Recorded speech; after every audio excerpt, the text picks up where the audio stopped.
What if everything you know about ancient history is wrong? What if the world is littered with clues carved in stone, buried in ice, etched in bone that tell a story we've never dared to believe? From vanished cities to forbidden artifacts, from cryptic symbols to kings who reigned for 30,000 years, this is not your high school history class. This is the dark side of the timeline, the forgotten, the forbidden, the flat-out bizarre. These are the 101 most unsolved ancient mysteries that cannot be explained. Strap in. You're about to question everything.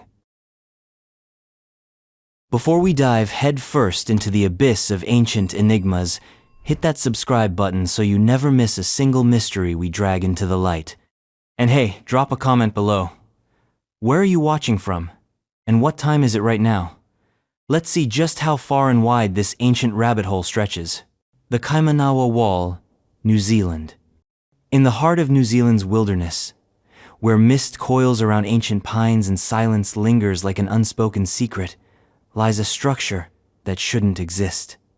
The Kaimanawa Wall, a formation so precise, so geometrically disciplined, it's either an absurd miracle of geology or proof that human history has a gaping hole in it. To the untrained eye, it looks like the remnants of an old fortress. Massive stone blocks, stacked with surgical precision, joints so tight a razor couldn't slip through. There's no mortar, no chisel marks, no plausible explanation, just stones ancient, looming, and deeply inconvenient for conventional timelines. According to official accounts, the wall is a natural formation. Basalt outcroppings shaped by time, erosion, and chance. But even seasoned geologists have blinked twice. These stones are not just fitted, they are aligned. Parallel seams, interlocking joints, right angles that laugh in the face of randomness. Local Māori legends speak of the Waitaha, an ancient, peaceful people said to have inhabited Aotearoa long before the arrival of the Polynesians. A vanished civilization, scrubbed from memory but hinted at in whispers and ruins. Could the wall be their lost signature, an echo of a culture that defied both time and tectonics? Skeptics wave it off. They say pareidolia, the human tendency to see patterns in chaos, is at work. That our brains want to see intention, even in indifferent stone. But stand there, in the cold wind of the Kaimanawa forest, and look that wall in the face. Try to believe it's just erosion. It's the kind of mystery that gnaws at certainty. It asks uncomfortable questions about who came before us and how much we've forgotten. And if a perfectly carved wall can hide in plain sight for centuries, what else might be buried deeper or further back? Maybe something even smaller.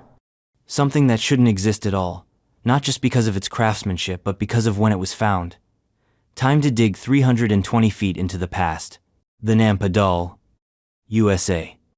In 1889, while drilling for water in the high desert plains of Nampa, Idaho, a crew struck something so improbable, it might as well have been carved from disbelief itself. At a depth of over 300 feet, within a stratum of clay and sand estimated to be millions of years old, out came a doll. Not a shard, not a fossil. A doll fully formed, human-shaped, and baked from clay. Just over an inch tall, the Nampa doll had the proportions of a human female, complete with fine facial features, arms, legs, and even what appeared to be ornamental markings. The find was accidental, and the drilling team had no reason to fabricate it. One moment, they were working a steam-powered drill. The next, the object emerged from the borehole like a clay time traveler. Here's where things get inconvenient. The geological layer it was pulled from predates modern humans by, just a casual 2 million years. That's not prehistoric, that's pre-human. As in, Homo sapiens weren't supposed to exist, let alone create clay art anywhere near that era. Mainstream scientists chalked it up to contamination. Maybe the doll slipped into the borehole from the surface. Maybe someone planted it. Maybe it was a prank or a mistake. But no one has ever convincingly explained how a perfectly shaped artifact, hardened with age and encased in mineral deposits, ended up sealed in undisturbed sediment deep beneath the earth. It forces a terrifying question. Is the timeline of civilization just a convenient narrative? Are we merely scratching the surface of a deeper, older chapter of intelligent life on Earth, a version that predates even our oldest myths? Because if a miniature doll can slip through the cracks of time and pop out of ancient bedrock, what else is waiting just beneath our feet? Maybe something less anthropomorphic. Maybe something carved, not modeled. A smooth stone, covered in symbols. Something that doesn't just confuse the timeline, but obliterates it. The Lake Winnipesaukee Mystery Stone, USA. Meredith, New Hampshire. A crew of workers digs post holes near the shores of Lake Winnipesaukee, and what they unearth is an object that seems almost calculated to mess with archaeologists. An egg-shaped stone, dark and polished, covered in mysterious symbols that defy every attempt at categorization. The Mystery Stone, as it came to be called, is made from a type of quartzite not native to the region. It has a strange, almost mechanical symmetry, like a sculpture made on a lathe. The markings etched into its surface include arrows, inverted triangles, crescent moons, a face, a teepee-like structure, and what appears to be a circle with 3 dots. Some say it's Native American. Others argue it's Masonic. Still others claim it's from a lost civilization, or even extraterrestrial. But the real enigma isn't just the symbols, it's the hole. Bored straight through the top and bottom of the stone is a precise, conical hole. Not a crack, not a break. A clean bore, as though made by modern tools. Even more confusing? There's another hole intersecting it at a perfect right angle. Some theorize it was part of a mechanical device. Others, a ceremonial artifact. But one thing is clear. This was no accident. The design is intentional, purposeful, intelligent. No one has ever managed to date the stone with certainty. No one knows who made it, or why. And despite more than a century of theories, we're no closer to understanding how such a precisely engineered object ended up buried in glacial soil in rural New Hampshire. If it's a hoax, it's a very old one, predating the era of industrial precision. If it's real, it might be evidence of a civilization lost not just to time, but to memory. A group with skills we can't account for, knowledge we can't trace.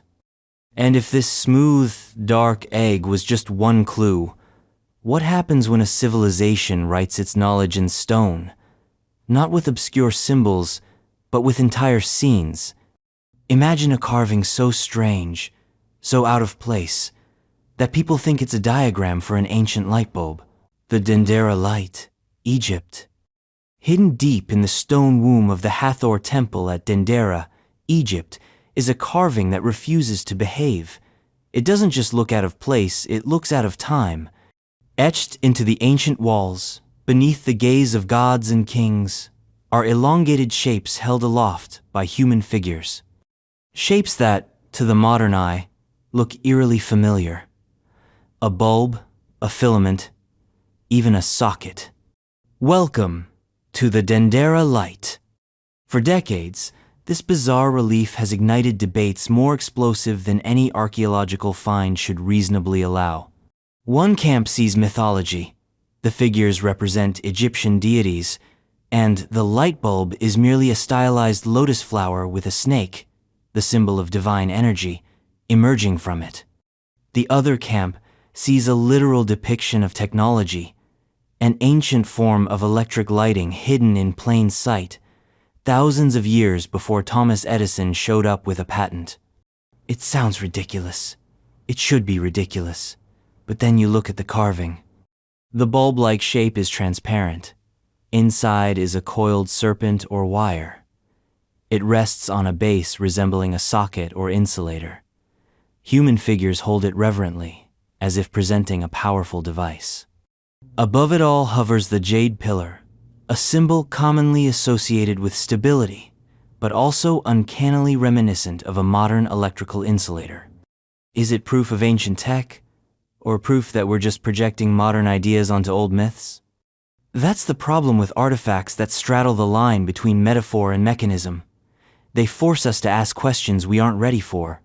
Because if the Dendera light was a real device, if ancient Egyptians somehow accessed electricity, what else did they master? And what kind of knowledge was lost when their civilization fell into ruin? Maybe they didn't just light up tombs. Maybe they dreamed of flight. Maybe they carved more than just hieroglyphs. Maybe they shaped the wind itself. So let's stay in Egypt. But instead of light, look to the sky. And follow a wooden bird that refuses to stay grounded. The Saqqara bird, Egypt. It's small, wooden. At first glance, unremarkable, the kind of object you'd expect to find buried among funerary goods in an Egyptian tomb. But the Saqqara bird is no ordinary relic. Discovered in 1898 among the possessions of Padi Emen in a tomb at Saqqara, this 2,000-year-old artifact is carved from sycamore and shaped like something that doesn't quite belong in the ancient world. It looks aerodynamic, like a glider, or maybe a plane. The wings are tapered, the fuselage balanced. There's even a vertical stabilizer, a tail fin, the kind of component that doesn't serve much symbolic purpose unless you're trying to fly. Officially, it's categorized as a bird-shaped toy or ritual object. But aeronautical engineers who've analyzed its design say otherwise. This thing isn't just decorative, it has lift potential. Its wingspan-to-weight ratio is within functional limits. In modern terms, it could glide. Some have even built replicas. The results? Startling. With a bit of adjustment, like adding a horizontal stabilizer, it soars, gracefully, purposefully, as if its creator understood airflow and balance more than 2 millennia ago. So, what does that mean? Were the ancient Egyptians experimenting with flight? Or is this just a fluke, a coincidence carved into soft wood? That's the dangerous edge this artifact walks. It dares us to think outside the tomb. To imagine a civilization not only building pyramids with impossible precision, but also reaching for the sky in ways we never expected. Was it a toy? A model? Or a memory of something real? A technology lost to time and sand? And if Egypt held secrets of forgotten technology, what happens when another continent, thousands of miles away, reveals a relic not just of artistry, but of language, a bowl-bearing cuneiform where no cuneiform should be? Something found not in the Middle East, but near the shores of Lake Titicaca, the Fuente Magna Bowl, Bolivia. Here's a story that sounds made up until you hold the thing in your hands. In Bolivia, near the mystical and ancient Lake Titicaca, a farmer reportedly discovered a stone bowl, cracked, inscribed, weathered by age. But what made the world blink was not the bowl itself. It was what was written on it. Inside the Fuente Magna bowl are engravings that look suspiciously like cuneiform, the writing system of Sumer, one of the earliest known civilizations from the ancient Mesopotamian region. Alongside it, scholars have claimed to identify what resembles Proto-Semitic script. Let's pause. Sumerians in South America? This is not just an archaeological eyebrow raiser, it's an intellectual grenade. The idea that Sumerian language, a script dating to around 3000 BCE, would show up on a ritual bowl in the Andes throws a Molotov at our neat linear history. If authentic, it would imply transoceanic contact thousands of years before Columbus, the Vikings, or even Polynesian explorers. Mainstream academia, predictably, has shoved the bowl into the dusty closet of probably a hoax. But it still lingers. Experts in ancient scripts have taken a crack at it. Some believe it's legitimate. Others scream fraud. But what no one can do is ignore it. The implications are seismic. If the bowl is real, then ancient civilizations may have been far more connected than we ever imagined. It suggests a global web of culture, belief, and knowledge, one we've forgotten, or worse, ignored. Because if cuneiform made it to Bolivia, what else did? Ideas, tools, technologies, entire lost civilizations? And maybe, just maybe, those civilizations kept records. Etched, not in clay but in stone. Not with abstract writing but with pictures. And those pictures? They depict the unthinkable.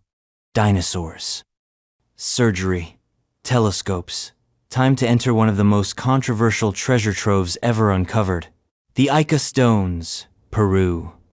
In the barren, sun-blasted valleys of Ica, Peru, lies one of the most bewildering and divisive archaeological controversies of the modern age.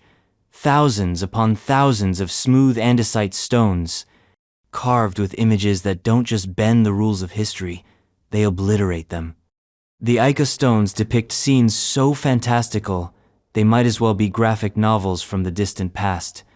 Dinosaurs being tamed, men riding pterosaurs, open-heart surgeries, telescopes aimed at the stars.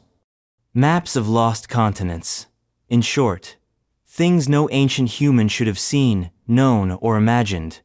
Found primarily by Dr. Javier Cabrera Darquea, a local physician turned amateur archaeologist, these stones soon filled his private museum. He claimed they were evidence of a forgotten race, the Glyptolithic man, a civilization that possessed advanced knowledge and possibly coexisted with dinosaurs. Yes, it sounds insane. And yes, many of the stones were eventually linked to modern forgeries. But here's the twist. Not all of them have been proven fake. Some stones surfaced before Cabrera's collection. Some were excavated from sealed tombs. And some have patinas consistent with long-term aging, the kind you can't just whip up in a garage workshop. If even one stone is authentic, the implications are catastrophic for traditional archaeology. It would mean our understanding of prehistory isn't just incomplete, it's catastrophically wrong. That the great flood of time has washed away not just civilizations, but entire epochs of high culture and deep knowledge. Of course, it's easy to laugh. Dinosaurs with saddles? Ancient surgeons with scalpels? But buried beneath the obvious hoaxes is something harder to dismiss, the possibility that our ancestors knew more, saw more, and did more than we dare believe. Because if people in pre-Columbian Peru were etching brontosaurs onto stone tablets, what happens when those dinosaurs step into 3 dimensions? Thousands of them, sculpted, fired in kilns, collected in a single unexplained horde.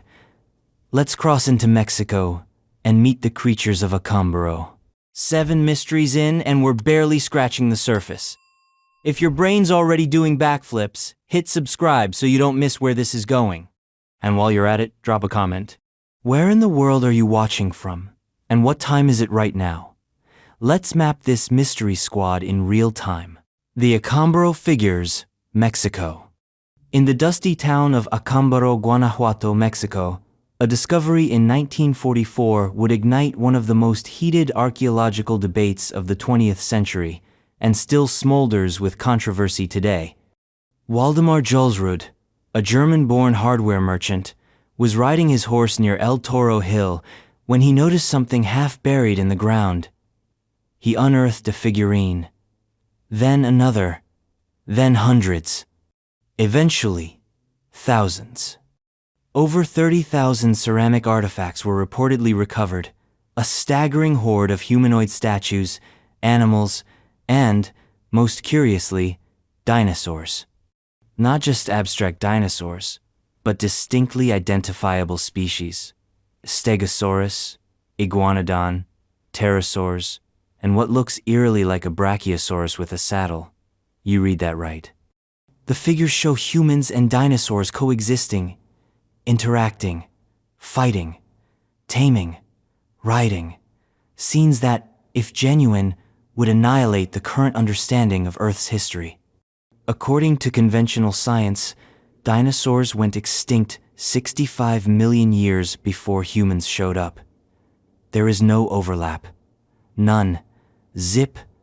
So naturally, Archaeologists called foul. Many claim the figures were modern creations, made by locals to please and profit from Julsrud's enthusiasm. And yes, some evidence supports the idea of fabrication. But not all. Some of the figures reportedly show patina and wear consistent with ancient burial. Some were excavated in the presence of witnesses. And, despite multiple attempts, no one has ever conclusively debunked all of them. Julsrud was convinced he had discovered remnants of a forgotten civilization, one with knowledge that reached back to the dawn of deep time. To him, these weren't toys, they were records, memories in clay. The debate rages on: hoax or revelation, prank or paradigm shift. Because if the Acambaro figures are even partially authentic, then someone in ancient Mexico knew about creatures they shouldn't have, and that knowledge had to come from somewhere. Maybe from books, maybe from memory, or maybe just maybe from gears, dials, and cogs. Because in the waters off Greece, beneath the barnacles and rust, an impossible machine lay dormant, waiting to turn the clock back on everything we thought we knew about ancient technology. The Antikythera mechanism, Greece. Off the rocky coast of Antikythera, Greek sponge divers made a discovery that would baffle scientists for over a century. What they pulled from a Roman-era shipwreck wasn't gold or treasure, it was corroded bronze. Gears, cogs, wheels. At first, it seemed like junk, but as the pieces were cleaned, studied, and scanned, a horrifying realization emerged. This wasn't just some nautical gadget, it was a machine, a mechanism of mind-bending complexity.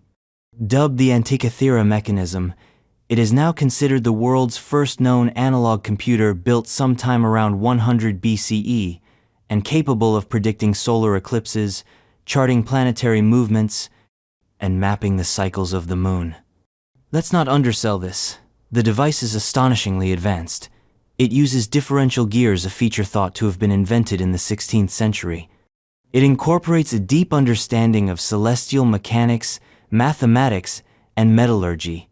It has over 30 known gears, each perfectly crafted and intermeshed.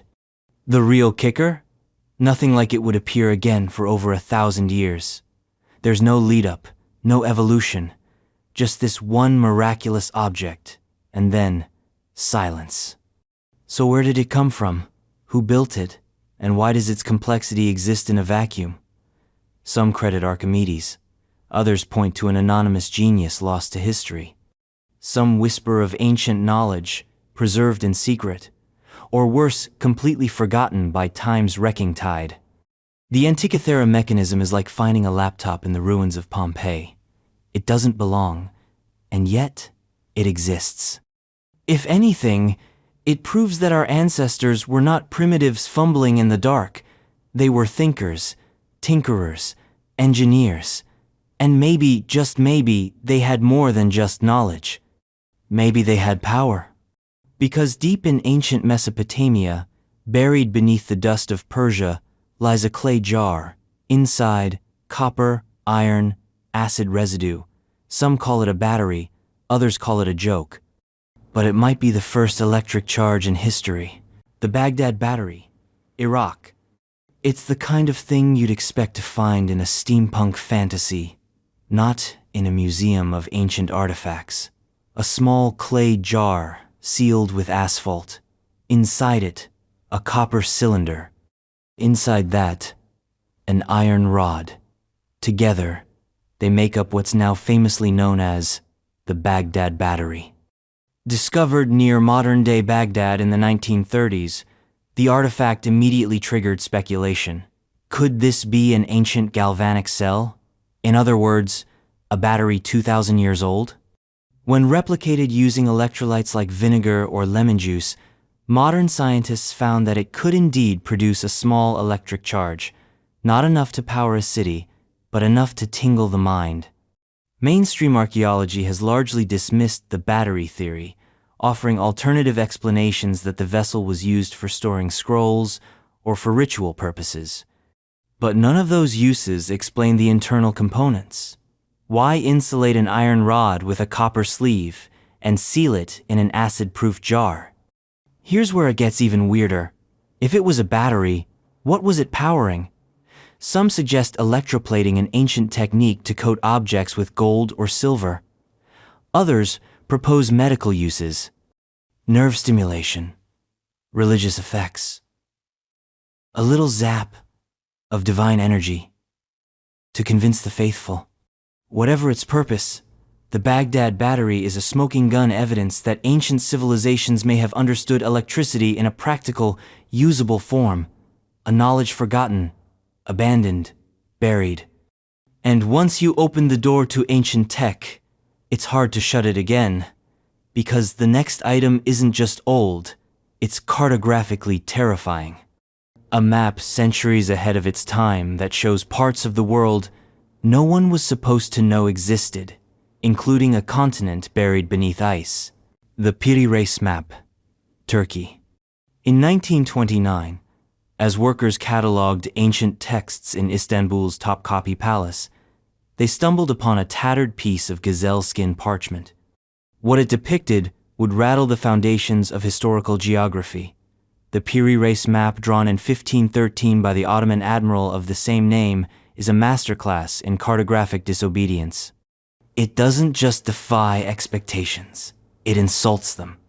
At first glance, it's an impressive map of the Atlantic coasts. Parts of Europe, West Africa, and Brazil are represented with surprising accuracy for the early 16th century. But then the real trouble begins. The map also depicts in uncanny detail what appears to be the coastline of Antarctica centuries before it was officially discovered. Worse yet, it's drawn without ice. Let's pause. Antarctica wasn't even sighted until 1820.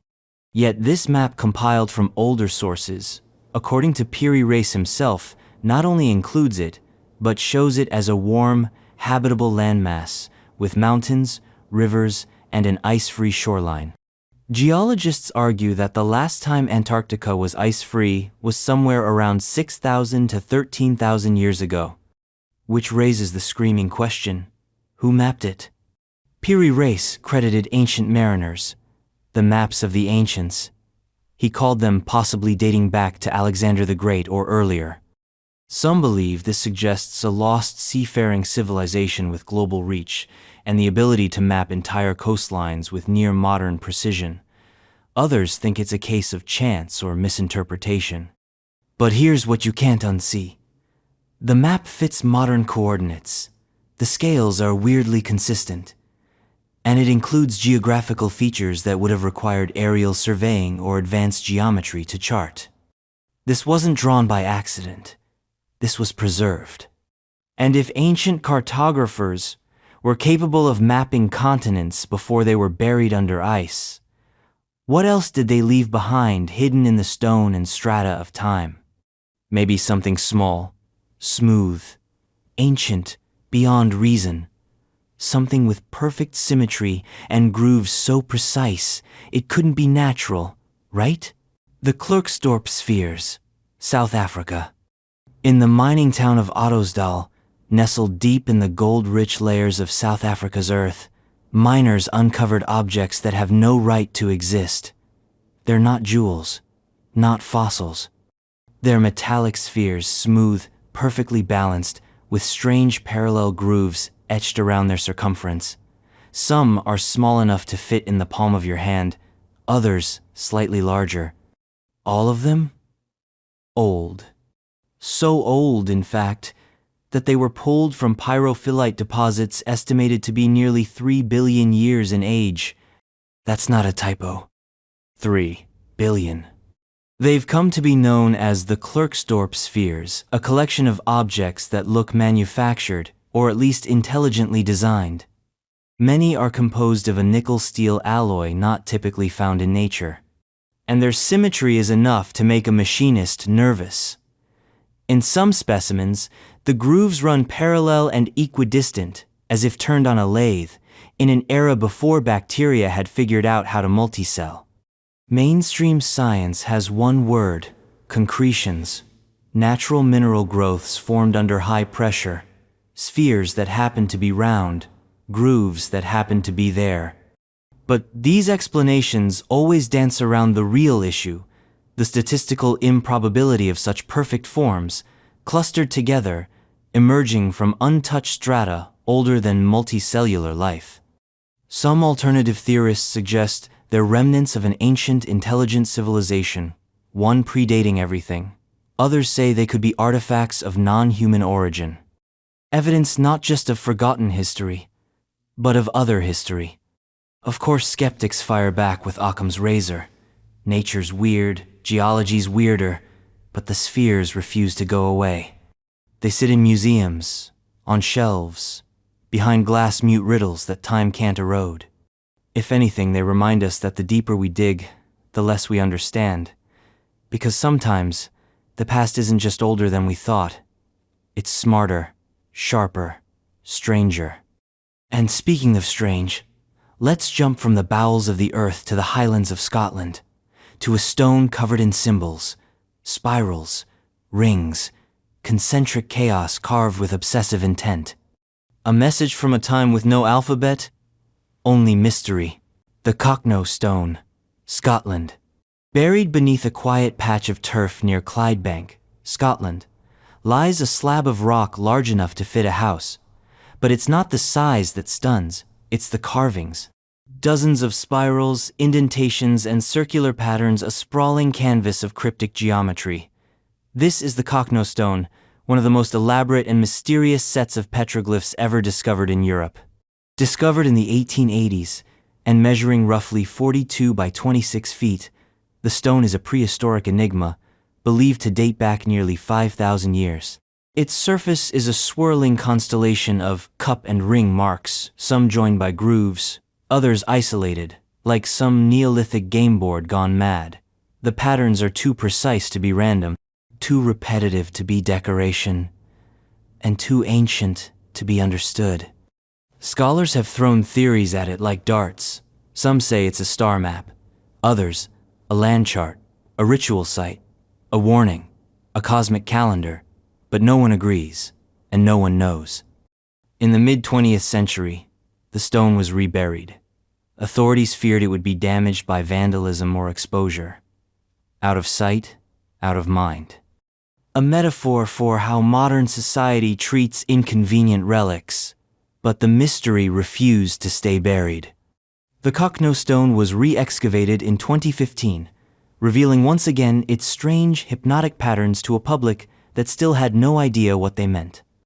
What we're left with is a monument to lost knowledge, an ancient broadcast in a language we no longer speak, one that predates writing, yet screams with intention. If this was how ancient people recorded their truths, imagine what's still hidden beneath the waves. Imagine stone not carved, but sunken, a lost staircase descending into the sea, a city, or is it just rock? Off the coast of Japan, something waits beneath the current, a monument to time, or a trick of it, the Yonaguni Monument, Japan. In 1986, a diver exploring the crystal-clear waters off the coast of Yonaguni, a small island in Japan's Ryukyu archipelago, stumbled upon something that didn't belong. It wasn't coral. It wasn't a reef. It was architecture. Massive, tiered, geometrically precise. A stone structure that looked carved rather than formed. The ocean had been hiding a riddle. Now called the Yonaguni Monument, this underwater colossus resembles a megalithic complex, complete with terraces, wide flat surfaces, sharp corners, and even what looks like a staircase. It's a place where tectonic history and ancient whispers meet in an uneasy truce.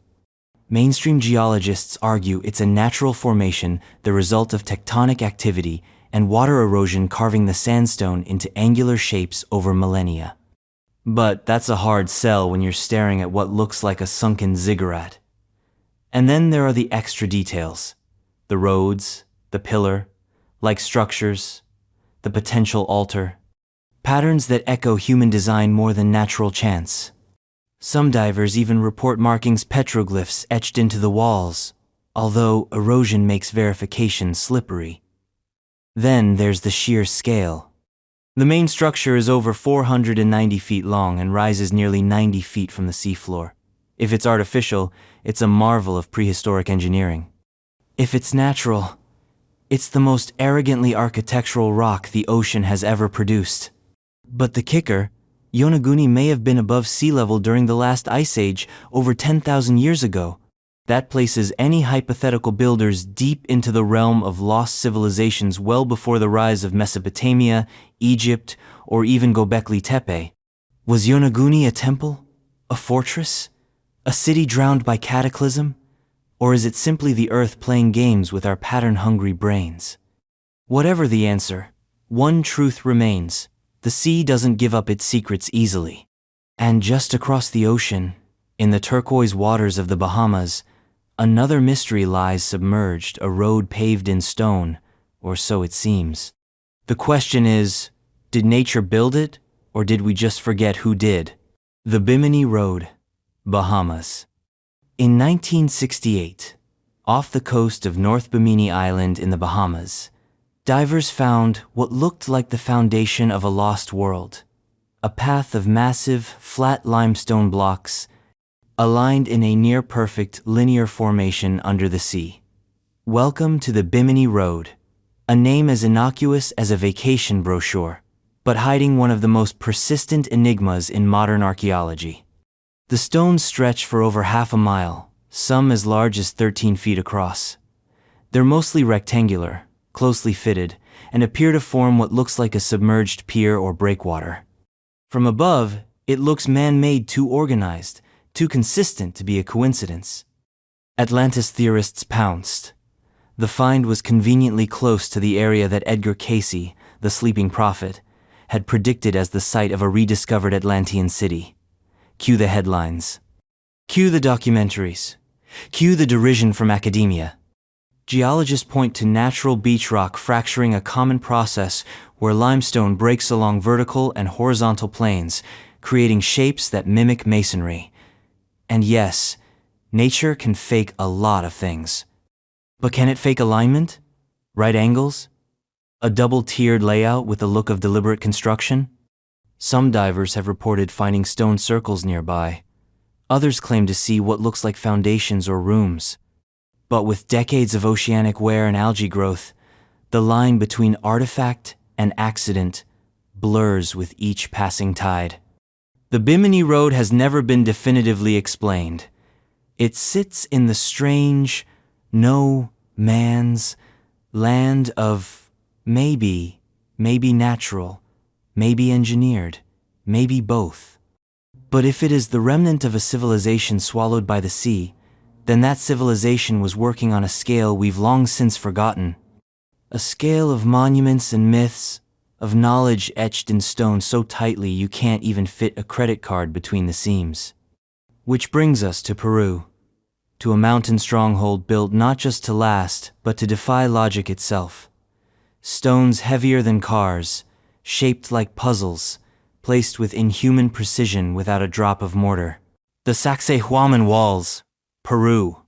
High above the ancient city of Cusco, perched in the Andes like a forgotten crown, lies Sacsayhuaman, an Incan fortress so audacious in its construction that it has haunted historians and engineers for centuries.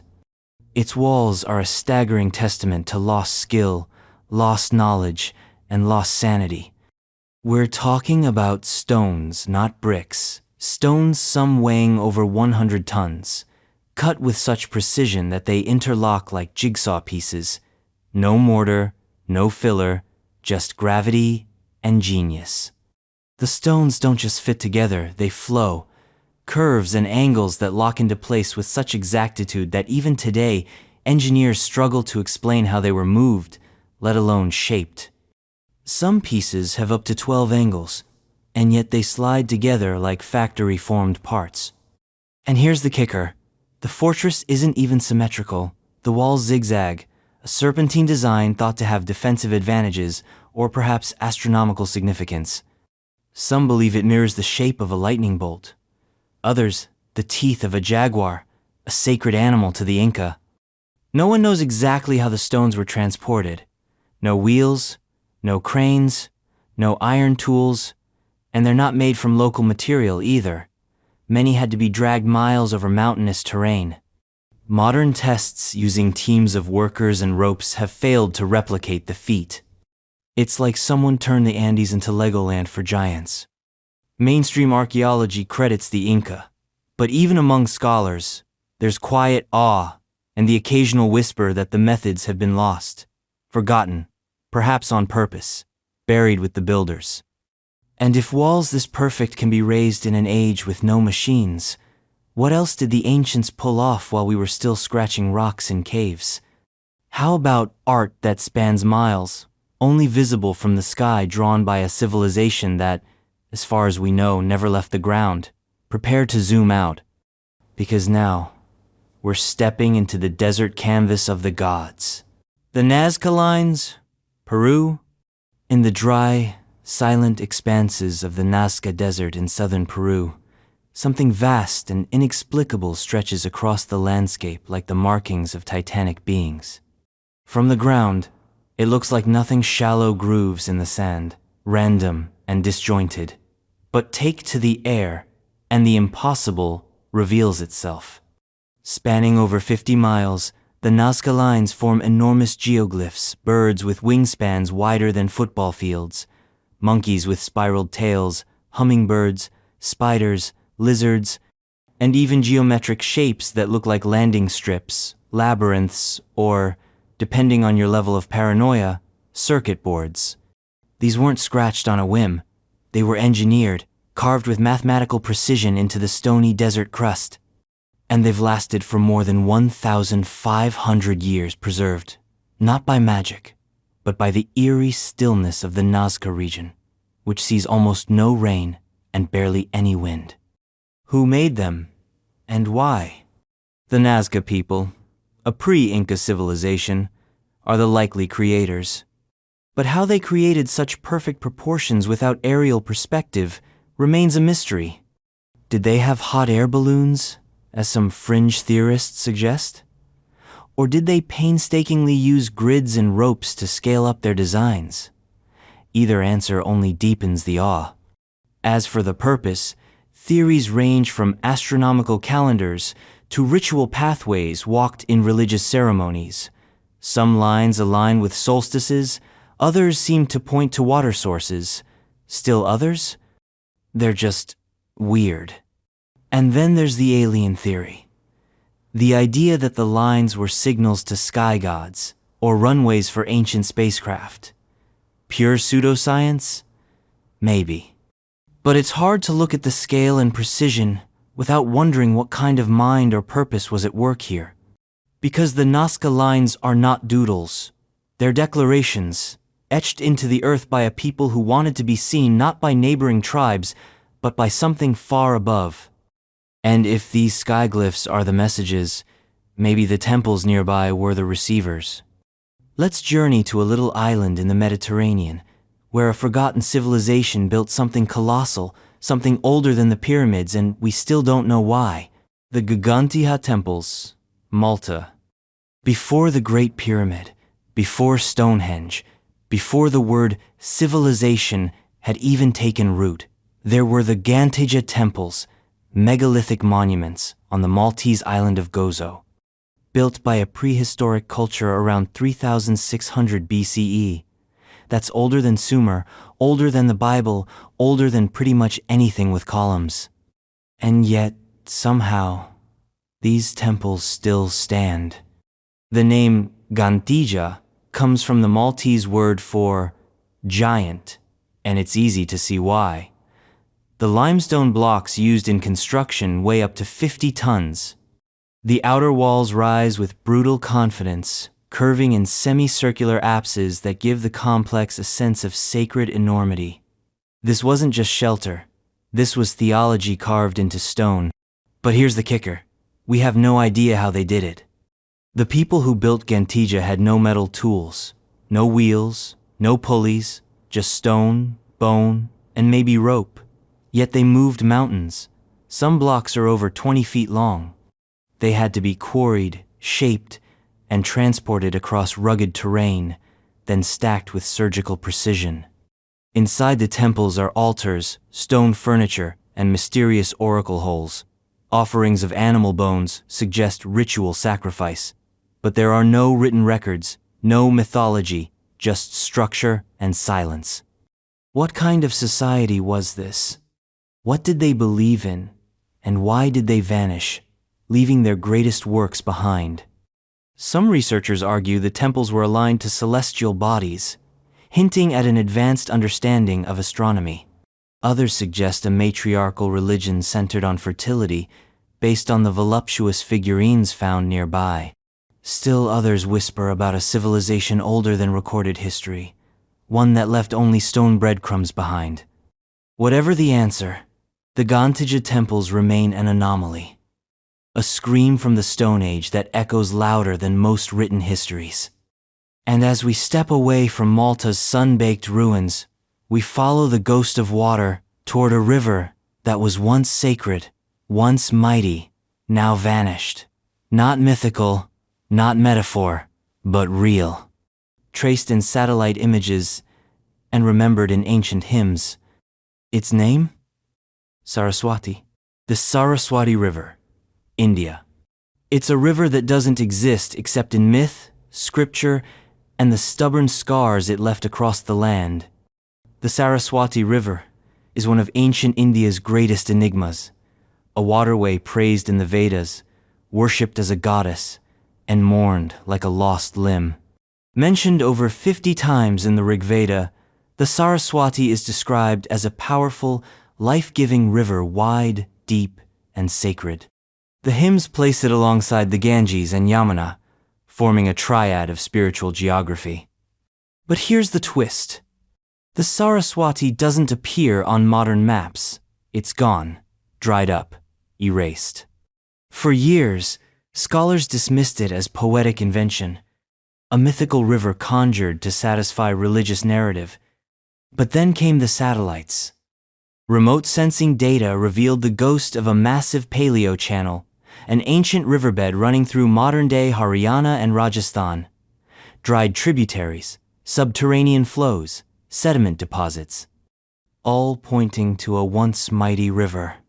Geological studies now suggest that the Saraswati may have flowed during the late Pleistocene and early Holocene, fed by glacial melt from the Himalayas.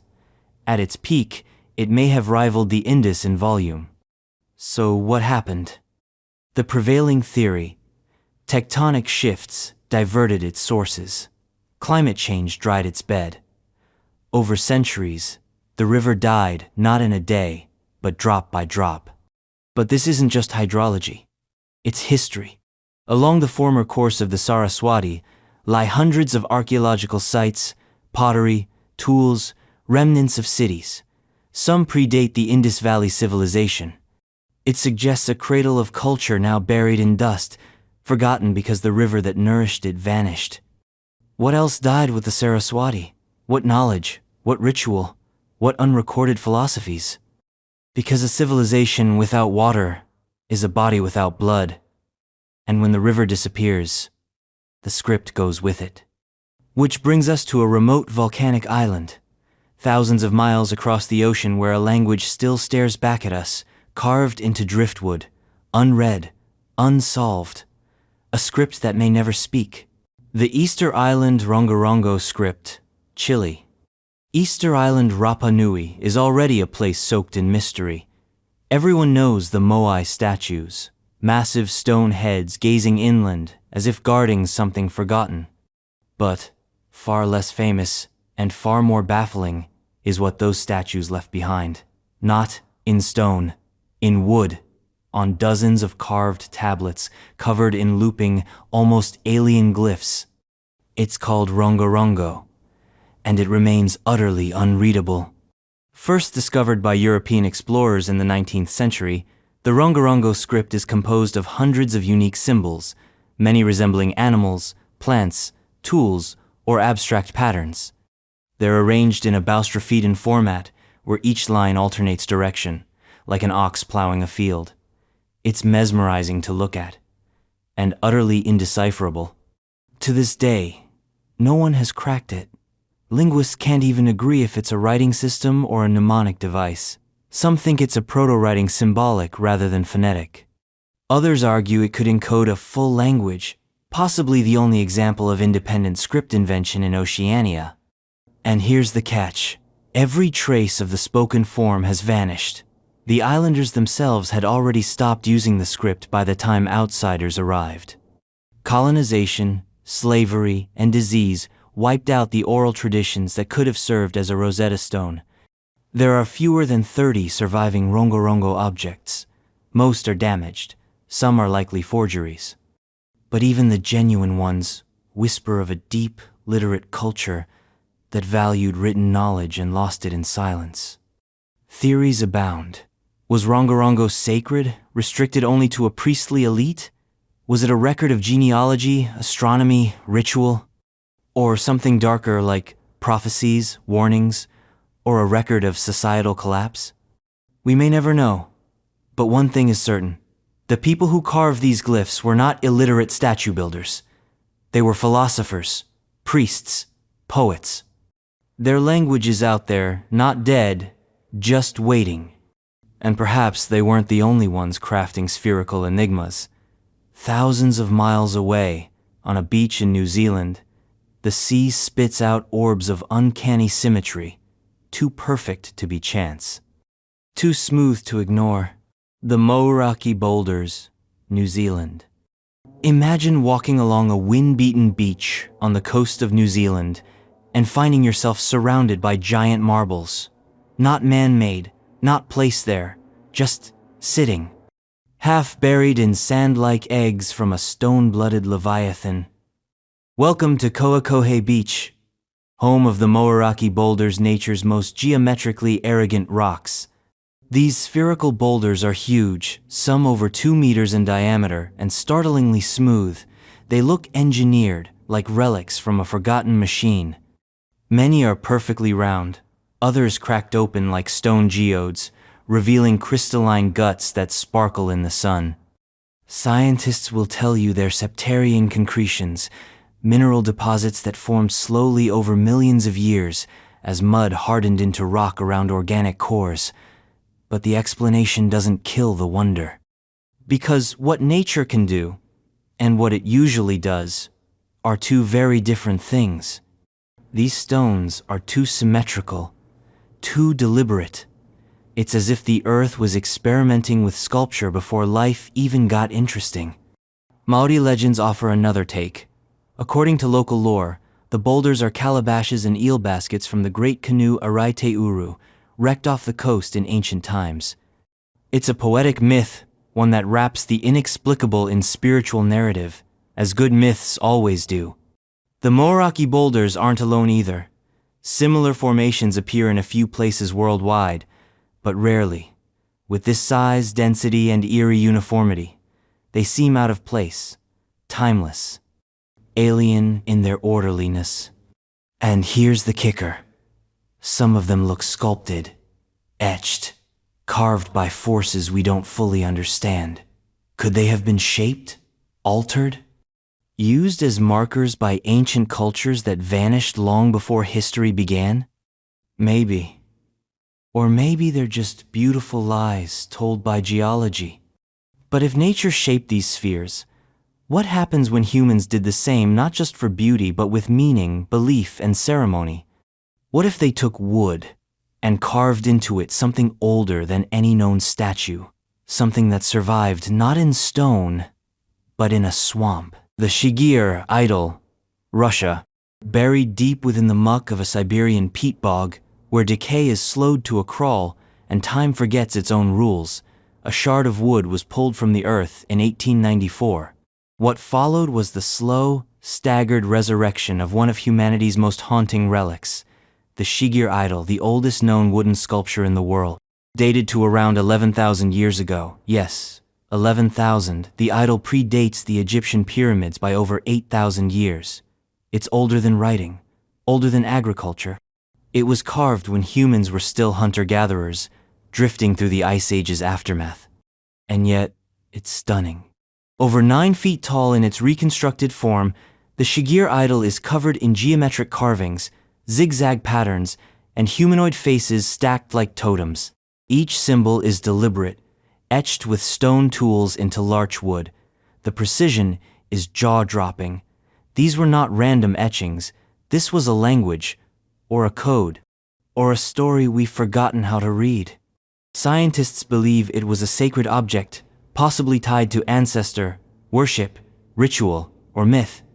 The idol's many faces suggest a connection to the spirit world, a lineage of gods or guardians. Others think it could be a map, a calendar, or even a warning from a world that no longer exists. The peat bog preserved it miraculously, protecting it from rot, insects, time, but what it preserved most was a mystery. Because this idol didn't just survive history, it predates it. Who carved it? What did it mean to them? And why does it feel like it's staring back at us, across a chasm of millennia, trying to speak? And if one culture in ancient Siberia could create art this rich in symbol, what else were they capable of? Maybe something even more massive. Something carved not from wood but from basalt. Something with a face 10 feet high, and a story even heavier. The Olmec colossal heads, Mexico. Scattered across the humid lowlands of southern Mexico, buried in jungle, time, and silence, are faces that refuse to be forgotten. The Olmec colossal heads, some over 10 feet tall, weighing up to 50 tons each, stare out from the ancient past with expressions of grim authority, as if guarding a world that no longer exists. Carved from solid basalt, these heads are not fragments of statues, they are statues. Each one unique, each one detailed with broad noses, full lips, and enigmatic eyes. Most wear distinctive headgear, possibly helmets, possibly crowns, possibly something we're not meant to understand. The Olmec civilization, often considered the mother culture of Mesoamerica, flourished between 1500 and 400 BCE, but the heads defy the simplicity of that label. Their sheer scale and craftsmanship suggest a level of organization, engineering, and cultural complexity that scholars still struggle to fully comprehend. There are no definitive records of how the stones were moved. Some were transported from quarries dozens of miles away, over uneven terrain and through dense forest. No wheels, no beasts of burden. Just manpower, knowledge, and a staggering amount of intent. What do the heads represent? Theories abound. Some say they are portraits of rulers immortalized in stone, their legacies carved into the earth. Others think they're deities, warriors, or guardians of sacred spaces. Still others see traces of other continents, facial features that spark endless speculation about transoceanic contact. But one fact remains. These were not just sculptures. They were statements. Power in stone. Identity immortalized. And the Olmecs didn't stop with heads. They built cities, laid out ceremonial centers, invented a writing system, and developed early forms of the calendar, but then they vanished. No grand collapse, just disappearance, leaving behind only the stone faces of their kings. And if kings once stood here, what of queens? What of entire courts, cities, civilizations swallowed by time? Some say they left behind pyramids not just in Mexico or Egypt, but somewhere far more controversial, somewhere not even Europe can agree on. The Bosnian pyramids. Bosnia and Herzegovina. At first glance, it's just a hill, a green-covered slope near the town of Visoko in Bosnia and Herzegovina. But then your eyes start noticing things they shouldn't. The angles are too sharp, the symmetry too perfect, the slope too deliberate. What you're looking at, according to some, is not a natural hill. It's a pyramid. Welcome to the most disputed archaeological site in Europe, the so-called Bosnian pyramids. First brought into the spotlight by Semiros Managic in the early 2000s, the claim is simple and mind-blowing that these hills are actually massive, man-made pyramidal structures, older than anything found in Egypt or Mesoamerica. The largest, the Pyramid of the Sun, is claimed to be over 720 feet tall, taller than the Great Pyramid of Giza. Naturally, the mainstream scientific community did not respond well. Dismissed as pseudo-archaeology by many, the Bosnian pyramids sparked a firestorm of debate, ridicule, and conspiracy theory. But the site continued to draw curious researchers, tourists, and volunteers, all hungry to uncover the truth beneath the soil. Excavations revealed a mix of stone blocks, tunnels, and strange cement-like materials. Underground passages stretch for miles beneath the hills, with reports of ancient carvings and megalithic stones buried in the darkness. Some even claim energy anomalies, readings of frequencies and ionization levels that suggest unknown technologies. Skeptics argue it's all misinterpretation, that the blocks are natural formations, that the tunnels are old mining shafts or modern constructions. But believers insist this isn't just geology. It's archaeology, and the truth is being buried again. Whether artificial or natural, the hills of Visoko continue to taunt both sides. Are they the remains of a lost civilization? Or just the wishful projections of modern minds desperate to believe in something older, deeper, grander? Either way, it raises an ancient question. What happens when nature and myth conspire to deceive? Because just across the Atlantic, nature left behind something else, countless craters dotting the landscape, all aligned like they were fired from the sky. Not one, not dozens, but millions. The Carolina Bays, USA. From the air, the southeastern United States looks like it was riddled with celestial shotgun blasts. The Carolina Bays' shallow, elliptical depressions stretching from New Jersey to Florida dot the landscape like crop circles drawn into the earth itself.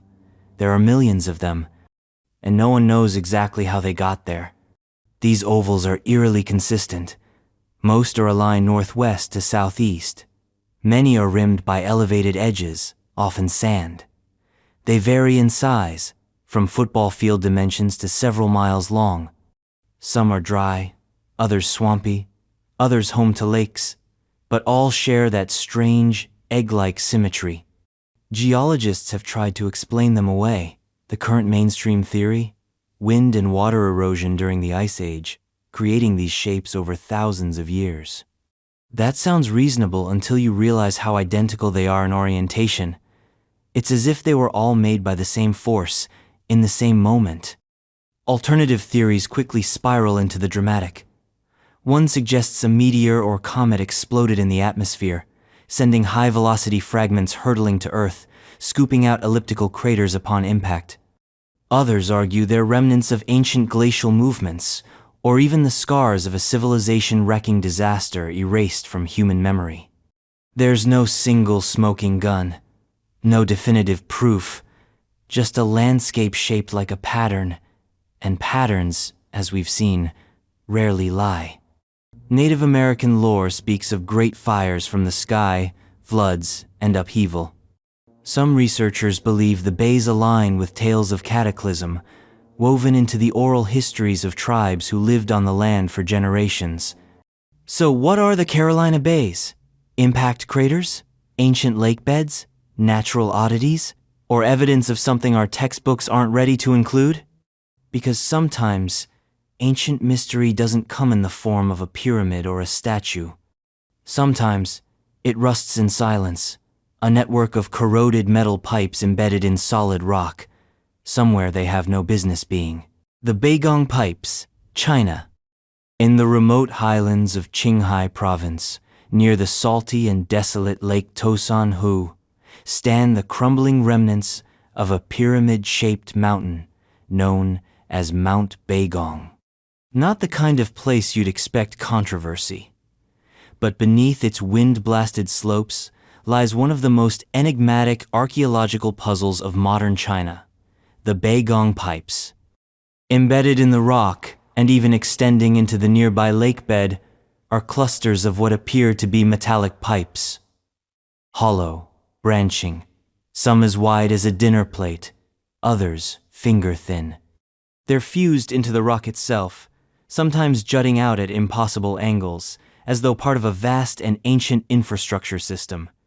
So what are they? Some geologists claim they're natural formations, iron-rich mineral tubes created by groundwater, seeping through fissures and hardening over millennia. A geological fluke, a curiosity, nothing more. But then there's the other theory, that these are not natural at all, that they are remnants of some form of ancient technology, pipes, conduits, vents, perhaps even part of a system for drawing water or conducting heat. Analyses of the metal have shown a high percentage of ferric oxide, silicon dioxide, and even calcium, suggesting extreme age. Some samples are so oxidized they resist modern classification. And then there's the strangest part. Some of these pipes are embedded in stone that dates back tens of thousands of years, well before the advent of metalworking, much less infrastructure.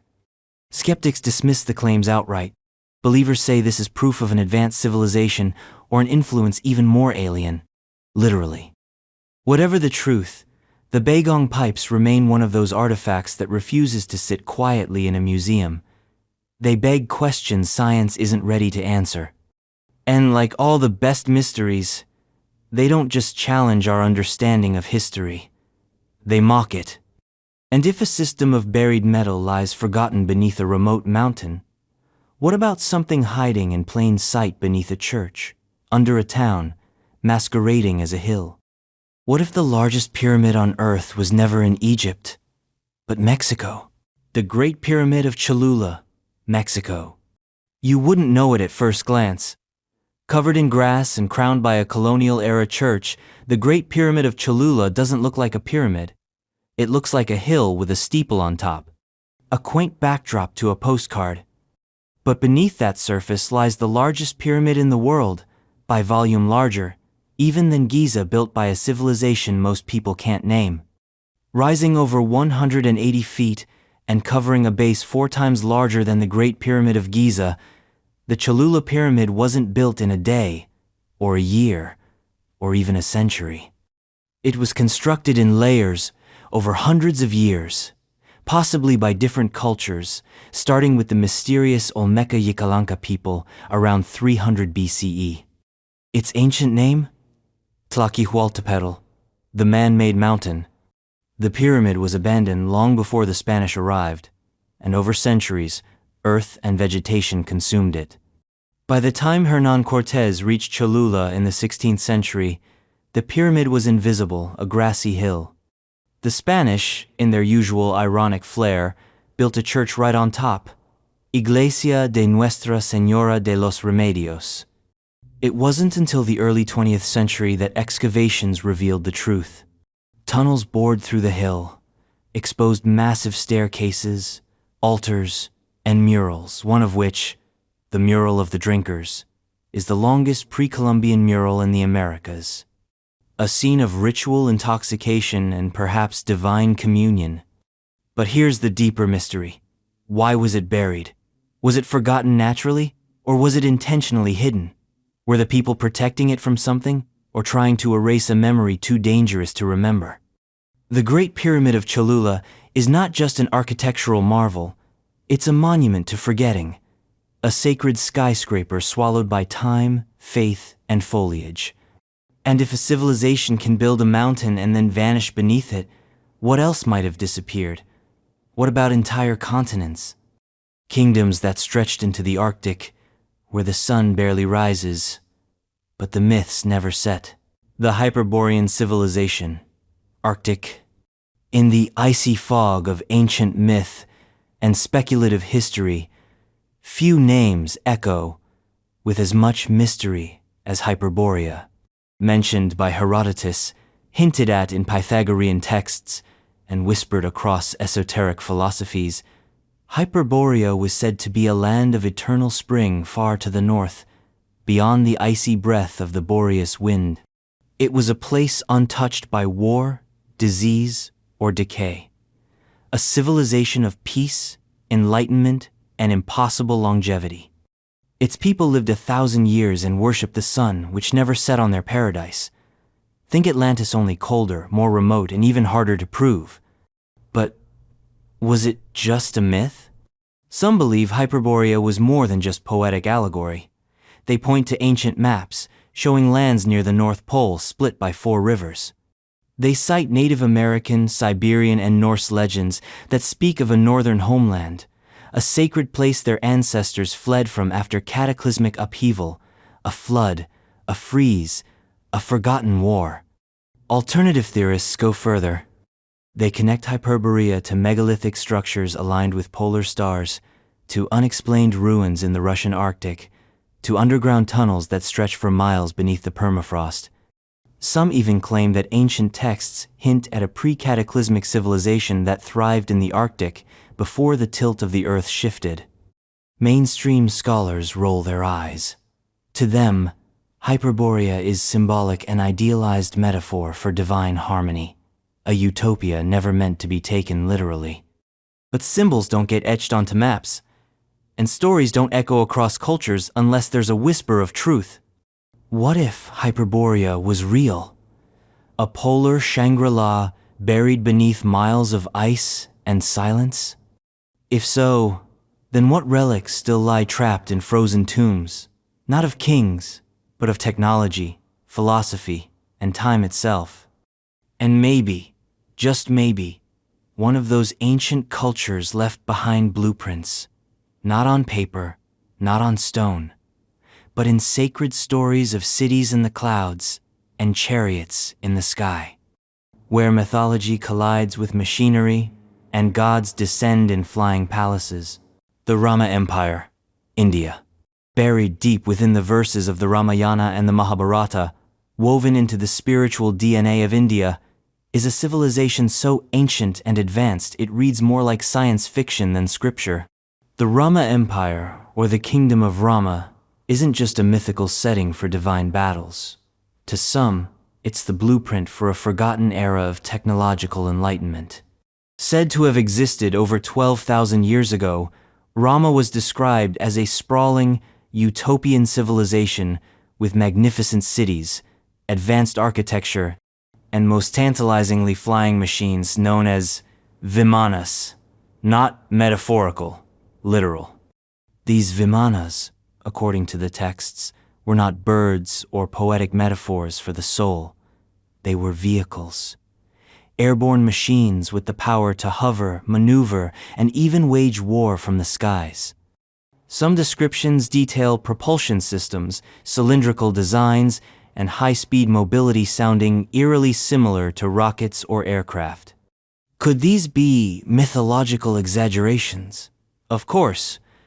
But then, there are temples with carved reliefs showing strange aerial craft. Sanskrit texts that read more like engineering manuals than parables. Ancient ruins aligned with astronomical precision, and urban layouts that suggest advanced city planning.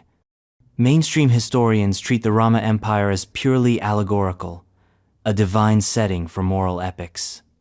But alternative researchers argue that these myths preserve distorted memories of real, advanced civilizations lost to time. Echoes of technological heights reached long before recorded history. If Rama was real, even in part, it changes everything. It would mean human history isn't a straight line from stone tools to smartphones, but a cycle, peaks and collapses.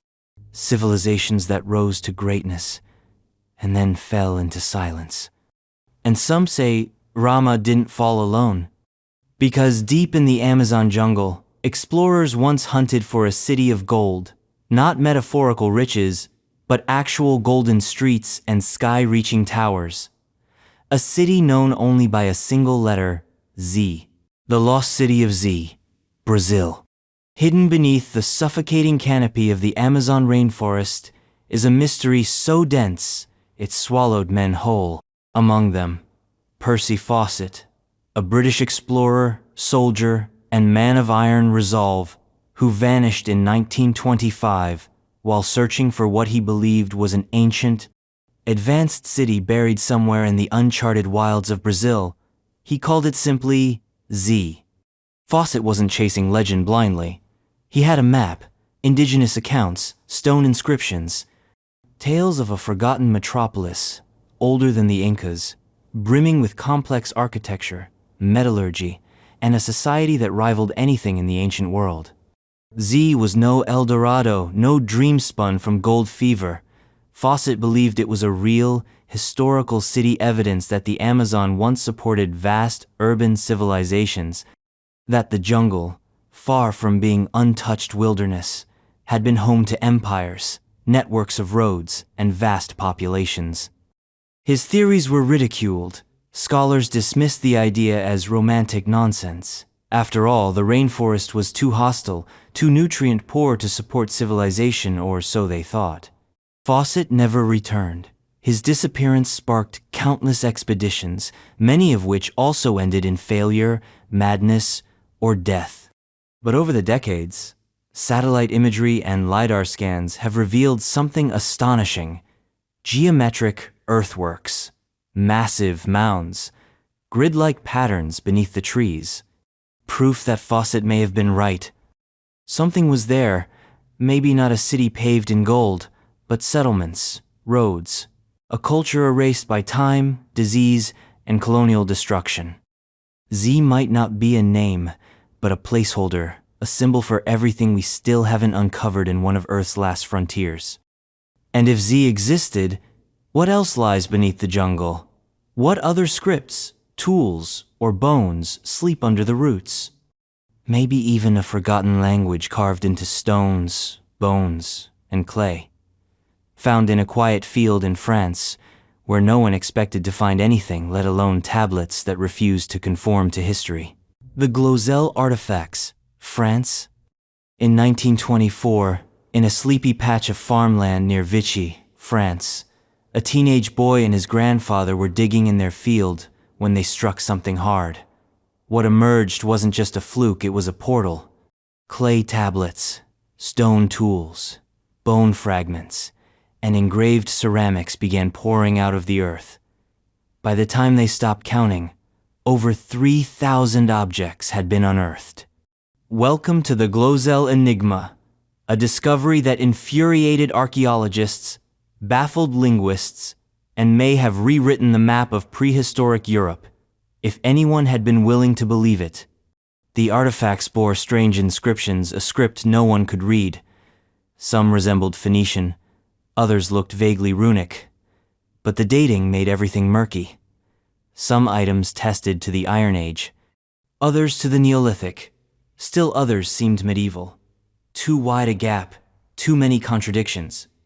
Were they from multiple eras? A hoax? Or a cache that had been disturbed and reburied over time? Mainstream scholars smelled fraud. The excavation had been amateur. The discoverers were locals. The whole thing, they said, was too suspicious. And yet, no one could explain the variety and sophistication of the finds, or the script so consistent it had to be a language, and yet found nowhere else. Radiocarbon tests later confirmed that at least some of the pieces were genuinely ancient, which only deepened the mystery. If not a hoax, what then? A lost culture? A migration that slipped under the radar of recorded history? The Glozell artifacts remain officially unexplained. The site was eventually shut down to further digging. The script remains undeciphered. And the unearthed pieces still sit in limbo, not quite accepted, not quite dismissed.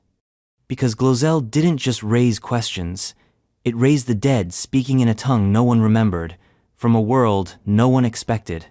And maybe those same people, whoever they were, didn't just write.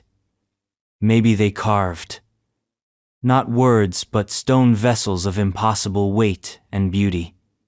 Found not in Europe, but India, in a region where even the tools used to shape them have gone missing.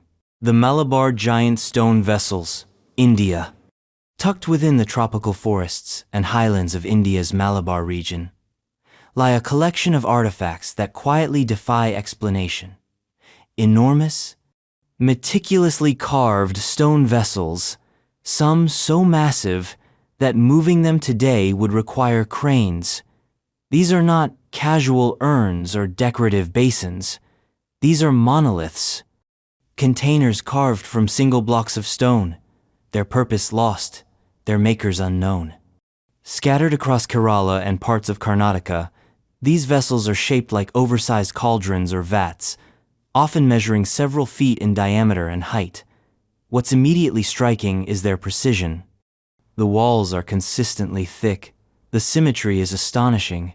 Some bare rimmed edges or faint decorative markings, yet nowhere is there a signature. No text, no inscription, just silent, carved stone. So what were they? Theories abound. Some say they were used for fermenting liquids, wine, oil, or ritual brews. Others believe they were funerary urns, built to hold ashes or even bodies of significant persons. More speculative theories connect them to ancient water filtration systems or long-lost alchemical practices. But here's the catch. No one knows how they were made. Stone this hard doesn't yield easily. Today, shaping a single vessel of this size and precision would require diamond-tipped tools or industrial-level grinding. The people who lived here in antiquity had none of that. And yet, these vessels exist, some placed in elevated, difficult-to-access areas, suggesting not just engineering skill but also intent. Even more baffling, there's no workshop debris, no unfinished prototypes, no quarries with matching tool marks, just finished pieces, scattered like relics from a civilization that vanished mid-sentence. If these vessels belong to a larger cultural practice, it has left no trace. They stand alone like question marks in stone, impervious to time and logic.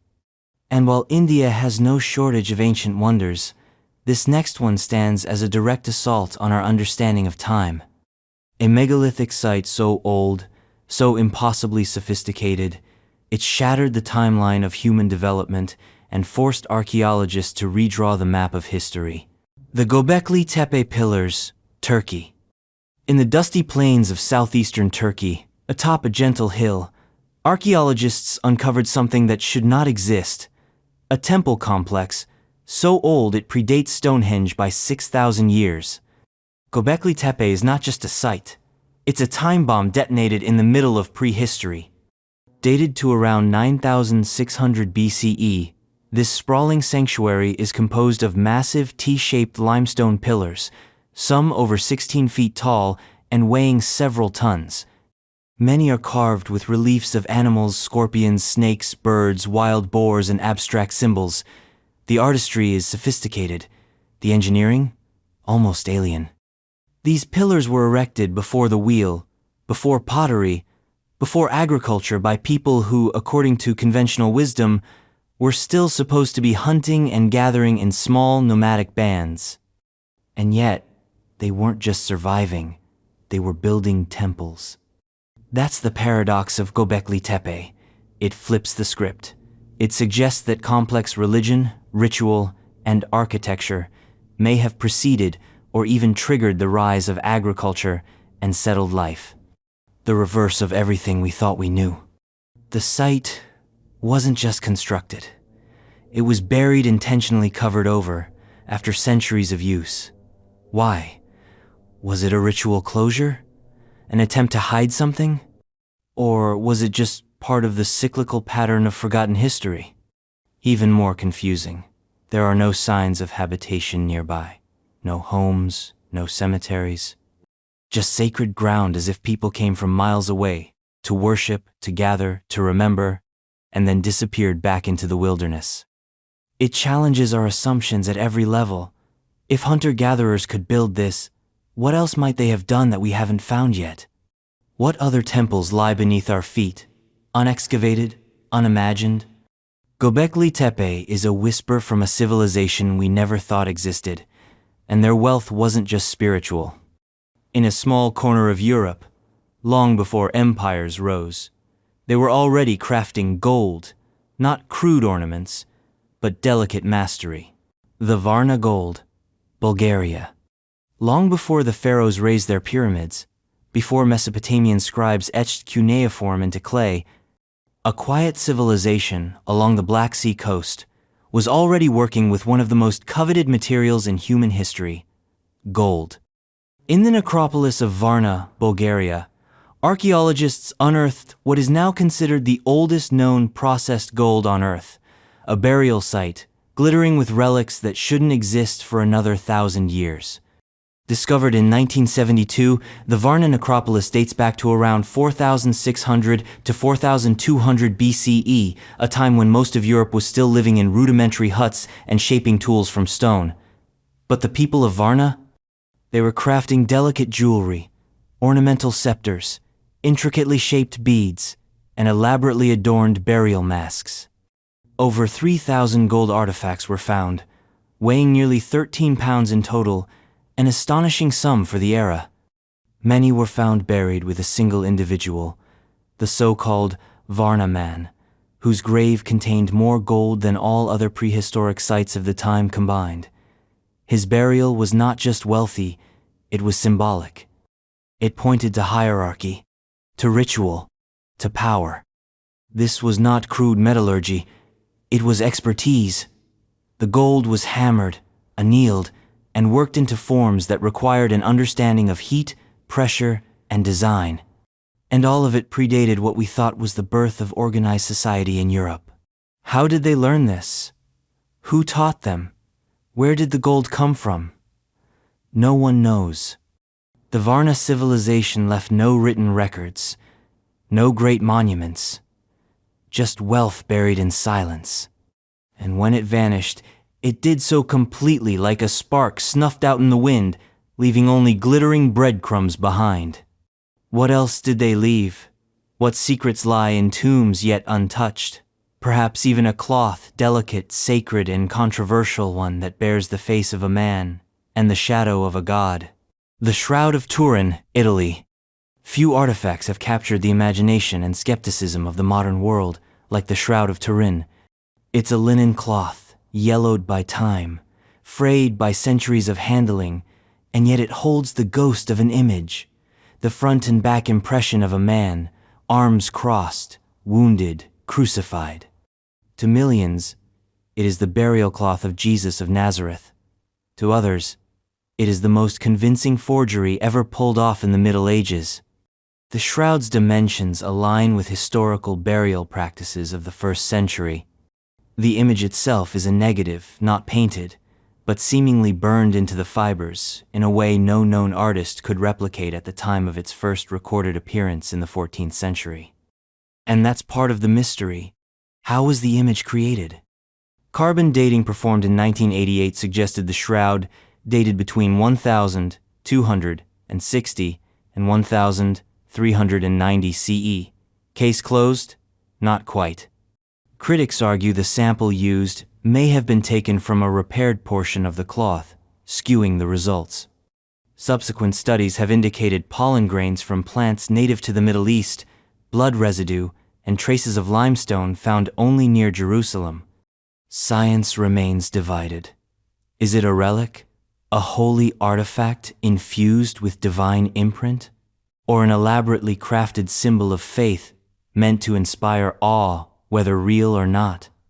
The shroud doesn't answer questions, it multiplies them. Why would someone fake a burial cloth with photographic properties centuries before the invention of photography? Why does the image respond to 3D imaging software? Why has no one with modern tech been able to recreate it exactly? The Shroud of Turin is a paradox wrapped in cloth, holy to some, hoax to others, but it remains stubbornly, maddeningly unexplained. And from one of the world's most debated relics, we turn to a wonder so enormous, it literally lit the way for ancient travelers.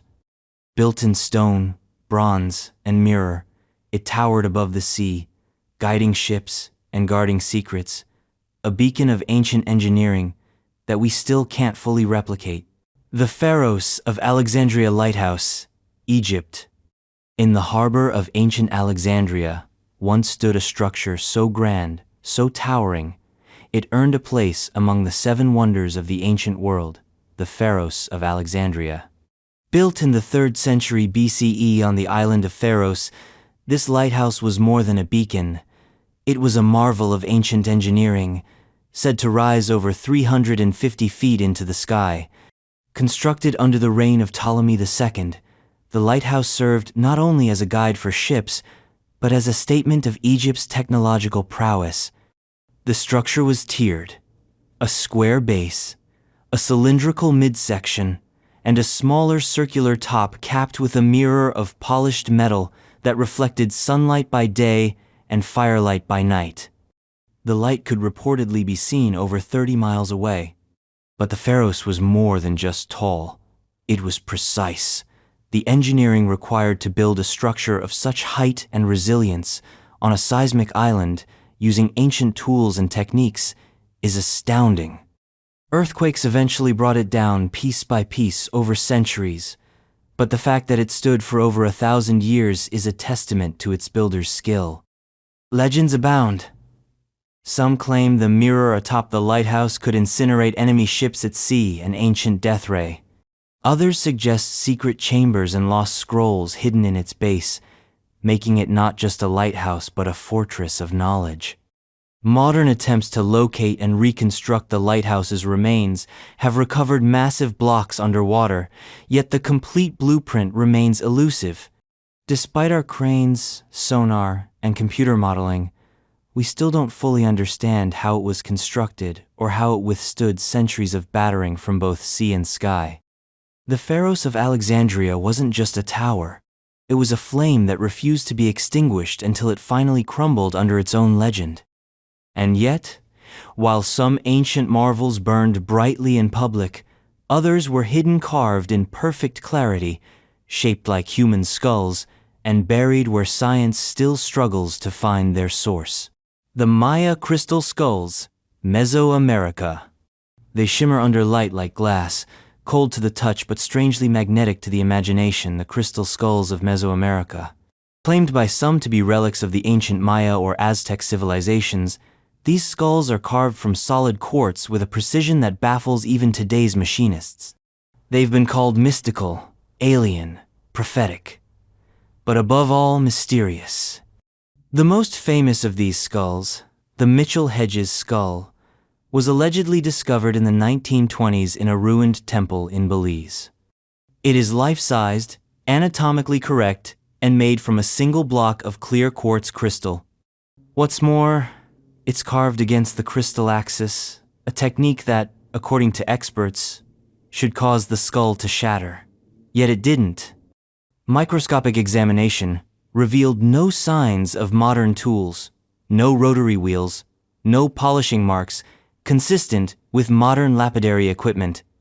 This led to breathless theories: lost technology, alien artisans, ancient messages encoded in crystal. Skeptics, however, argue that most of the known skulls likely date to the 19th century, part of a wave of Mesoamerican forgeries made for collectors and tourists. Indeed, some skulls tested in labs have been linked to modern carving techniques. But that's not true for all of them. The authenticity of some skulls, like the British Museum and Paris specimens, remains contested. If even one is real, carved by pre-Columbian hands, it changes everything.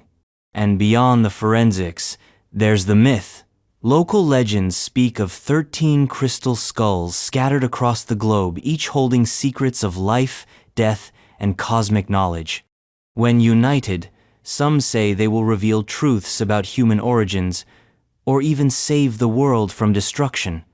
It's probably just a story. But even so, the skulls remain a shimmering reminder that history is not always carved in stone. Sometimes it's etched in mystery, reflected in quartz, and whispered through time.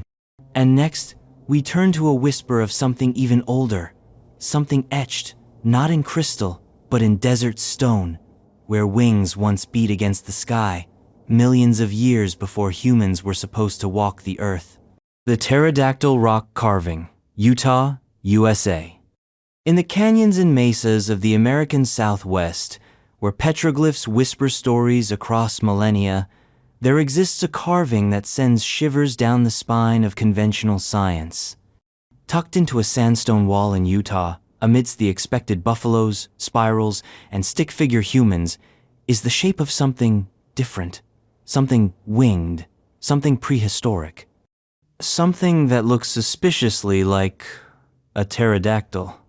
To the trained eye, the creature has the classic silhouette: a long beak, outstretched wings, a pointed tail. Its outline is so disturbingly specific that it's become a lightning rod for debate. Mainstream archaeologists say it's just a stylized bird or a mythological creature.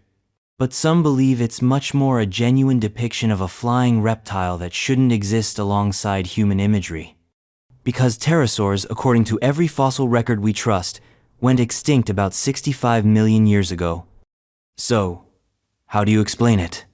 One theory posits that ancient people might have discovered fossils and, in awe, tried to replicate them in their rock art, a sort of prehistoric fan fiction.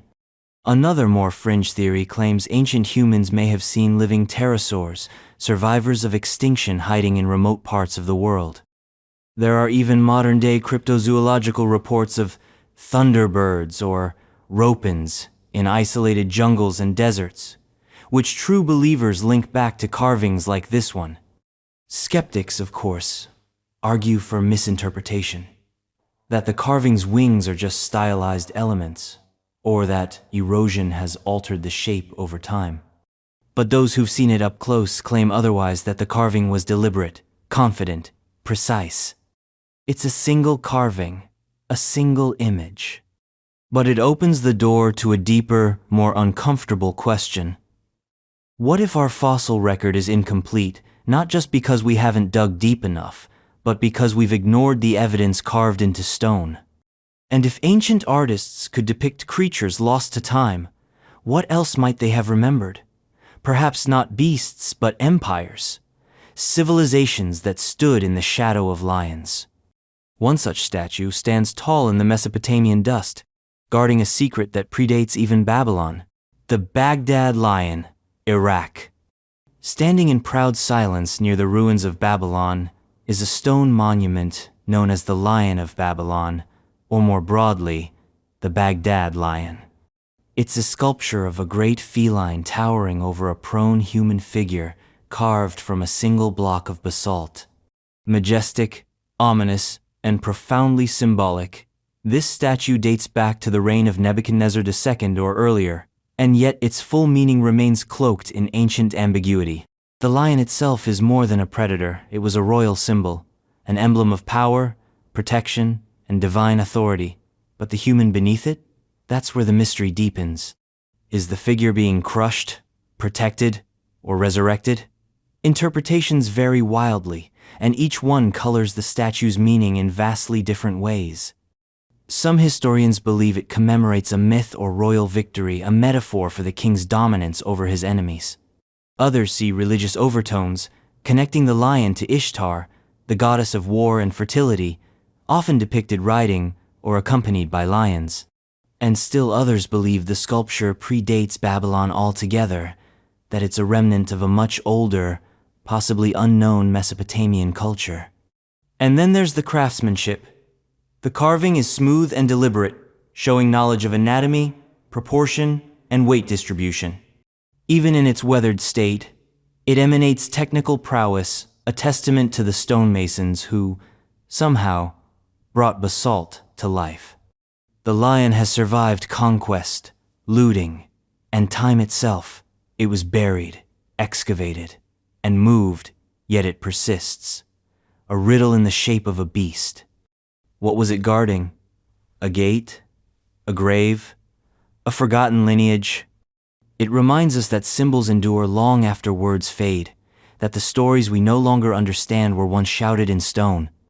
And perhaps those stones weren't just symbolic, because deep in the heart of Africa, in a country that once ruled its own empire, are walls massive, mortarless, and mysterious. Not legends, not myth, but the shattered skeleton of a lost city.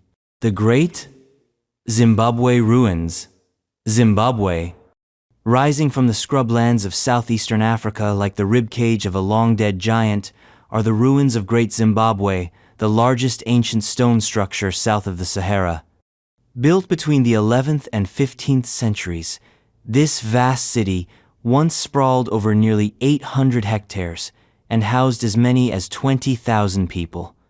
But what startles visitors isn't just the scale, it's the craftsmanship. Massive granite walls rise as high as 36 feet, constructed without mortar.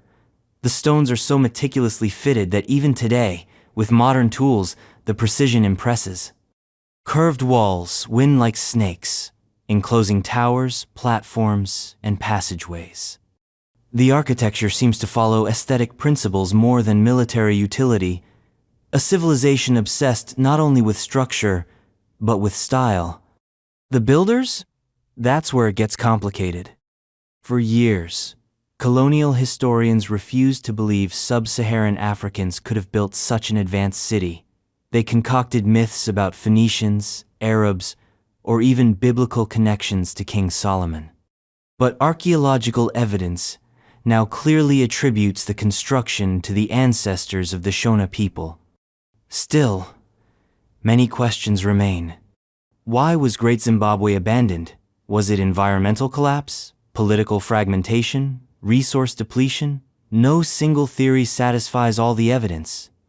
And then there are the soapstone birds, enigmatic carvings, found atop monoliths, symbolizing authority, spirituality, or something else entirely. Some say they were totems. Others, part of an ancient code, a forgotten language of stone. Great Zimbabwe isn't just an archaeological site. It's a cultural reckoning, a reminder that Africa's history is richer, deeper, and more sophisticated than textbooks once admitted. It speaks of trade networks that reached as far as China, of gold smelted, traded, and transformed into art, of kings who ruled with enough power to leave their mark in stone. And just a few thousand miles away, across the ocean, another ancient site whispers a similar message, built not of gold, but of dirt mounds shaped by hands no one expected. The Poverty Point Mounds, USA. Deep in the bayous of northeastern Louisiana lies a series of earthen ridges and mounds so vast, so geometrically precise, that they would seem more at home in Mesopotamia than the American South. This is Poverty Point, a prehistoric complex built by a culture that, according to traditional models of history, shouldn't have had the social complexity to build anything at all. Constructed between 1700 and 1100 BCE, Poverty Point is older than the Parthenon and the Roman Forum. It consists of concentric semi-elliptical ridges 5 to 6 feet high, arranged like giant fingerprints pressed into the earth. At its center rises a massive mound, 70 feet tall, shaped like a bird in flight when viewed from above. Altogether, the site covers nearly 1 square mile. But here's the kicker.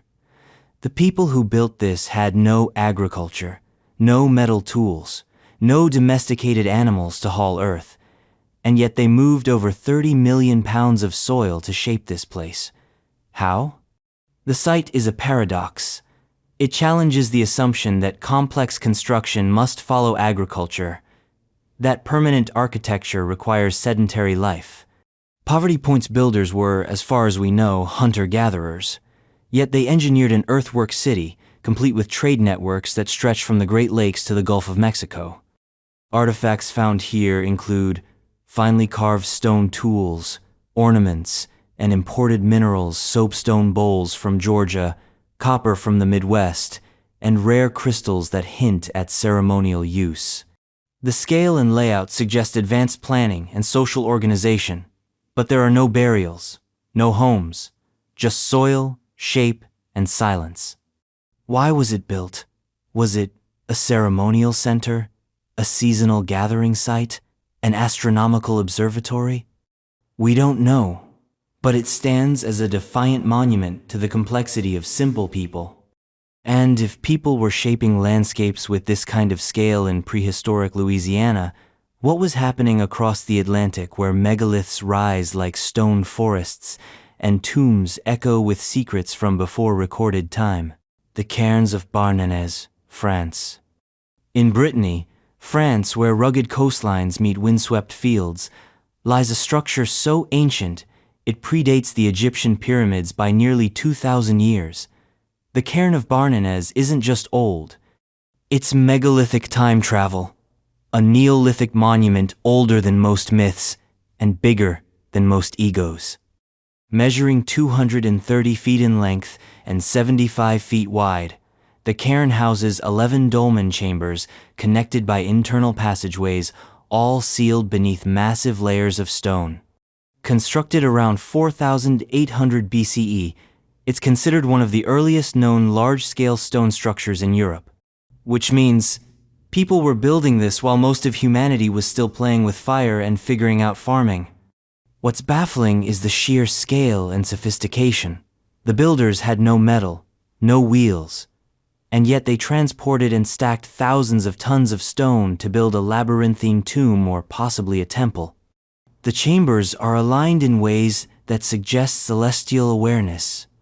Some theorists believe they were used for astronomical observation, or that the entire structure was built to resonate with sound. Inside, carvings hint at symbolic meaning, abstract shapes, axes, waves, spirals, a visual language that we don't fully understand. Were these spiritual markings, directions for the afterlife, or the echoes of a culture whose mythology has long since vanished? Even more strangely, the cairn was forgotten. By the Bronze Age, it was just another hill. Its chambers were sealed, its legends buried. When rediscovered in the 20th century, it had already been partially destroyed by quarrying an ancient cathedral hacked apart for road gravel. Now restored, the cairn of Barnanez stands as a massive question. What compelled early humans to build like this? What stories are encoded in its stones? And if they could build this with nothing but stone and bone, what might they have pulled off with geometry, manpower, and divine ambition?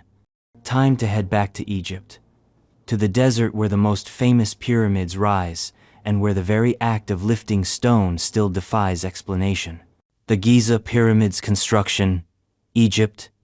They've stood for over 4,500 years, towering over the desert like gods carved from geometry. The Great Pyramids of Giza, especially the Pyramid of Khufu, are not just tombs, they are enigmas. And the greatest riddle is still the simplest one. How were they built? Each block of limestone, weighing between 2.5 to 15 tons, was quarried, shaped, transported, and fitted with almost supernatural precision. The Great Pyramid alone consists of an estimated 2.3 million blocks laid down with such accuracy that you can't even slide a credit card between them. Mainstream archaeology insists it was all done with copper tools, sledges, and sheer manpower. And maybe it was. But there's a growing unease, a suspicion that we're missing something. How did they quarry and shape blocks that large with tools that soft? How did they transport them across sand and up ramps with no evidence of the ramps themselves ever found? How did they align the structure almost perfectly with true north and encode mathematical constants like pi and the golden ratio? Then there's the labor force. Thousands of workers housed in organized camps, fed and supported by a national infrastructure. Which begs the question, why pour so many resources into monuments that seem less like tombs and more like machines? Some theories suggest the pyramids had acoustic properties. Others claim they were energy devices. The more grounded view is that they were cosmic burial sites built to align pharaohs with the stars. But even that leaves gaps. And then there's erosion. Weathering on the Sphinx and parts of the pyramid complex suggests a timeline that could be even older by thousands of years, further fracturing the historical narrative. The pyramids are not just the apex of ancient Egyptian power. They are a reminder that sometimes, the more we uncover, the less we understand. And if stone can be shaped with such precision, what about the impossible? What about stonework so tight, so perfect, it might as well have been grown? Welcome to the Andes, where the gaps between truth and granite are paper thin. The impossible Inca stonework, Peru. High in the Andes, where the air is thin and time hangs heavy, The Incas carved cities out of mountains. But even among their many feats, one stands above the rest: their stonework. It's not just beautiful, it's impossible. Massive, irregular stones are fitted together with such precision that no mortar was needed. These aren't bricks, they're megaliths, some weighing over 100 tons, shaped with curves, angles, and interlocks, so tight you can't slip a piece of paper between them. No standardization, no repeating patterns. Every stone is unique, and yet they fit like a 3D jigsaw puzzle forged by gods. Machu Picchu, Sacsayhuaman, Ollantaytambo, these are not ruins of a clumsy past. They are monuments of mastery, the kind that seems to laugh in the face of modern engineering. So, how did they do it? The official explanation involves pounding stones with other stones, slowly shaping them over time. But this raises uncomfortable questions. How did they move such enormous blocks across mountains and valleys? How did they shape granite, one of the hardest stones, using only bronze or stone tools? The Incas left no written manuals, no blueprints, only walls. Walls that have survived earthquakes that flattened modern buildings. Walls that curve with the terrain, bend around corners, and absorb seismic shock as if they were alive. Some researchers suggest ancient techniques we've lost: vibration, sound, or even unknown forms of softening stone. Others flirt with the unthinkable, inherited technology from an earlier, forgotten civilization, a legacy that the Incas preserved but did not invent. And the stonework doesn't just fit, it flows. It curves like bone, like muscle, like a memory sculpted in mineral. If the Incas inherited a lost engineering language, what else might they have left us? Perhaps strange relics with shapes we can't categorize. Small, hollow, geometric. Scattered across Europe with no clear function and absolutely no consensus. The Roman dodecahedra, Europe. Imagine holding a small, hollow object made of bronze, perfectly geometric, with 12 faces each, a pentagon. At the center of each face, a hole. The sizes vary. The craftsmanship is consistent. This is a Roman dodecahedron, a mystery no one has ever solved. Over 100 of them have been found across the former Roman Empire in France, Germany, Italy, and Britain. But not a single one has an inscription. Not a label, not a Made in Rome stamp. They weren't buried with emperors or hung in temples. They're just there, confident in their obscurity. Scholars have tossed out dozens of theories. Were they candle holders? Astronomical instruments? Surveying tools? Knitting gauges? Dice for a lost game? Each explanation fits some, but not all of the facts. The holes are often of varying sizes. Some have knobs or stubs on the corners. Some were found in military sites, others in graves. No two are identical, yet all follow the same general design. What's strangest is what's missing. There is no written mention of them in any Roman texts. Not by Pliny, not by Vitruvius, not by any chronicler of daily life in the empire. And the Romans wrote everything down from plumbing specs to recipes for fish sauce. Yet these? Nothing. That absence screams. It suggests a private use, a sacred use, or perhaps a mundane one deemed too obvious to explain, one we've forgotten entirely. Were they tools for measuring distances by starlight? Objects used in magical rituals? Teaching aids? Or artifacts of a subculture within the Roman world, like an ancient Masonic society that left no trace? The dodecahedra are puzzles in solid form. They don't rust, they don't crack, and they don't answer questions. And maybe that's the point.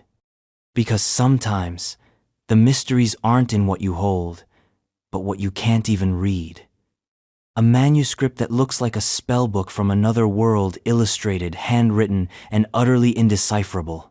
Found in a forgotten chest, written in a language spoken by no one on earth. The Voynich manuscript, unknown. Bound in goatskin and covered in vines, real and drawn, the Voynich manuscript is the literary equivalent of a locked door with no key, no handle, and no visible hinges. It's a book that shouldn't exist. Not because it's supernatural, but because it refuses to be understood. Discovered in 1912 by rare book dealer Wilfrid Voynich in a Jesuit college in Italy, the manuscript consists of about 240 vellum pages filled with looping, curvaceous script that matches no known alphabet, language, or cipher. And then there are the illustrations. Strange plants that don't exist, women bathing in networks of green tubes, astronomical charts of alien stars, and zodiac signs swirling with biological motifs. Carbon dating places its creation around the early 15th century. That's medieval Europe, a time of Latin scribes and strict symbolism. Yet this book dances outside all known traditions. Its script isn't decorative, it has structure. Word frequencies and syntax patterns suggest it's a real language, but one that no one has ever spoken. Cryptographers, codebreakers, and AI have all tried to crack it. The NSA took a shot. So did World War II codebreakers. Nothing. Theories range from a complex cipher to glossolalia, spirit writing, to an elaborate hoax meant to dupe Renaissance collectors. But if it's a hoax, it's one of extraordinary effort. The handwriting is consistent, no signs of fatigue. The line breaks are logical. The drawings are anatomically, botanically, and astronomically detailed, if utterly alien. Some researchers see herbal medicine, others alchemical instruction. Some even claim it's an early work on fertility or midwifery, filtered through a cultural lens we can't decode. But the truth is, we don't know who wrote it, or why, or what it says. The Voynich manuscript sits in Yale's Beinecke Library, like an orphaned mind whispering from another world, patient, unread, and unbroken. And if this forgotten book hides secrets in ink, what about the secrets hiding behind the walls of our oldest monuments? What happens when the pyramids speak not with inscriptions, but with voids, spaces, and chambers we never knew existed? The Great Pyramid of Giza's internal chambers. Egypt. For centuries, the Great Pyramid of Giza was believed to be fully explored, a stone monolith whose secrets, while profound, had all been unearthed. It had chambers. Yes, the King's Chamber, the Queen's Chamber, the Grand Gallery, all known, all mapped, but in 2017, that illusion shattered.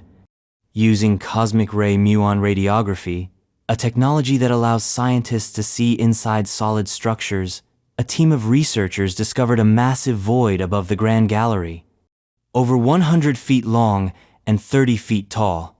It was dubbed the Big Void, and it instantly became the most significant internal discovery in the pyramids since the 19th century. But here's the kicker. No one knows what it is. Is it a structural anomaly? A secret chamber? An undiscovered burial vault? There are no passages leading to it, at least none we've found. It hovers inside the pyramid like a black box sealed by time. And since no invasive techniques are currently allowed by Egyptian authorities, we can only stare at it with quantum X-ray eyes and wonder. What makes this even stranger is that it's not the only mystery within the pyramid. Over the years, other anomalies have been hinted at: thermal hotspots, unexplained cavities, blocked shafts ending in sealed doors. Some shafts align with specific stars, suggesting religious or cosmic purposes. Others seem purely functional unless, of course, they're not. The Great Pyramid was never just a tomb. It was a machine of symbolism, of mathematics, of engineering, and perhaps of something else. The discovery of hidden chambers suggests the blueprint was never fully read, that we've been walking through the ground floor of a skyscraper without ever looking up. And maybe, just maybe, that void isn't empty at all.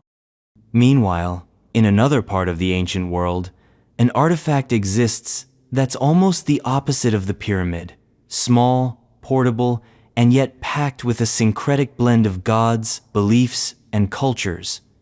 A tiny golden box that carries east and west in the palm of your hand. The Bimbaran Reliquary, Afghanistan. In the sands of Afghanistan's ancient crossroads, where Buddhist monks once walked and Greek gods still lingered in stone, archaeologists unearthed a relic that defies easy classification. It's called the Bimmeran Reliquary, a small, golden container from the 1st century AD, discovered in a stupa near Jalalabad. And it is, quite literally, a divine contradiction. Crafted from solid gold and adorned with embedded gemstones, the reliquary is an exquisite example of early Buddhist devotional art. But here's where things get weird. The figures engraved on it are not just the Buddha and his disciples, but also Hindu deities and Greek motifs. One side shows the Buddha seated serenely. Another side? A Greek god, possibly Hermes, or a bodhisattva dressed in Hellenistic robes. It's a microcosm of spiritual globalization long before globalism existed. The object seems to have emerged from the ancient region of Gandhara, a melting pot of Indo-Greek, Buddhist, and Persian cultures. Here, religion wasn't a zero-sum game. Gods overlapped. Myths fused. A single golden container could carry the teachings of Siddhartha and the aesthetic flair of Athens. But here's the real mystery. How did something so culturally complex come to be, and more importantly, why? Some scholars believe it was a diplomatic object, a symbol of interfaith tolerance, created for a patron who straddled multiple belief systems. Others think it may have held relics of the Buddha himself, intended for worship across political and religious lines. Whatever its function, it is a stunning testament to lost nuance to a time when borders were blurred and belief systems intertwined. The reliquary is both container and message, sealed in gold, whispering that ancient people may have been far more interconnected and sophisticated than we imagine. And from golden relics of harmony, we pivot to stone artifacts of eerie perfection. Not carved, not worshipped, just round, mysteriously round. Hundreds of them, sitting in the jungles of Costa Rica, silently defying every attempt to categorize them. The Dique spheres, Costa Rica. In the lush lowlands of the Dique Delta in Costa Rica, nestled among banana plantations and tangled jungle, lie hundreds of stone spheres, some no larger than a baseball, others weighing up to 15 tons. They're almost perfectly round, smooth as bone, as if polished by celestial hands. They are the Dique spheres, and they shouldn't exist. Discovered in the 1930s by the United Fruit Company while clearing land for plantations, these petrospheres have baffled archaeologists for nearly a century. Carved from granodiorite, a material not naturally found in the area where the spheres were located, they were clearly transported, carved, and placed with great effort and intent. But for what purpose? That's where the speculation begins. Some were found aligned in straight lines, triangles, or geometric patterns. Others were buried, half submerged, or placed at the entrances of now lost structures. Were they markers, calendars, status symbols, ancient maps, or just the world's most obsessive lawn decorations? Mainstream archaeologists attribute the spheres to the Diques culture, which flourished between 700 and 1500 CE. But the tools used to create such perfect spheres, and the methods used to shape and polish them remain unclear. No workshops have been found, no chisels, no unfinished spheres left behind like breadcrumbs.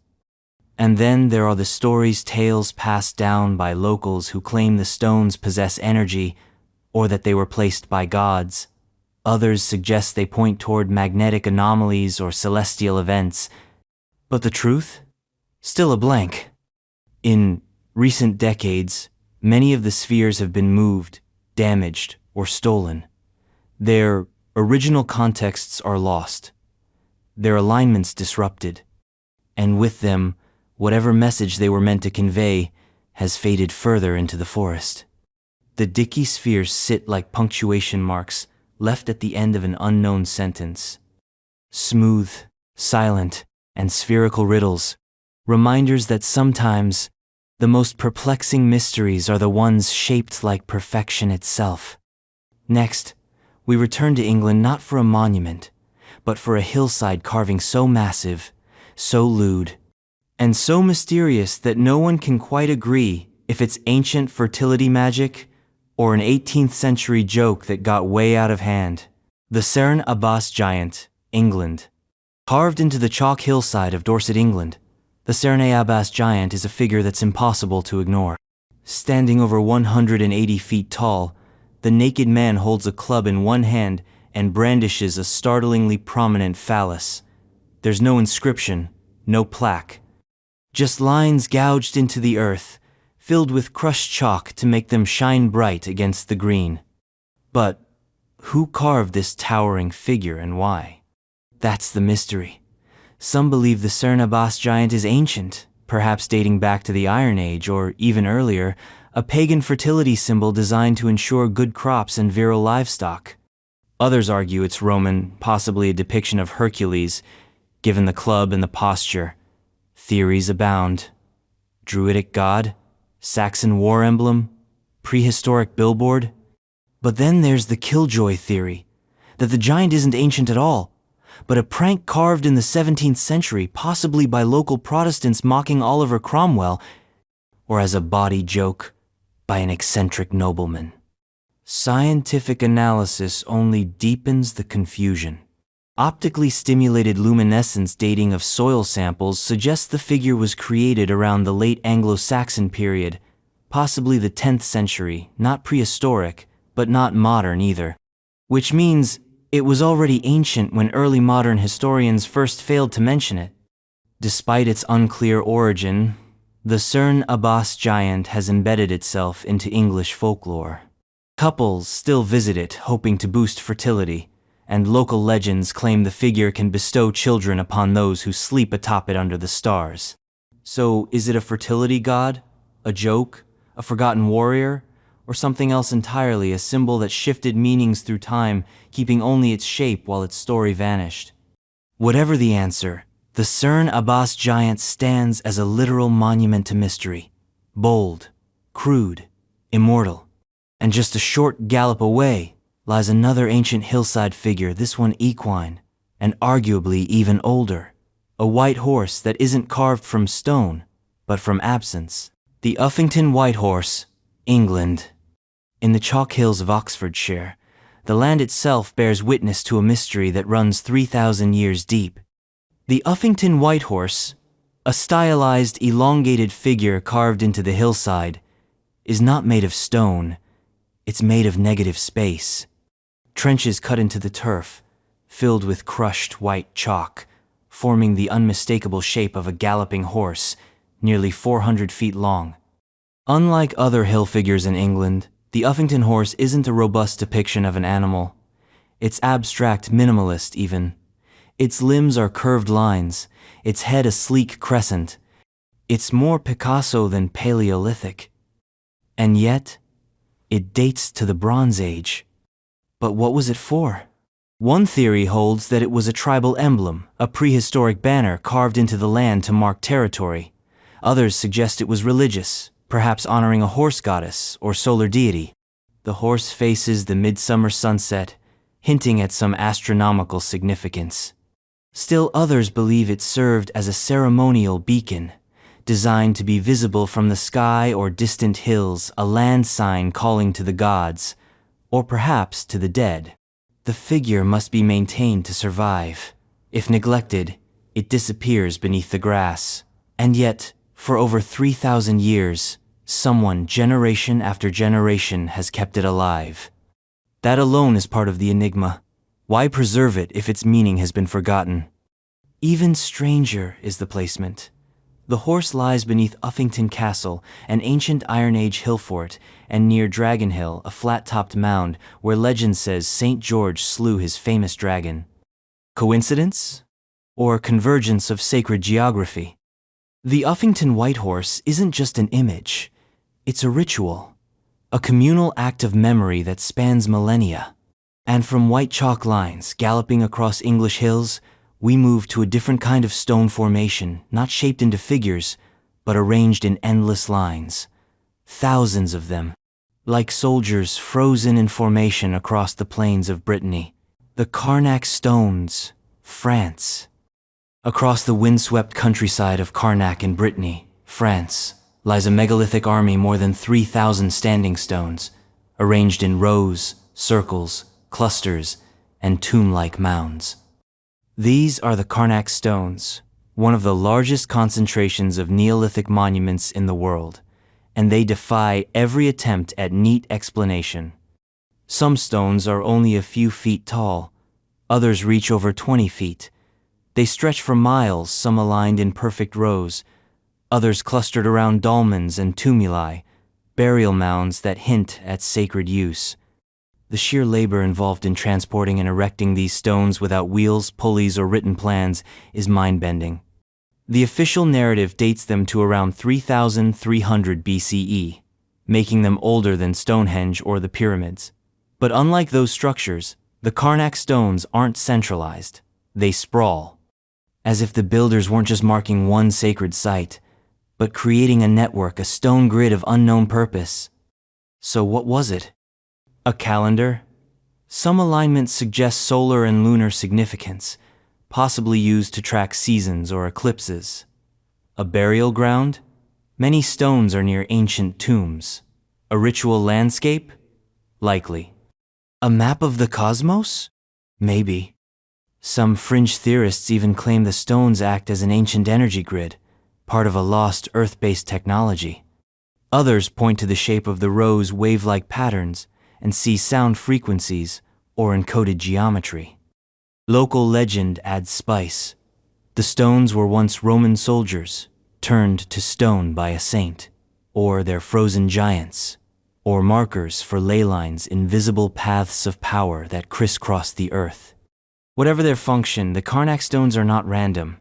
They are deliberate, precise, and colossal, a project that spanned generations, maybe even centuries of planning and labor. Yet no written word survives to explain why. They remain mute sentinels of a forgotten order, stones that refuse to fall or speak. And if stones can hold secrets so long, imagine a written language that never gave up its mysteries, a script that still stares back at us, unsolved, from the desert sands of Africa. The Meroitic script, Sudan. Deep in the Nubian desert, etched into temples, tombs, and stone stelae, lies a script that speaks but no one can understand it. The Meroitic script, named after the ancient kingdom of Meroe in modern-day Sudan, was once the written language of a powerful civilization, a culture that rivaled Egypt, built pyramids of its own, and left behind a silent archive in stone. The Meroitic kingdom flourished between 300 BCE and 350 CE. It was sophisticated, wealthy, and culturally rich. Its queens, the Kandakes, were legendary, often ruling independently or as co-sovereigns with kings. Its art was vibrant, its trade network stretched into Africa and the Mediterranean, and its temples were grand, but its writing, still undeciphered.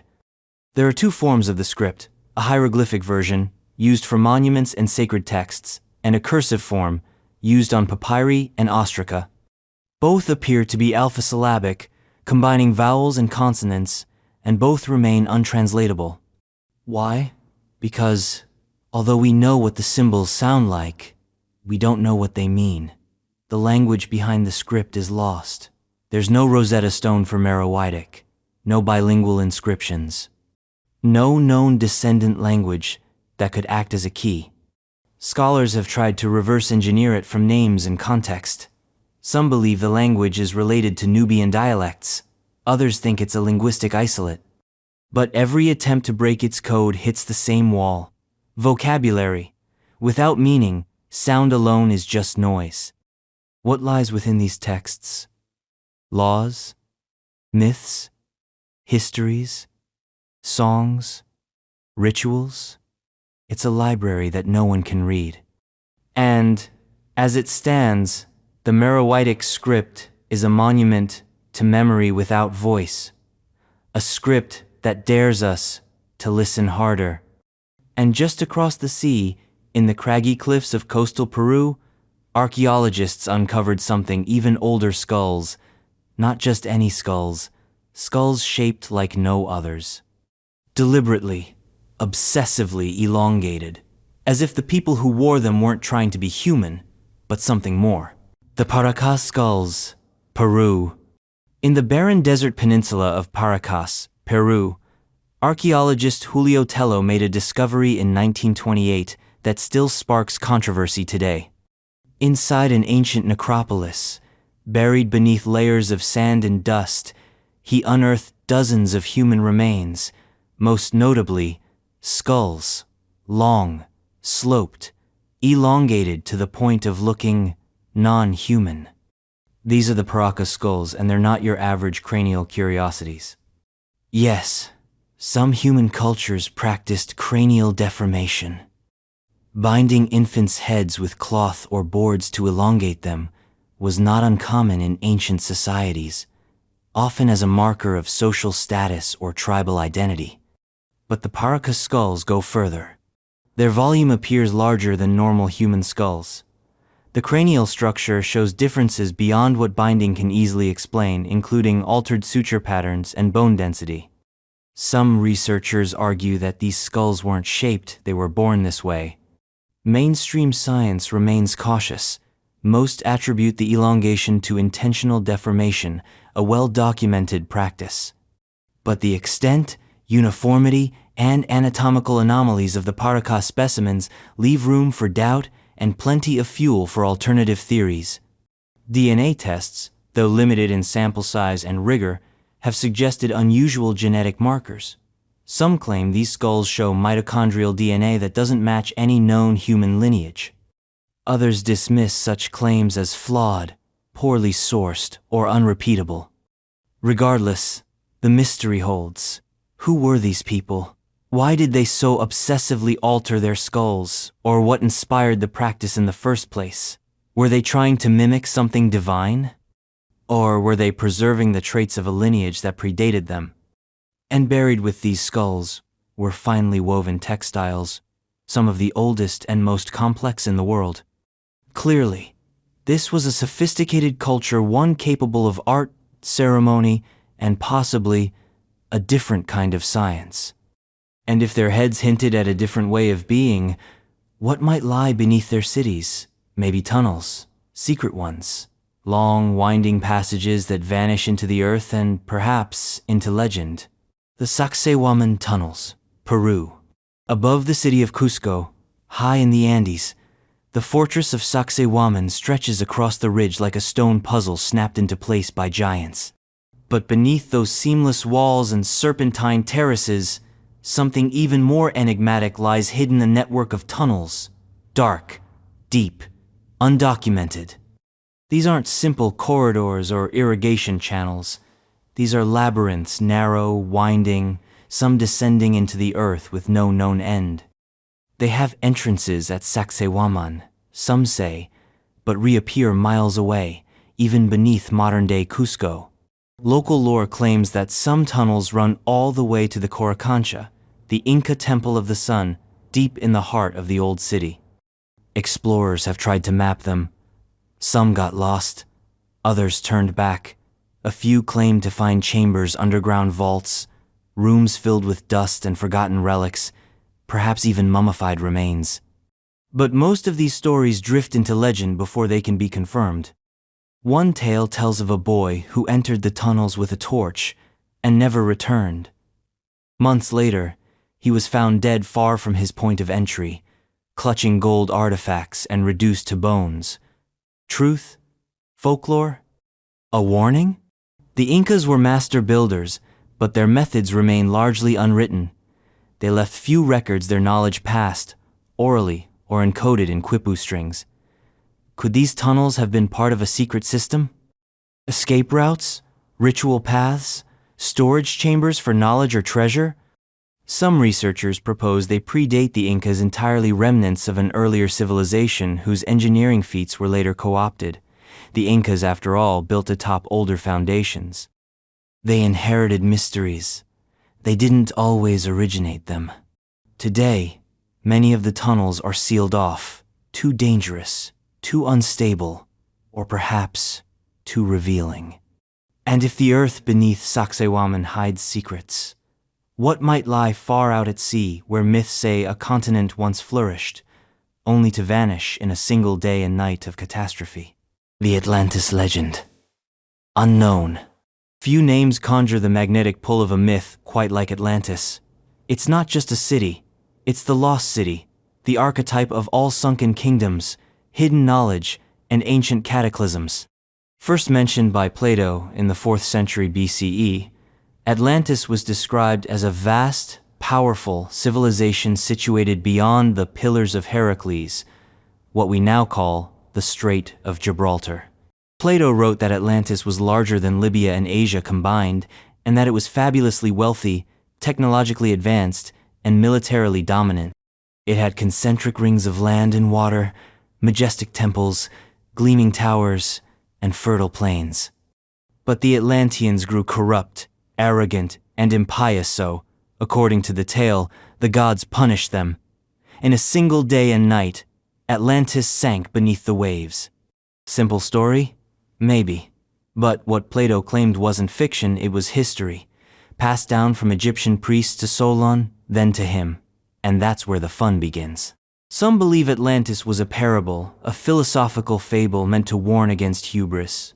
Others say Plato used real geographical knowledge distorted by time. And then there are those who insist it was a real place, a flourishing civilization wiped out by an ancient cataclysm, perhaps a comet impact, mega tsunami, or volcanic eruption. Over the centuries, Atlantis has been found in nearly every corner of the globe: the Mediterranean, Antarctica, the Caribbean, even under the Sahara Desert. None of these claims are universally accepted. All of them feed the fire.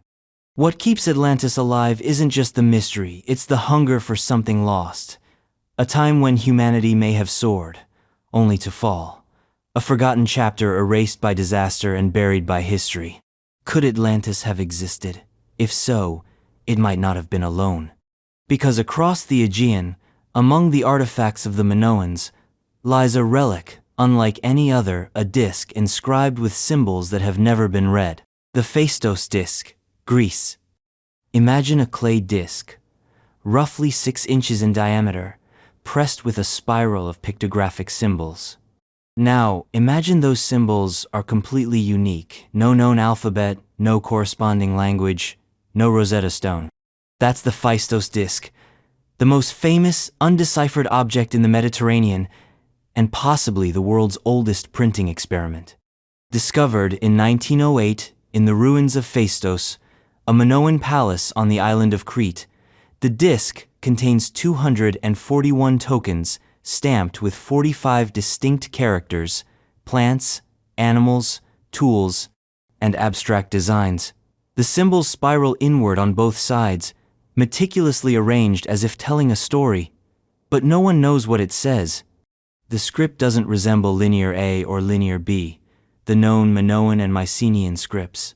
Its pictographic nature suggests an entirely different system, maybe a syllabary, maybe logographic, maybe both. And because it was made with stamps, not carved, it suggests the use of movable type, a form of printing that wouldn't reappear for another 3,000 years. Is it a hymn, a ritual, a legal decree, a game, a calendar? Theories abound, ranging from religious invocations to proto-poetry to an ancient board game rulebook. But with no similar text to compare it to, decipherment remains impossible. Some even argue the disc is a forgery, an early 20th century prank, cooked up by a clever archaeologist desperate for a headline. But tests confirm the clay dates back to the Minoan era, and the craftsmanship is undeniably meticulous. What makes the Phaistos disc maddening isn't just that we don't know what it says, it's that we might never know. It's a message in a bottle from a shipwrecked language, sailing alone through time. And if a disc can hold such mystery, imagine an entire army of statues buried underground, armed and armored, facing east, silent and eternal. Their paint still clings to the past, even as their purpose remains an enigma. The Terracotta Army's preservation, China. When farmers digging a well near Xi'an in 1974 struck pottery instead of water, they didn't just find shards, they found an army. Thousands of life-size terracotta soldiers buried in battle formation, each with unique facial features, hairstyles, armor, and weapons. They had stood underground, untouched, for over 2 millennia. Built to guard the tomb of China's first emperor, Qin Shi Huang, the terracotta army is one of the most astonishing archaeological discoveries of all time.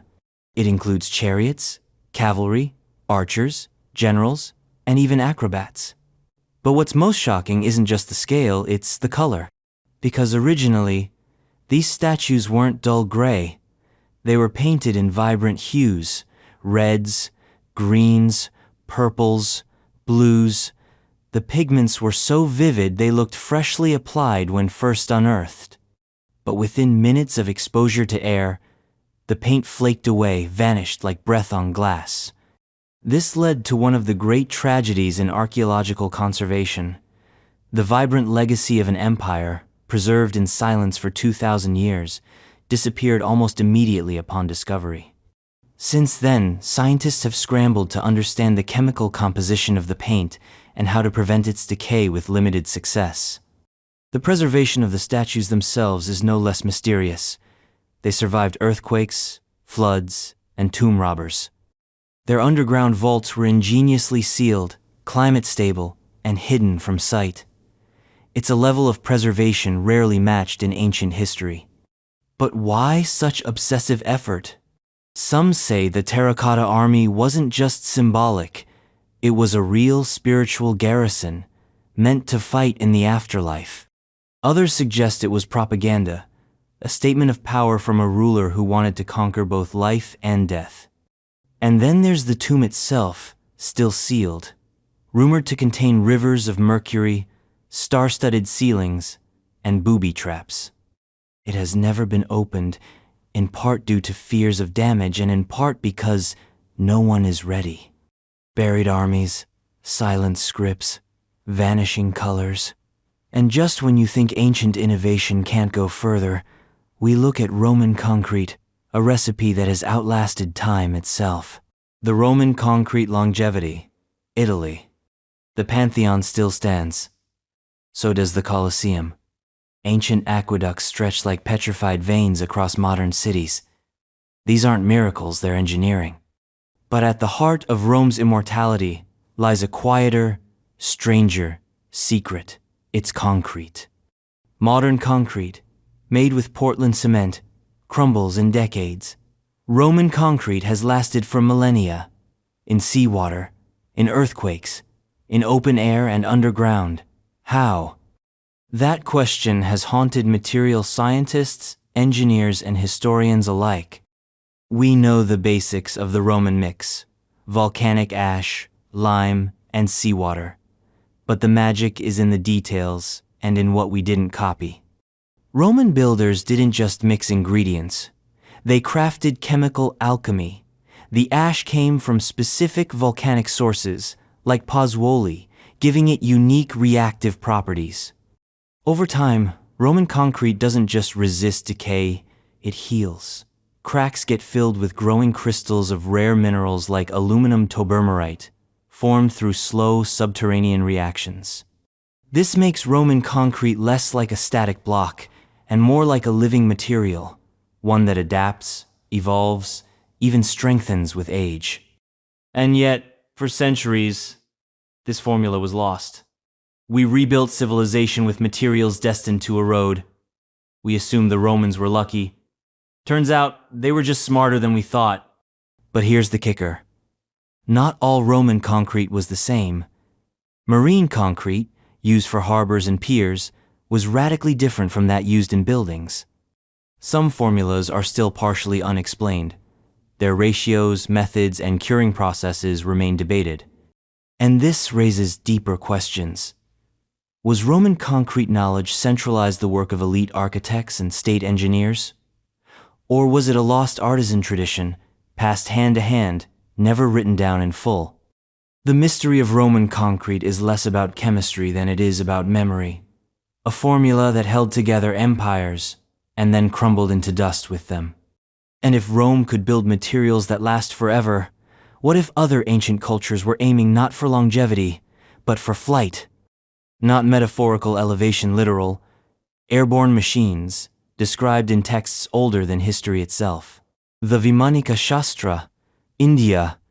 In the twilight pages of Sanskrit literature, one text flickers like a beacon of forbidden knowledge, the Vimanika Shastra. Attributed to the sage Maharishi Bharadvaja, this manuscript claims to describe ancient flying machines. Vimanas, airborne, metallic, weaponized, not just stories, technical blueprints. The text surfaced in the early 20th century, said to be channeled through spiritual revelation rather than found in ruins.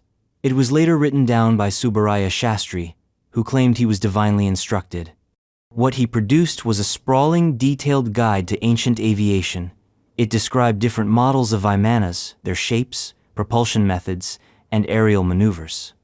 It included metals unknown to modern chemistry, steering mechanisms, fuel types, even anti-collision technologies.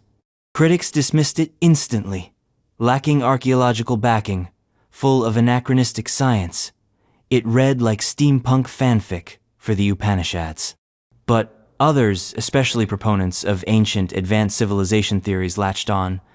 What if this was a distorted echo of real knowledge, an oral tradition encoded in spiritual metaphor? The Vimanika Shastra isn't the only source. Ancient Indian epics like the Mahabharata and Ramayana describe flying chariots, sky battles, and cities in the clouds. Were these literary flourishes? Or cultural memory of something real? Skeptics argue the text is a modern forgery or a pseudo-scientific fantasy. And yet, aeronautical engineers who reviewed its diagrams found strangely that some designs could plausibly generate lift. Not efficient, not realistic, but not impossible. Even if it's not a literal engineering manual, the Vimanika Shastra taps into something deeper, the recurring mythos of airborne gods, divine machines, and lost technology in human prehistory. And if ancient Indians imagined the skies, what were early Siberians seeing carving Ice Age visions into mammoth bones? Because some stories aren't written in books. They're etched into ivory, left to freeze in time. The Siberian mammoth carvings, Russia. Across the frozen plains of Siberia, buried in permafrost and ice, archaeologists have discovered relics of a forgotten world, carved tusks, bones, and antlers etched with scenes from a time when mammoths still walked the earth. These aren't doodles. They're deliberate, hauntingly accurate carvings of Ice Age megafauna, and they may be among the oldest surviving works of art on Earth. Some of these carvings are over 20,000 years old. They show mammoths, woolly rhinos, reindeer, cave lions drawn with fluid lines, etched with detail that suggests not just observation, but reverence. The level of anatomical precision rivals modern field sketches. These weren't caricatures. They were memory rendered in bone. Who made them? They weren't civilized in the traditional sense. These were Paleolithic hunter-gatherers, living in extreme climates, with tools made of stone and bone. But their art suggests a deep understanding of animal movement, behavior, and emotion. Some carvings show hunting scenes. Others depict what could be ritual, storytelling, or spiritual symbolism. Even more enigmatic are the abstract symbols, zigzags, dots, and grid-like patterns that accompany the animal figures. Were these primitive calendars, maps of migratory routes, clan symbols? The first stabs at written language? Some of the carvings come from sites that appear to be ritual spaces, mammoth bone circles arranged like prehistoric shrines, places of meaning, memory, and perhaps magic. The preservation is eerie. Frozen for tens of thousands of years, these artifacts often emerge intact, their surfaces still sharp, their meanings still hidden. The Siberian mammoth carvings remind us that the line between art and survival was never clear. They show a people who didn't just live in the Ice Age, they dreamed in it. And while Siberians carved bones, others were bouncing balls, rubber balls, processed, perfected, centuries before anyone else figured out how. Let's bounce south to Mesoamerica, where the game was life, death, and chemistry. The Olmec rubber balls, Mexico. Long before Charles Goodyear discovered vulcanization, before soccer fields and NBA courts, rubber was bouncing through ancient courts under a very different sky. In Mesoamerica, the Olmecs, one of the earliest complex civilizations in the Americas, were already processing rubber into balls. Perfectly round, uniformly resilient. Designed for games, or something far more symbolic. This wasn't just tree sap. The Olmecs created rubber by mixing the latex of the Castilla elastica tree with the juice of the morning glory plant, which acted as a natural coagulant. In other words, they weren't just using rubber, they were chemically engineering it. 2,000 years before modern chemistry had a name. The resulting material was durable, flexible, and ideal for making balls. These rubber spheres were used in ritualistic ball games, the Mesoamerican ball game being one of the oldest known sports. But this wasn't a friendly neighborhood match. The stakes were often cosmic. The ball game symbolized the struggle between life and death, day and night, gods and mortals. In some cases, the losing team, or at least its captain, was sacrificed. Archaeological evidence shows that rubber was also used for sandals, bindings, and ceremonial items. But it's the balls that dominate the imagination. Some weighed as much as 3 kilograms, over 6 pounds, and could cause serious injury. Courts lined with stone-sloped walls and markers suggest a game that combined athletics, ritual, and maybe even astronomy. What remains a mystery is how the Olmecs discovered this rubber chemistry. Trial and error? Divine inspiration? Did they understand the molecular transformation they were performing? Or was this sacred knowledge passed down by priests, guarded like alchemical secrets? No other ancient civilization on Earth used rubber in this way. The technology didn't spread until Europeans came into contact with it millennia later. Which raises the inevitable question: what else did the Olmecs know that we've forgotten? And if rubber balls carried symbolic power, what about the stars? Because halfway across the globe, a tribe was already charting Sirius B, a white dwarf invisible to the naked eye. How? That's the riddle, whispered by the Dogon.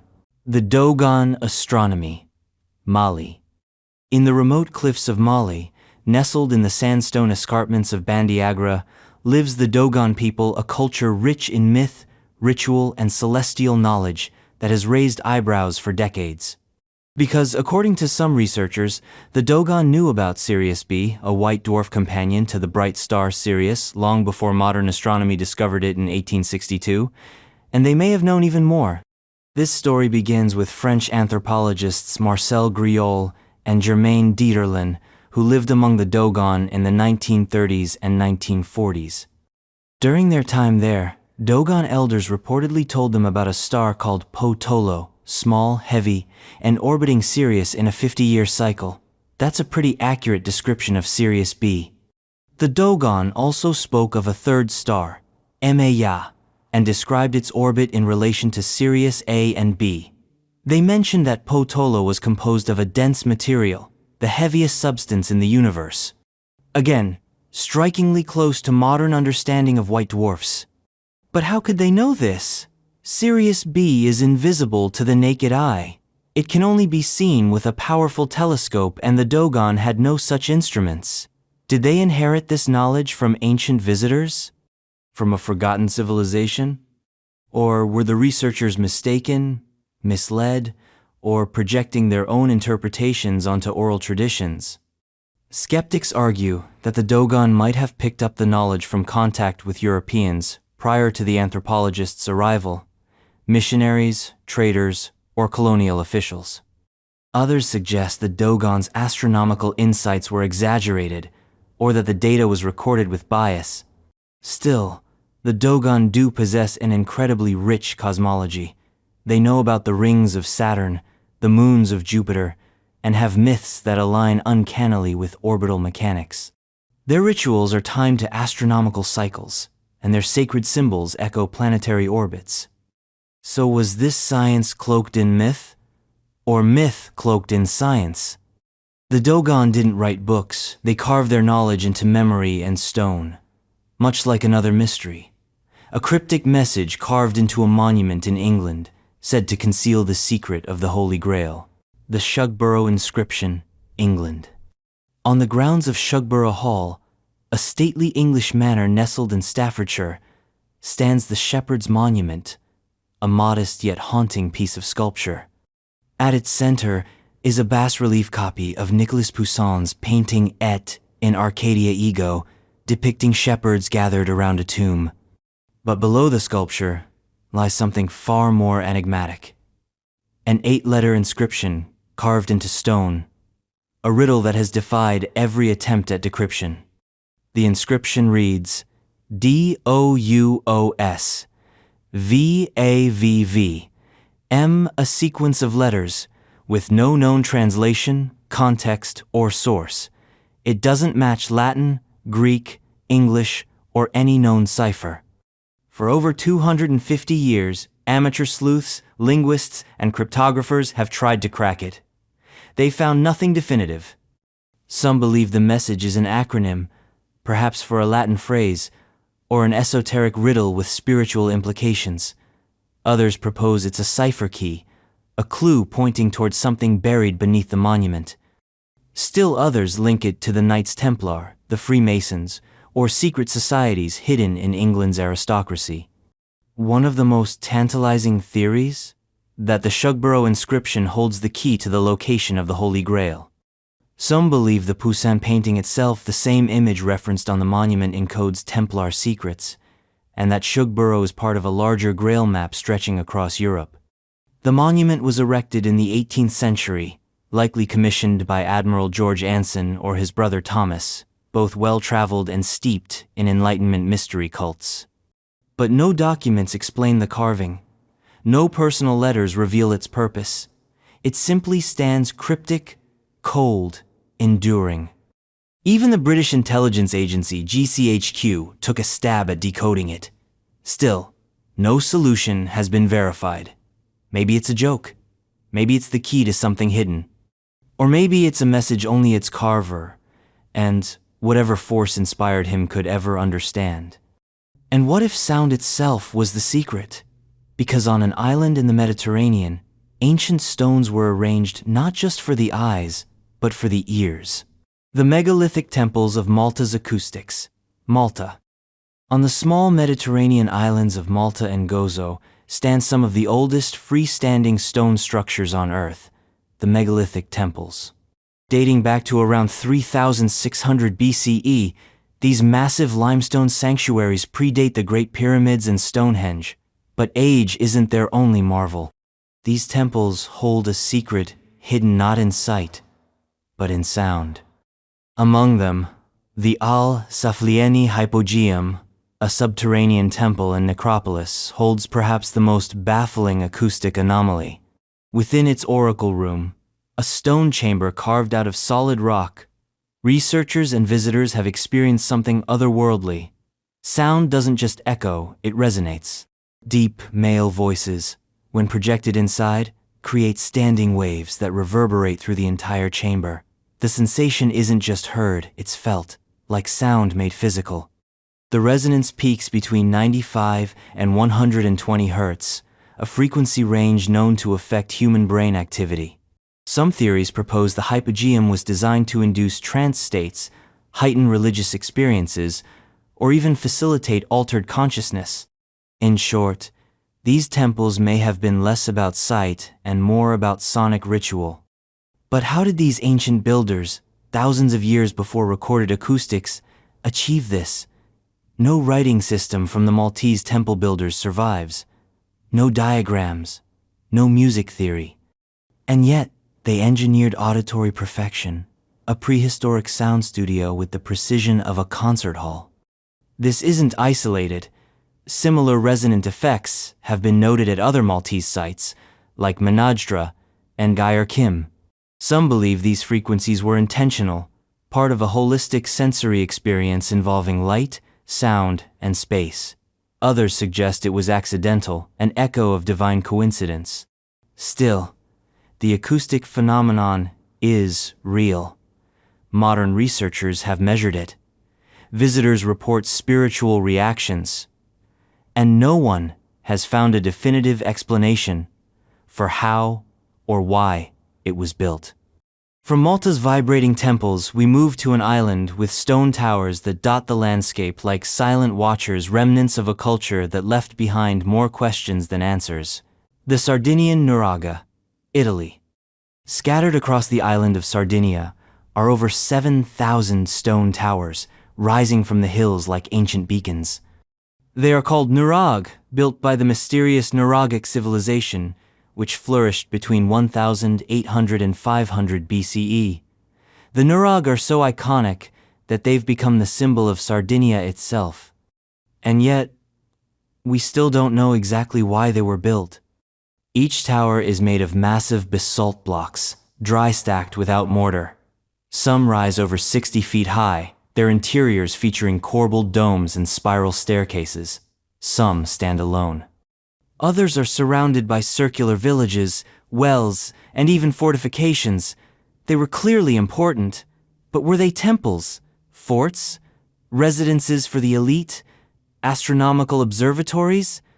Their distribution is baffling. They're found in isolated spots, clustered around coasts, or lined up along ridges. Some align with solar or lunar events. Others seem purely defensive high ground, clear lines of sight. Yet, many are built in places that don't make obvious military or agricultural sense. The civilization that built them left behind no written language, no grand temples or palaces, no obvious seat of government. Just thousands of these towers, and scattered artifacts, pottery, bronze figurines, and cryptic models of the towers themselves, suggesting ritual significance. The Nuragic people traded with the Mycenaeans, the Phoenicians, and possibly even the Egyptians, but they were not absorbed. Their culture persisted obscure, resilient, and enigmatic. Some suggest the towers were communal, shared by clans for religious or social purposes. Others propose they marked territory or housed important lineages. Still others hint at lost technological knowledge, given the precision of the masonry and the effort involved. Whatever their function, the Nurag speak of a culture obsessed with permanence, a people who built in stone, not for kings or conquests, but for something deeper: legacy, memory, or the gods. And as we leave the rugged hills of Sardinia, we head toward the desert where another ancient city defied death through innovation, not through walls or towers, but with water. The lost city of Petra's water system, Jordan. Carved into rose-red cliffs in the Jordanian desert, Petra is one of the world's most iconic archaeological sites. Once the thriving capital of the Nabatean kingdom, Petra flourished over 2,000 years ago in one of the most unforgiving environments imaginable: arid, rocky, sun-scorched. And yet, it didn't just survive, it thrived. The secret? Water. Or rather, what the Nabateans did with it. Petra's water system is a marvel of ancient engineering. Through a network of dams, aqueducts, pipes, rock-cut channels, and massive cisterns, the Nabateans controlled every drop. They captured flash floods with precision-built dams. They channeled water across kilometers of harsh terrain using gravity-fed pipelines carved into solid rock. They even built underground storage chambers that kept water cool and clean for months. The city's design incorporated hidden reservoirs and secret flow routes, some of which are only being rediscovered today. Water was not just for survival, it was used for gardens, fountains, ritual baths, and urban infrastructure that would be impressive even today. This mastery of water allowed Petra to become a bustling hub of trade and culture, linking Arabia, Egypt, the Levant, and the Mediterranean. Spices, incense, textiles, and knowledge flowed through Petra like the very water that sustained it. But how did a desert-dwelling civilization achieve such hydraulic sophistication? There's no surviving manual, no blueprints, just the system itself still partially functional after centuries of abandonment. Some believe the Nabateans possess knowledge passed down from earlier desert cultures. Others suggest they pioneered it independently, combining observation, trial, error, and genius. Still, others wonder if this was more than just practicality, if water was sacred, its control a form of spiritual and political power. In Petra, engineering wasn't just functional, it was divine. And as we leave this desert oasis, we find ourselves slithering through the heartland of ancient America, where a massive earthen serpent coils in silence, staring at the stars. The Great Serpent Mound, USA. In the rolling hills of southern Ohio, there lies a creature made of earth. Not bone or fossil, not carving or paint, but soil itself shaped into the form of a serpent more than 1,300 feet long, undulating across a ridge like it's frozen in motion.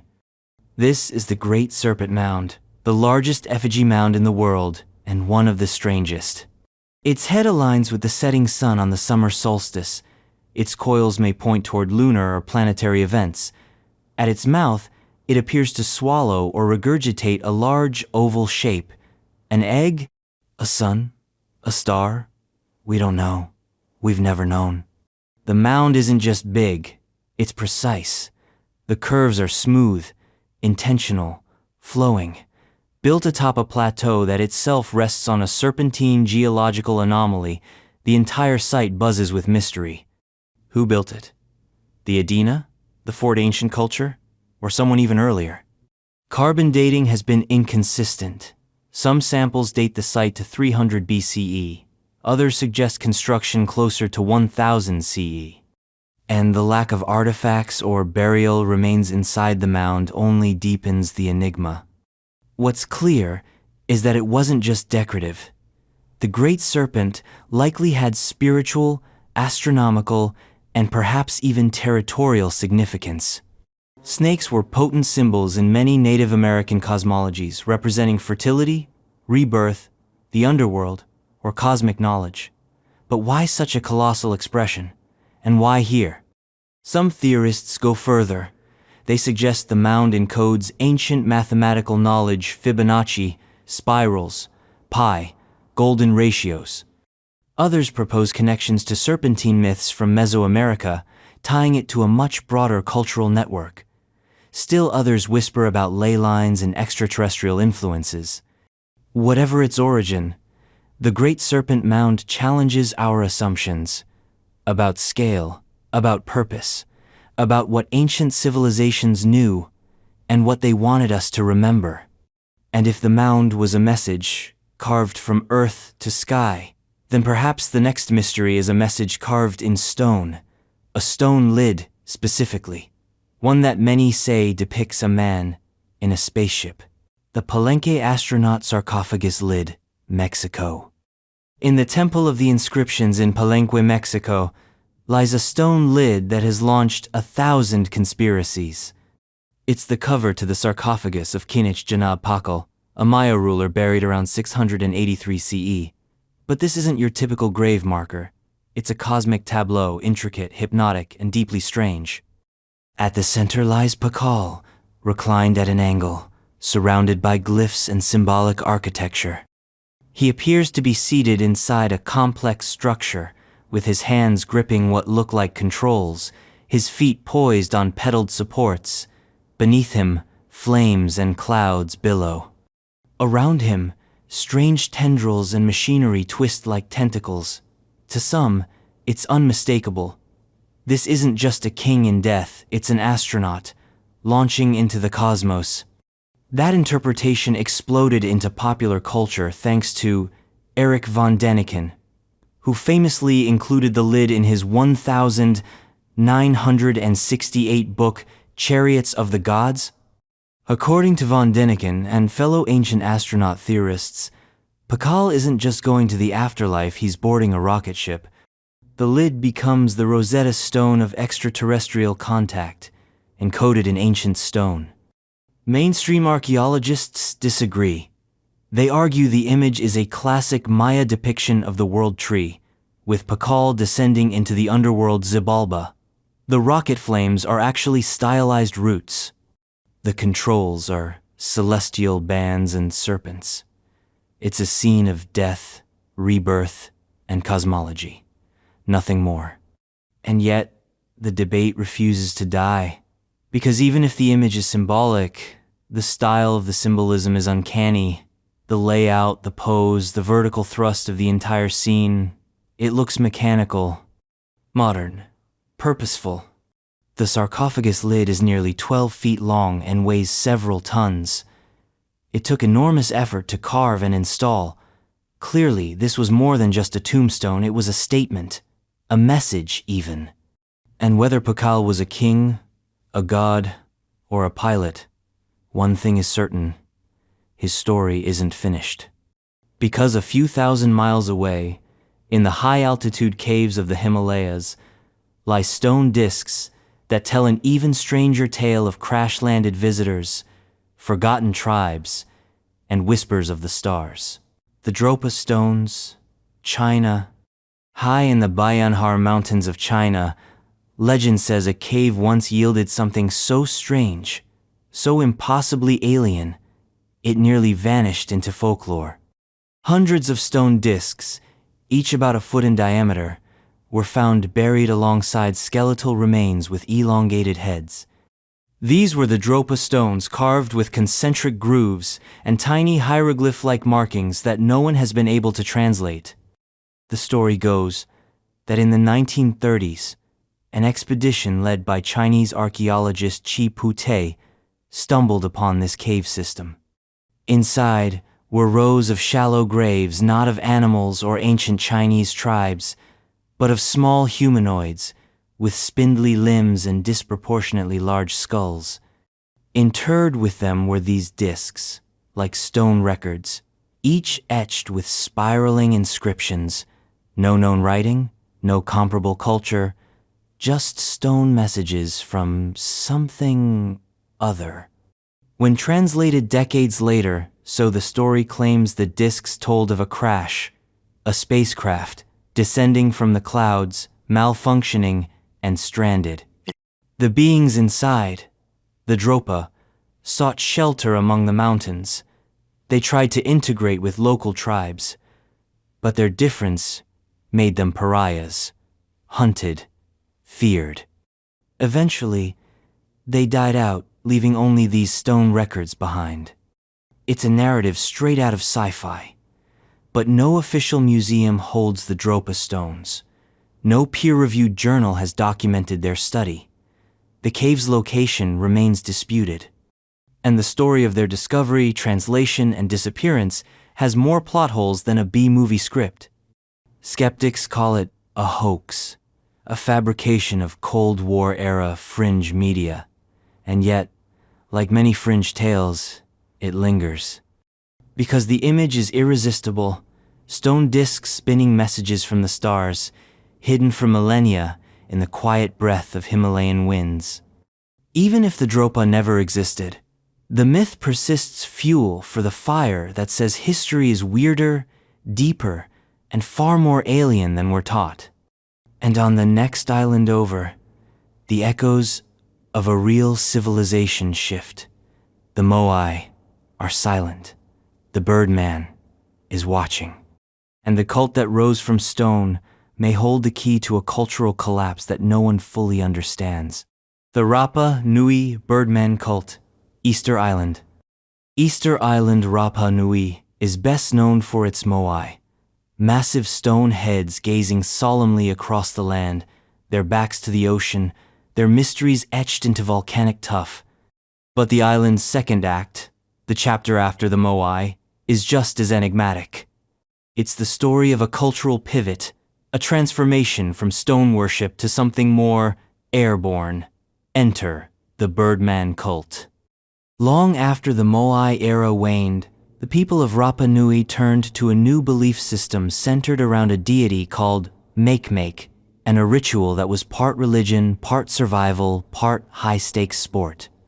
At its core was the Birdman competition, a deadly, sacred contest to retrieve the first egg of the sooty tern from the cliffs of nearby Motu Nui Island.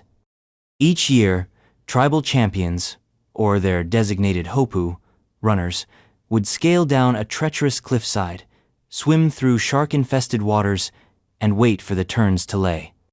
The first to secure an unbroken egg and return it to Orongo, a ceremonial village perched on the edge of a volcanic crater, earned their chief the title of Tangata Manu, the Birdman, ruler of the island for a year.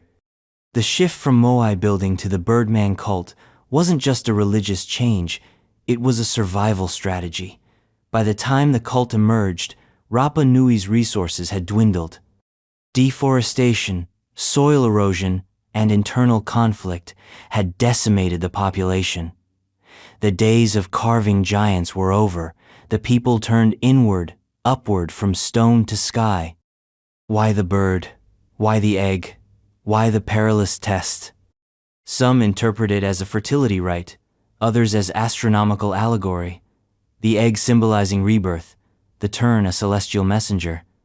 The carvings left behind at Orongo depict birdmen human figures with avian heads in poses that seem symbolic, maybe trance-like, maybe transcendent. But what caused such a drastic shift in spiritual focus? Was it desperation, revelation, or something left behind by earlier visitors with sky god obsessions? Whatever sparked the Birdman cult, it faded just as strangely as it emerged. But underground, across an entire continent, another mystery brews a web of ancient tunnels with no known builders and no clear purpose. The prehistoric tunnels of Europe. Beneath fields, forests, and farmland across Europe lies a hidden network. Thousands of narrow, stone-lined tunnels, some only wide enough for a person to crawl, stretch beneath Germany, Austria, Scotland, and even down into the Mediterranean. Some are barely meters long. Others extend for miles. Together, they form one of the most overlooked enigmas in European archaeology, the prehistoric tunnel systems. These aren't mines. There's no ore, no burial remains, no ceremonial artifacts, just passageways connecting seemingly unrelated areas built by hands long vanished. Often called the Erdstelle in Germany, or simply earth stables. These tunnels are incredibly uniform. Rounded entrances, smooth walls, tight turns. In many cases, they show signs of fire scorching, perhaps used to soften rock or light the way. But there's no consensus on their age. Some estimate Neolithic origins. Others suggest Bronze or even Iron Age construction. Most lack datable materials altogether. So what were they for? Defensive hiding spots? Emergency escape routes? Sacred passages used in ritual movement or initiation? Maybe storage, maybe shrines, maybe something lost in translation across millennia. Their cramped size rules out typical transit or trade use. They weren't meant for comfort. They were meant for something else. What complicates the mystery is the sheer scope. The tunnels are scattered across thousands of kilometers, too similar to be coincidence, too widespread to have been the work of a single culture. And yet, they follow patterns. Some align with ancient ley lines. Others emerge near megalithic sites, stone circles, or dolmens. Few written records mention them. Folk legends speak of elves, dwarves, or the little people who once lived underground.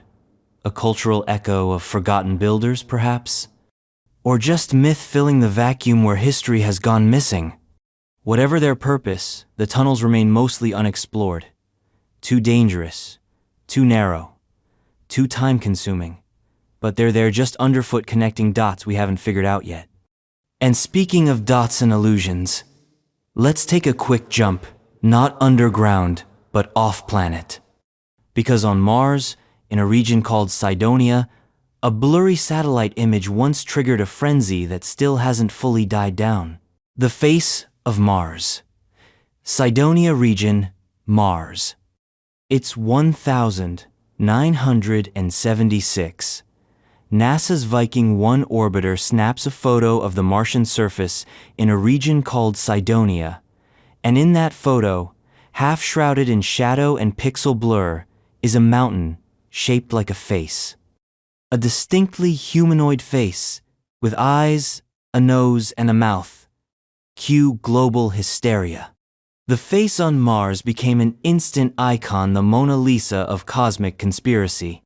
To believers, this wasn't just erosion, it was architecture, a monument.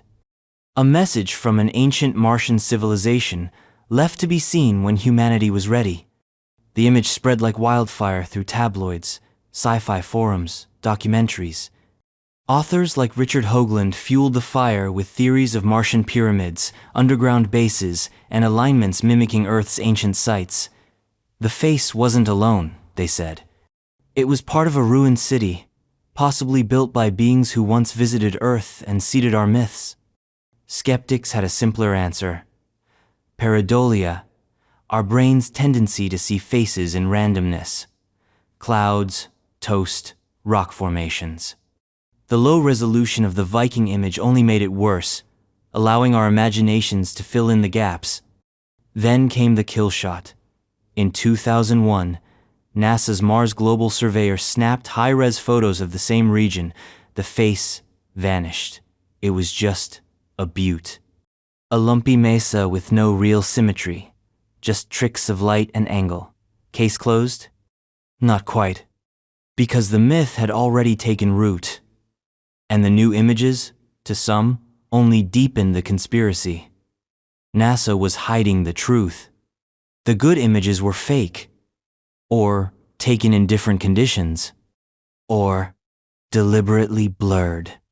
Pick your poison.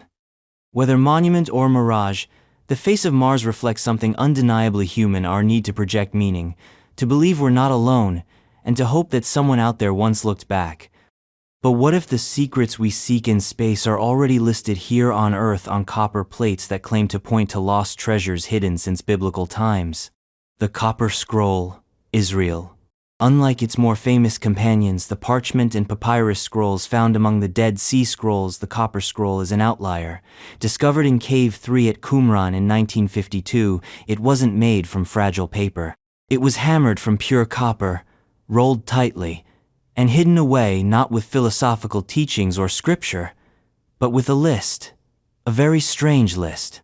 Engraved into the metal are directions to 64 locations containing vast hoards of gold, silver, and precious artifacts, quantities so absurd they sound fictional. We're talking 65 bars of gold, 600 talents of silver, and sacred objects from the Jerusalem temple, hidden in valleys, under cisterns, within burial mounds. If taken literally, it's a treasure map worthy of Indiana Jones. But this isn't a fairy tale. The scroll is real. The text is written in a unique dialect of Hebrew, using a style distinct from the other scrolls found at Qumran. That alone raises eyebrows. Was it written by the same Essene sect, or by an entirely different group? Scholars have debated its authenticity, purpose, and practicality ever since. Some say it's an inventory of temple treasures hidden from Roman forces during the First Jewish-Roman War. Others suggest it's symbolic, a spiritual guide rather than a literal map. But no one has ever found the treasure. Not one hoard, not one golden goblet. Some of the locations mentioned no longer exist. Others are too vague to be of any use. And yet, searches have been mounted, excavations have been carried out, some in secret, some in defiance of political and religious restrictions. Still, the Copper Scroll remains what it's always been, a promise without proof, a taunt cast in metal. Is it a hoax, a desperate ploy, a true record of hidden riches? No one knows, but it keeps whispering to treasure hunters, historians, and believers, calling them to desert ridges, ancient ruins, and lost valleys. And speaking of chaos that brought down civilizations, not just temples, A mysterious confederation once sailed out of nowhere and shattered the Bronze Age world. Their name? Unknown. Their legacy? Devastation. The Sea Peoples, Mediterranean. Around 1200 BCE, the ancient world went dark. Civilizations that had flourished for centuries, the Hittites, Mycenaeans, Ugarit, and the Egyptian New Kingdom suddenly collapsed in fire, famine, and silence. Cities burned, trade routes died. Literacy vanished, and at the epicenter of this chaos were the Sea Peoples. Egyptian records describe them as a confederation of foreign invaders arriving from the sea in massive numbers. They fought with swords, round shields, and horned helmets. They burned cities to ash. They weren't just raiders, they were annihilators. Pharaoh Ramses III, in the 12th century BCE, claimed victory over the Sea Peoples in a massive naval battle. Reliefs from his mortuary temple at Medinet Habu show detailed scenes of battle. Ships locked in combat, warriors falling into the sea, and captives bound at the pharaoh's feet. But even in victory, Egypt was shaken. The Sea Peoples had left a trail of scorched earth behind them. So who were they? No one knows. That's the heart of the mystery. The term Sea Peoples is a modern construct, pieced together from scattered inscriptions. Names like the Shurdan, Peliset, Luca, and Ekwesh appear in records, but their origins remain debated. Were they displaced tribes from the Aegean, climate refugees, mercenaries gone rogue, a coalition of pirate nations? Their impact is undeniable. After their incursions, the Eastern Mediterranean regressed into a dark age. Writing systems vanished. Cities weren't rebuilt for centuries. It was the end of the Bronze Age, triggered by forces still not fully understood. Maybe drought, earthquakes, rebellion, or this nameless wave of chaos from the sea. What's chilling is that they didn't leave monuments. No temples, no records, just destruction and mystery. And while some believe the Sea Peoples were simply a symptom of larger systemic collapse, others insist they were the spark, the agents of doom, emerging from the fog of history like a sword to the throat of civilization. And as we scan the ruins they left behind, some claim to see not just destruction, but design, geometry, art, a Vitruvian echo hidden in stone in the very walls of Sacsayhuaman. The megalithic walls of Sacsayhuaman's Vitruvian Man, connection, Peru. Sacsayhuaman, the ancient Inca fortress overlooking Cusco, is a marvel of stonework, an enigma even to modern engineers. Massive blocks, some weighing over 100 tons, are cut and fitted so precisely that no mortar was necessary. The walls zigzag in patterns, creating defensive lines, or maybe something more. Because some researchers claim that from above, these walls trace the form of a human figure, a mirror to Da Vinci's Vitruvian Man. The theory suggests that the layout of Sacsayhuaman was not random, not strictly military, but anatomical. That the fortress was designed to represent the human body, each bastion a limb, each wall segment an organ, a city as a man as a city. The idea seems absurd until you step back. Cusco itself was designed in the shape of a puma, with Sacsayhuaman as its head. The Incas saw geography and architecture as sacred, an extension of the cosmos. To them, the layout of the city was a spiritual map, so why not design in human form? But then, it gets weirder. The alignment of the walls, the curvatures, the ratios. Some claim they mimic golden ratios and geometric patterns found in the Vitruvian Man. But here's the problem. Leonardo da Vinci didn't draw that famous sketch until 1490. Sacsayhuaman was built long before centuries, before Spanish conquest even. So is it coincidence, parallel genius, or did both draw from a deeper, older source, a universal code of design echoed across continents? The Incas never wrote down how they moved those stones. They left no blueprints, no technical manuals, just walls that seemed to defy explanation, and now, perhaps, encode something more than just defense. Was Sacsayhuaman a fortress? A monument? A message in stone? Because just across the sea, some say the Romans left their own unlikely structure not in Italy, but underwater. A road, submerged, connecting worlds long before history admits it was possible. The Roman Road, under the English Channel, UK, France. The Roman Empire was an empire of roads. Straight, durable, and relentless. Roman roads stitched together a continent. From Hadrian's Wall to the sands of North Africa, they marched across mountains and rivers like stone veins in the body of civilization. But one of these roads, if it ever truly existed, stretches the boundaries of what Rome was thought to be capable of. A road beneath the English Channel. Whispers of this submerged path come from scattered claims and tantalizing hints. Alignments of ancient stonework visible at low tide, geological anomalies under the water, and local folklore that speaks of a time when one could walk from Dover to Calais. Some fringe theorists believe the Romans attempted to build a causeway, or even an underwater road, linking Britain to Gaul not just metaphorically, through culture and conquest, but physically, through engineering. Sounds impossible, right? The channel is nearly 20 miles wide at its narrowest point, and prone to fierce tides and shifting sands.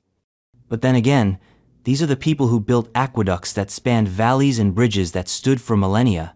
They drained swamps, tunneled through hills, and paved routes that outlived the empire. Supporters of the theory point to the strategic logic. Britain was a prized possession, but difficult to reach. Building a semi-permanent route could have stabilized the logistics of trade and control. Detractors counter that such a feat would have required advanced underwater construction technology the Romans did not possess. But then again, Roman concrete was unmatched, even in maritime contexts. No physical remains of this road have been conclusively documented. No Roman texts describe it. But absence of evidence isn't evidence of absence, especially when it comes to sea-swallowed structures. After all, entire harbors and coastal cities have vanished beneath waves since antiquity. So maybe it was real, maybe it was myth, maybe it was a prototype, abandoned before completion. Or maybe, just maybe, it was a secret, buried under water and time. But not all treasures stay hidden. In Anatolia, legend tells of a man whose very touch turned things to gold, and whose wealth might have had a real, glittering source. The Hand of Midas, gold production, Turkey. In the myth, King Midas had a gift or a curse. Everything he touched turned to gold. Food, water, his own daughter. It's a story of greed and regret, of divine folly. But what if the myth had a real foundation? What if the kingdom of Midas, or more accurately, Phrygia, was not just wealthy, but built on an advanced understanding of metallurgy on gold production, so prolific it became legend? Midas was real. Or at least, someone by that name ruled Phrygia in the 8th century BCE. His tomb, or what's believed to be his tomb, is a massive burial mound at Gordion, filled with intricate wooden furniture and opulent artifacts. But the real mystery lies in how Phrygia became so wealthy in the first place. In the mineral-rich hills of Anatolia, ancient gold mines dot the landscape. Rivers like the Pactolus, shimmering with electrum, a natural gold-silver alloy, flow through the region. The Lydians, Phrygia's neighbors, were the first to mint coins from this material. It's possible the Phrygians too had access to similar technologies or methods of extraction long before such techniques were widely known. Some researchers suggest that the legend of Midas arose not because he was magical, but because his kingdom had mastered something extraordinary, perhaps refining, perhaps extraction, perhaps chemical techniques for separating gold from ore, the kind of knowledge that would look like sorcery to outsiders. And here's the kicker. Ancient Anatolian gold isn't just found in nuggets. It's in dust, in flakes, in silt. The kind of material that requires patience, method, and know how to extract. A society that could do this on a large scale, consistently, would appear absurdly rich, enough to birth myths. Maybe Midas wasn't cursed. Maybe he just had access to an industrial secret that set his kingdom apart a golden edge in an age of iron.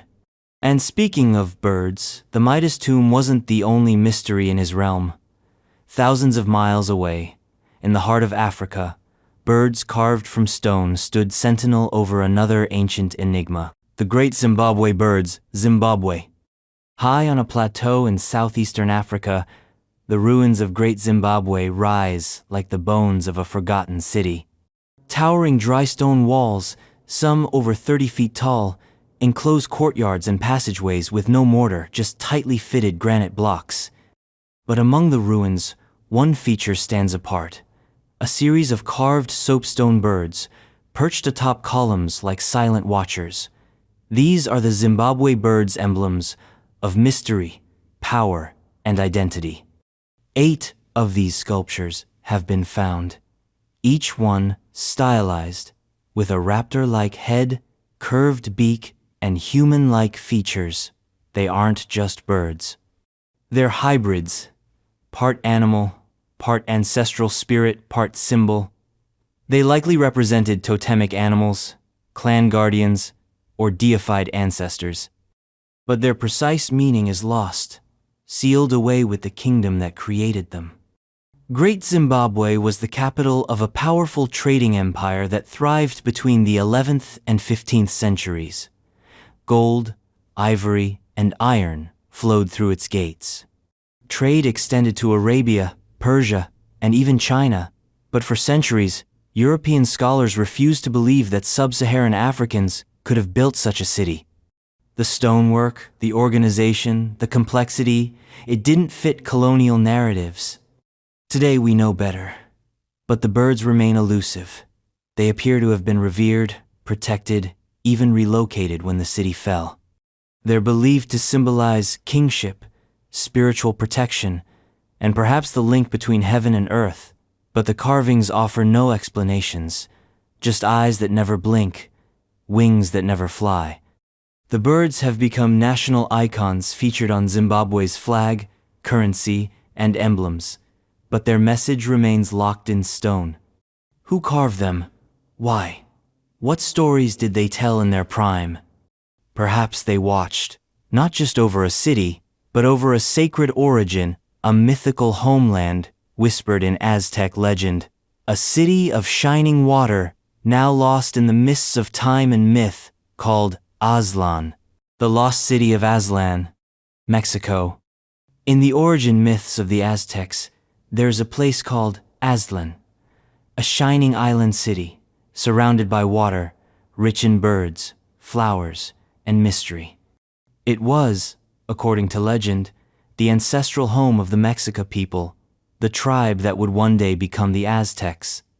They left Aztlan on a divine migration southward, led by omens and gods, until they founded Tenochtitlan, the city we now know as Mexico City. But the starting point? Aztlan? That's the riddle. Is Aztlan purely mythical, a symbolic paradise like Eden or Atlantis? Or was it a real place now buried, sunken, or misremembered in time? Some believe Aztlan was located in what is now the southwestern United States, perhaps in Utah, New Mexico, or Arizona. Others point to the deserts of northern Mexico. The etymology of Aztlan itself suggests a land of whiteness, or herons, a clue that could refer to snow, birds, or salt lakes. But no archaeological site has ever been definitively linked to it. Spanish chroniclers who recorded Aztec oral traditions described Aztlan as a land of 7 caves Chicomostoc, each representing a different tribe. From these caves, the tribes emerged into the world. Again, symbolism clouds the trail. Are the caves literal, allegorical, Astronomical? For the Aztecs, Aztlan was more than a memory. It was a political tool, a divine right. By tracing their lineage to this sacred origin, they justified their rule. They weren't just conquerors, they were heirs to a forgotten homeland, reclaiming what was divinely ordained. Modern searches for Aztlan have yielded more speculation than stone. The concept has been adopted by Chicano movements as a symbol of cultural unity and identity. In that sense, Aztlan is real not geographically, but ideologically, a home carried within, not found on a map. Still, the question persists. Did the Aztecs come from somewhere else? Somewhere grander? Somewhere now lost?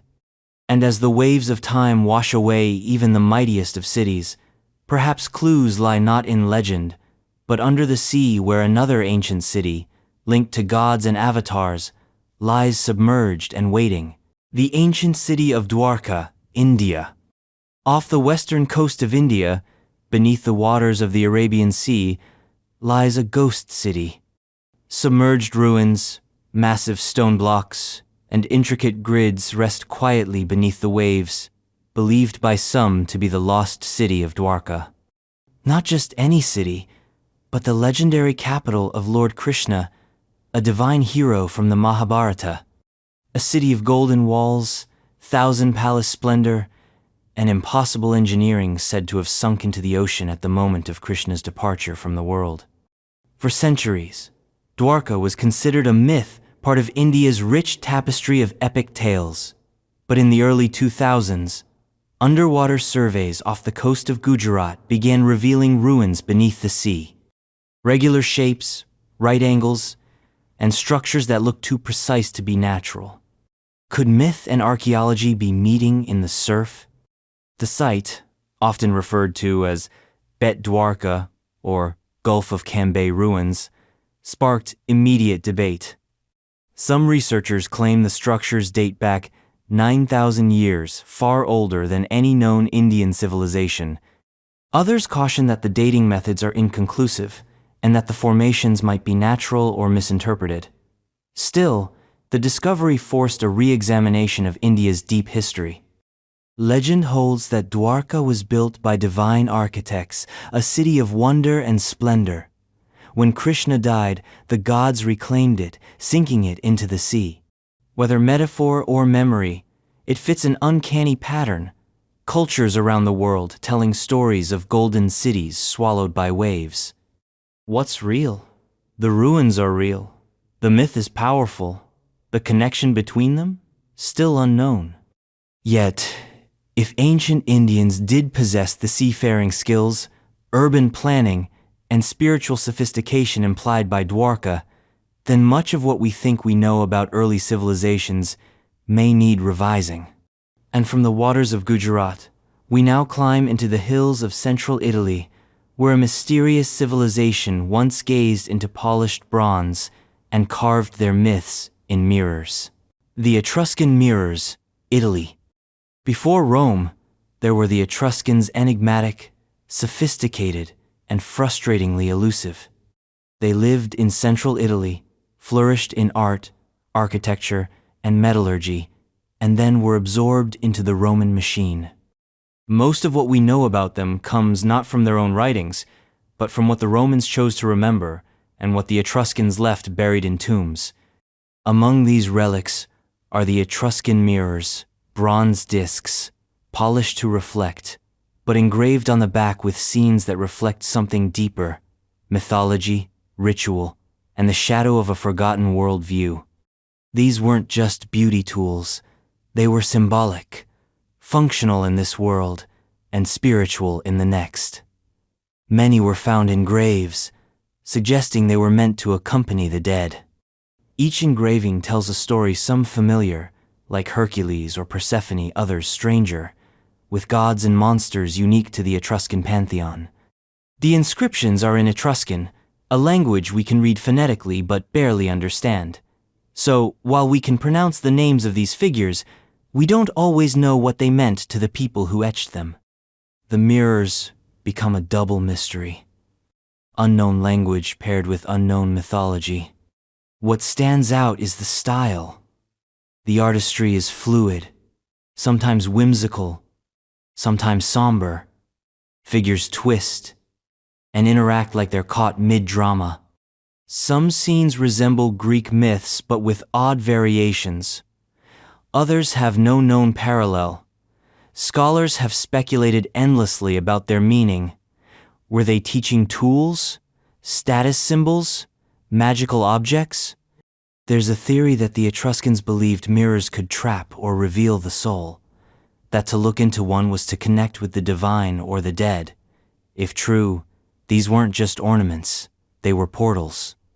And as we peer into these ancient mirrors, seeing ourselves reflected alongside forgotten gods, we arrive at another shimmering artifact, impossibly fine chains of gold, twisted by hand or by machines no ancient should have possessed. The impossible Roman gold chains, Europe. Found in burial sites, treasure hoards, and museum drawers across Europe, are items so delicate, so impossibly intricate, they defy everything we think we know about ancient craftsmanship. These are the Roman gold chains, impossibly fine, ultra-flexible, and so precisely woven that even modern jewelers struggle to replicate them without high-tech machinery. But here's the kicker. These chains were made over 2,000 years ago. We're not talking about thick links or rough coils. These are micro-chains, with links as small as 0.5 millimeter in diameter, flawlessly interlinked, with no visible soldering or joining seams. They're made using techniques known as loop-and-loop and granulation, processes that require extreme precision and temperature control, the kind of precision that today is managed with microscopes and lasers. So how did Roman goldsmiths do it? Some theorize that the knowledge came from even older cultures, Etruscans, Greeks, or Egyptians, passed down in whispers through the ancient Mediterranean. Others suggest the use of tools now lost, miniature clamps, heat-controlling devices, or techniques kept secret within elite artisan guilds. There's even fringe speculation that what we're seeing is a leftover from a forgotten high-tech civilization, evidence of an ancient golden age, quite literally. The chains weren't just pretty, they were status symbols. Worn by the elite, offered in votive hoards, buried with the dead. Their flexibility allowed them to be coiled, braided, or layered in ways no stiff jewelry could match. But this just raises more questions. If these chains were so complex to make, how were they produced in such numbers? Even more baffling are the finds that show uniformity mass-produced complexity, suggesting a standardized method that should have been impossible with hand tools alone. Unless the Romans had a technological edge we're not giving them credit for. And as we puzzle over these golden mysteries, our gaze shifts west to the oldest cities in the Americas, where ancient peoples carved out lives long before the so-called Clovis first model. Welcome to the real prequel of American history. The pre-Clovis sites in the Americas, USA.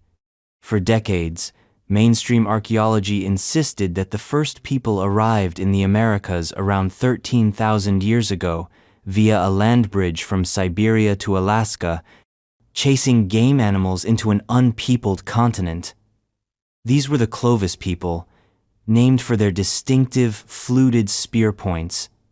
But then came a problem: sites that didn't fit, sites that were older, much older. Monte Verde in Chile, Meadowcroft Rock Shelter in Pennsylvania, Buttermilk Creek in Texas. All of them showing signs of human presence long before Clovis, some as far back as 15,000 to 20,000 years ago, and maybe more. These are the pre-Clovis sites, a direct challenge to the orthodox timeline. At Monte Verde, scientists found tent stakes, stone tools, and even preserved plant material dated to over 14,000 years ago. Meadowcroft revealed fire pits, bone needles, and charred food remnants buried beneath layers of undisturbed soil. The implications were explosive. If these sites were valid, then the Clovis first theory wasn't just wrong, it was wildly wrong. Opponents called for caution. Maybe the dating was off. Maybe the artifacts weren't human-made. Maybe it was all misinterpretation, but over time, the evidence kept mounting. Stratigraphy held up. Radiocarbon tests passed scrutiny. Peer-reviewed papers began shifting the narrative. The Americas weren't a blank canvas, they were already inhabited. But by whom? And how? If people reached South America that early, they didn't come just by land. They may have used boats, hugging the Pacific coastline, slipping south in a maritime migration barely imagined until recently. Some theories even suggest a transoceanic route, Polynesians, or even Ice Age Europeans via the North Atlantic. Wild ideas? Yes. But no wilder than fluted spearheads popping up all over a continent that was supposed to be uninhabited. Pre-Clovis sites force us to rethink human adaptability. These weren't just hunters, they were explorers, toolmakers, survivors, and they didn't wait for some imaginary green light to cross continents. And speaking of lights, there's another mystery that's been glowing in the minds of fringe theorists for decades, not in the skies, but on ancient temple walls in Egypt, where something suspiciously modern is carved into stone. The ancient Egyptian light bulb theories, Egypt. Deep inside the Temple of Hathor at Dendera, Egypt, amid the carvings of deities and lotus flowers, there's a strange scene, one that has sparked endless speculation and no small amount of controversy. The carving depicts a bulbous object, narrow at one end, widening out into a shape strikingly similar to a modern light bulb. Inside it, a snake-like figure spirals, while human figures attend to the device with ceremonial precision. At first glance, it looks like ancient Egyptian electricians in action. Fringe theorists took this and ran with it. Dubbed the Dendera light, the carving has been interpreted as proof that the ancient Egyptians possessed some form of electrical lighting. The bulb-shaped object is said to resemble a Crookes tube, an early experimental electric discharge device, while the snake within it represents the filament or plasma. Nearby figures appear to hold cables, or perhaps grounding rods. It's all too weirdly modern for comfort. But what would the Egyptians need electric light for? Well, consider this. Many of their tombs and temples contain corridors and chambers so deep and winding that sunlight could never have reached inside. Yet no evidence of soot or torch marks appears on the ceilings. How did they illuminate their work? Mirrors? Highly reflective surfaces? Or something else? Mainstream Egyptologists have a different view. They interpret the scene as a symbolic representation. The bulb is a lotus flower, the snake is a manifestation of energy or life force, and the figures are performing a religious ritual. The Dendera light is metaphor, not mechanics.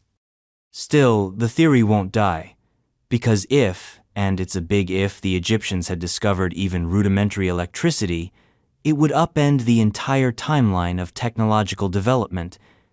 And it's not like ancient civilizations didn't already surprise us with things they weren't supposed to know. So whether it's symbolic snake lamps or lost tech locked in stone, the Dendera light keeps glowing in the shadows of historical doubt. And as it flickers in the dark, we turn westward to another mythical land swallowed by the sea, whose name rings like a sunken bell in the folklore of Britain, Lyonesse. The lost city of Lyonesse, UK. Lyonesse, the name echoes like a ghost through the mists of British folklore, tangled in the ruins of Arthurian romance and medieval memory. It's said to have been a kingdom of prosperity and splendor, stretching west of Cornwall, out into what is now the unforgiving Atlantic. But then, in a single cataclysmic night, Lyonesse sank beneath the sea. Its towers swallowed whole, its people drowned. Only one man escaped, a rider named Trevelyan, galloping ahead of the floodwaters so fast his horse's hooves were scorched. It's easy to dismiss Lyonesse as just a story, an English Atlantis, born from the same deep psychological need to explain the sea's eternal hunger. But here's where it gets strange. Off the coast of Cornwall and the Isles of Scilly, fishermen have long reported strange sounds, bells ringing beneath the waves.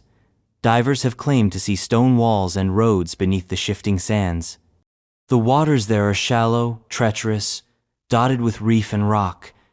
But in the distant past, that land may have been above sea level. Geological evidence suggests that rising sea levels at the end of the last ice age did indeed flood parts of what was once dry land, connecting Lyonesse to other legendary sunken lands like Cantra Gwaelod in Wales or Doggerland in the Savandat, North Sea. So maybe the myth has roots in memory, a folk echo of real loss, stretched and embroidered by centuries of oral tradition. In Arthurian legend, Lyonesse is the birthplace of Tristan and Isolde fame, and a symbol of nobility lost to time. But was it also a memory of a land bridge, a city, a civilization erased by rising tides? We don't know, but the idea that once people lived and thrived, where now only waves crash, that's the kind of mystery that haunts coastlines forever. And speaking of towering figures and ancient memory, let's stay on the same island, but turn our eyes to a land of giants. Real giants. At least, according to the bones and stories buried beneath Sardinia. The Sardinian giants. Italy. Sardinia is an island steeped in stone. Megalithic towers called nurag rise from its hills like the stumps of forgotten mountains, built thousands of years ago by a culture we barely understand. But the stones aren't the only thing that hint at ancient power. Sardinia is also home to legends, stubborn, persistent legends of giants. According to local lore, Sardinia was once inhabited by beings of great size and strength. They built the nurag. They dug massive tombs, now known as the Tombs of the Giants. They moved stones no normal human could lift. And, in some stories, they simply vanished when humans came. What makes these stories stick isn't just folklore, it's the skeletons. Over the years, various reports have surfaced of oversized human remains being found in Sardinia, long femurs, giant skulls, graves where the bones don't match the frame of a modern man. These discoveries are almost always unofficial, quickly removed, and often dismissed as exaggerated or misidentified. But the rumors won't die. They're whispered in villages, passed down in families, and occasionally make their way into the Italian press before vanishing again. Could the giants have been real? Skeptics say no. They point to the lack of peer-reviewed evidence, to the tendency of old bones to warp and confuse, to the appeal of sensationalism. But believers argue that something is being hidden, that ancient remains too strange to explain have been buried again, this time under red tape and academic discomfort. The nurag themselves don't answer much. Built with stones weighing several tons, they lack written records, inscriptions, or even clear functional design. Were they forts, temples, beacons? Or something meant for beings much taller than us? Until the bones are confirmed or disproved, the giants of Sardinia remain in limbo, part myth, part archaeological footnote, part tantalizing possibility. And they aren't alone, because across the sea, in the burial mounds of North America, the ground has yielded skeletons that tell a similar story, one of height, strength, and mystery buried beneath the soil. The giants of North America, USA. Across the sprawling plains and wooded ridges of North America lie thousands of ancient mounds built by indigenous cultures long before Columbus, before Leif Erikson, before even the Roman Empire. These mounds vary in shape and size, conical, flat-topped, serpentine. But buried within many of them, especially in the 19th and early 20th centuries, were human skeletons, some of unusual size. Reports from early American newspapers, local diaries, and even Smithsonian documents speak of giant bones unearthed from mound sites, skeletons standing 7, 8, even 9 feet tall. Massive skulls with double rows of teeth, strange anatomical features. And then, almost always, a sudden silence. Artifacts taken, skeletons vanished. Mainstream archaeologists largely reject these accounts, attributing them to exaggeration, mismeasurement, or outright hoax. They argue that many giants were simply tall individuals or victims of diseases like gigantism. But the consistency of the stories across decades, across states, across disparate sources raises uncomfortable questions. Why were these accounts taken seriously at the time? Why were so many of them documented in official records, and what happened to the remains? Some conspiracy theorists believe there was a deliberate cover-up, a campaign to erase a race of ancient giants from the historical record, either to maintain a preferred narrative or to suppress anomalous finds that didn't fit. They point to letters sent to the Smithsonian, receipts for giant skeletons received, and then nothing, no follow-ups, no public displays, just an archival black hole.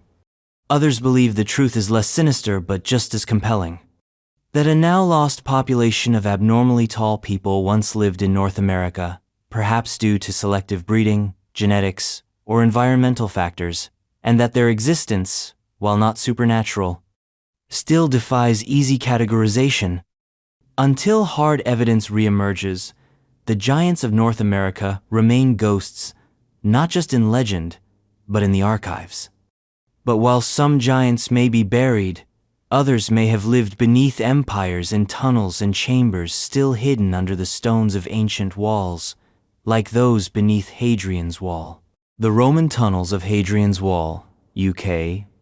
Hadrian's Wall is the northernmost fingerprint of Roman ambition stretching across the width of England like a scar carved in stone. Built to keep the wilds of Caledonia at bay, it was more than a wall. It was a frontier, a statement, and a machine of military logistics. But beneath the forts, mile castles, and sentry towers, rumors persist of something older, deeper, and far more mysterious: tunnels. Not just cellars or sewers, but intricate underground networks, vaulted chambers, hidden corridors, subterranean passages stretching for miles beneath the Roman fortifications. Some local tales describe caverns so vast they could hold an entire cohort of legionaries. Others speak of hidden treasure rooms, ritual sites, or escape routes used during barbarian sieges. While much of this lore is dismissed by mainstream archaeology as myth or exaggeration, tantalizing hints remain. Excavations have uncovered portions of undercroft structures beneath forts like Vindolanda and Housesteads. Drainage systems, yes, but also spaces that don't fit any functional explanation. Odd alcoves, sealed doorways, shafts that descend into bedrock and stop. Some speculate that these tunnels predate the wall itself, dug by earlier peoples and co-opted by the Romans. Others believe the Romans themselves carved them, either as secret communication lines, storage vaults, or ceremonial chambers linked to Mithraic rituals, the cult of the soldier god popular among Roman legions. Then there's the legend of the Burning Horseman, a spectral figure said to ride through underground passages near the wall. A ghost story maybe, or a leftover memory of something real. What's clear is that Hadrian's Wall wasn't just a barrier, it was a boundary between known and unknown, light and dark, surface and depth. And what lies beneath it might one day rewrite what we think we know about Roman Britain. And from tunnels buried in English stone, we rise into ancient Indian skies where flying machines called Vimanas once soared, powered by knowledge we still can't explain. The Vimanas of ancient India. In the epics of ancient India, the Mahabharata, the Ramayana, the Vedas, there are tales of machines that shouldn't exist. Flying machines. Massive, metallic, maneuverable craft that dart through the skies, battle in the air, and hum with energy. These are the Vimanas, and they're described not as metaphors or symbols, but as technologies. One Vimana is described as a double-deck, circular aircraft with portholes and a dome. Another as a chariot that could travel in the sky with the speed of the wind. These aren't vague, dreamy descriptions. They talk about propulsion, fuel types, even aerial maneuvers and weaponry. It's no wonder that some have latched onto the Vimanas as evidence of ancient aerospace knowledge or something even more otherworldly.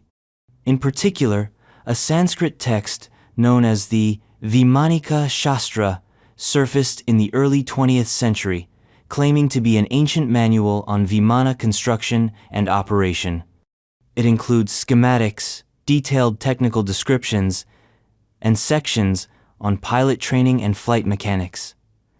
Skeptics argue it's a modern forgery, reverse-engineered from Victorian science fiction. But believers see it as a glimpse into forgotten knowledge, technology lost in time, buried under ash and invasion. Mainstream historians classify Vimanas as mythology, poetic license taken by ancient writers to describe the divine. Gods fly because that's what gods do. But the depth of the descriptions, the consistency across texts, and the sheer audacity of the technology being described continues to unsettle even hardened skeptics. What if the ancient Indians weren't just imagining flight, but remembering it, or trying to replicate something they'd once seen? Maybe Vimanas never existed, or maybe they're buried under temple foundations, or misidentified in forgotten ruins. But the question lingers, why do so many ancient cultures from Sumeria to Mesoamerica speak of flight, of chariots, of fire, of winged discs, of beings who came from the sky? And in the cold stone monuments of Scotland, one such culture left behind carvings not of aircraft, but of symbols, so many symbols, and no one knows what any of them mean. The Pictish symbols. Scotland. Carved into standing stones scattered across the Scottish Highlands are hundreds of strange emblems. Crescent and V-shapes, Z-rods, double discs, and mythical beasts with spiral limbs. These are the symbols of the Picts, a mysterious people who left behind no literature, no written records, only these cryptic carvings, etched in stone with the permanence of a forgotten language. The Pictish stones range in style and complexity, from simple incisions to elaborate reliefs. Some are solitary monoliths, others stand at old church sites or along ancient trackways. The symbols are repeated again and again, suggesting a system, a script, a code, or at least a symbolic lexicon. But no one has cracked it. Some scholars think the symbols are names, markers of lineage or territory. Others believe they encode astronomical information, aligning with solstices or lunar events. Some even argue they represent a lost form of proto-writing, one step short of an alphabet, too structured to be mere decoration. But the problem is isolation. The Picts didn't leave parallel texts or translations. There's no Rosetta Stone for Pictish symbols. What's worse, their culture was eventually absorbed by Gaelic-speaking Scots, who left little trace of the Pictish language or worldview. The stones stand alone, like fragments of a dream no one remembers having. Adding to the mystery, the art style shifts abruptly over time. Early stones bear abstract symbols.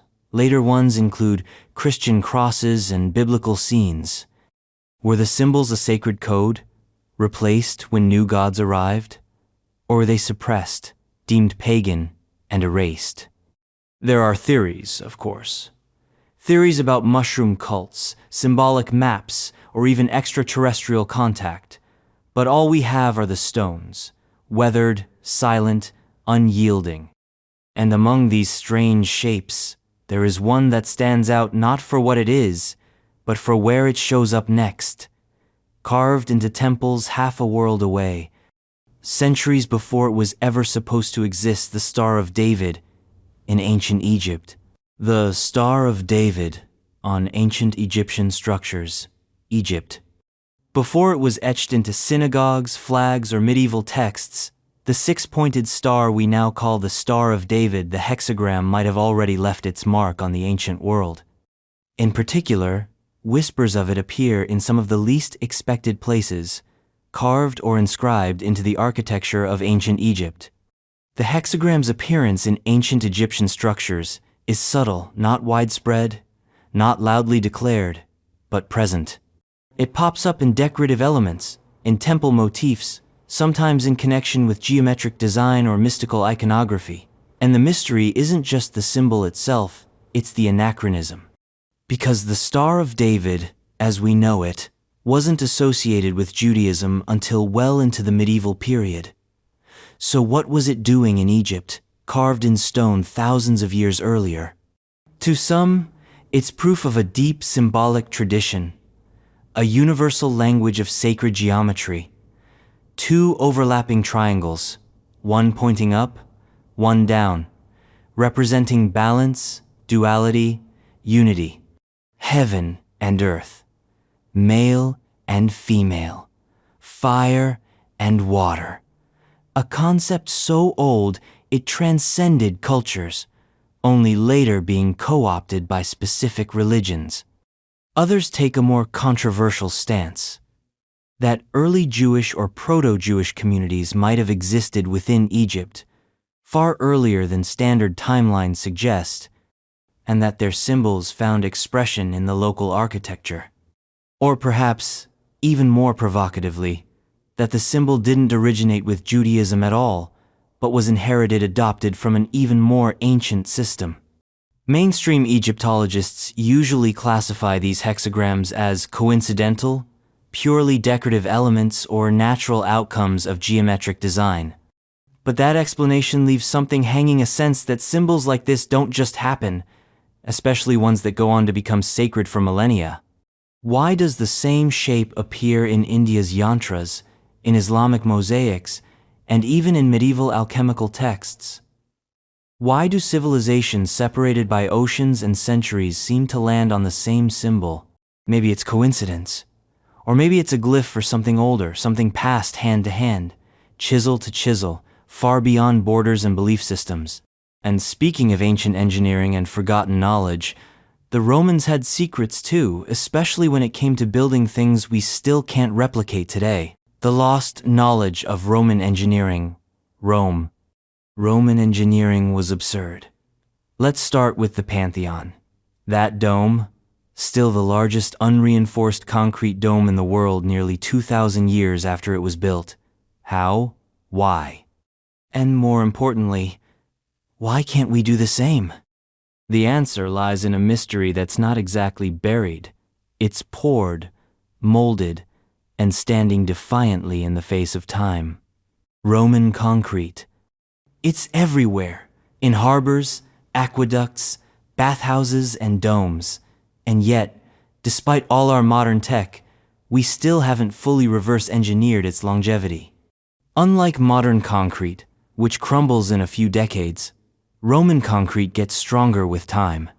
Structures made with it are still intact, even after centuries of earthquakes, saltwater, and war. Scientists studying samples from Roman ruins have found volcanic ash, lime, seawater, and puzzling microcrystals forming inside the mix, almost like the material is self-healing. Some records hint that the Romans knew they were onto something. Vitruvius, the ancient architect, wrote about different recipes depending on the purpose and location, but much of that know-how has been lost. Was it guarded knowledge, artisan secrets never fully committed to scroll, or just overlooked by generations who took these megastructures for granted? And it wasn't just concrete. Roman roads were so well made they can still be walked today. Their aqueducts delivered millions of gallons of water daily, using gradients so precise they rival modern surveying equipment. They built rotating cranes, water-powered mills, and even heating systems under floors. They understood materials, load distribution, and urban planning on a level we rarely associate with the ancient world. Which begs the question, what else did they know that we've forgotten? Some even speculate that Roman engineering benefited from lost connections, borrowed tech from earlier civilizations, or even technologies abandoned due to empire collapse. After all, when Rome fell, so too did its ability to replicate its greatest achievements. And perhaps no structure better illustrates this technological gap than the Colossus waiting in the hills of Lebanon, a site where the stones are so massive they make modern cranes look like toys. The megalithic quarry of Baalbek, Lebanon. In the Bekaa Valley of Lebanon, atop a massive ancient platform, sits a Roman temple complex that feels too big, too heavy, and too weird to make sense. Welcome to Baalbek, where the gods might have descended from the stars, or where Rome flexed its architectural muscles to the absolute limit.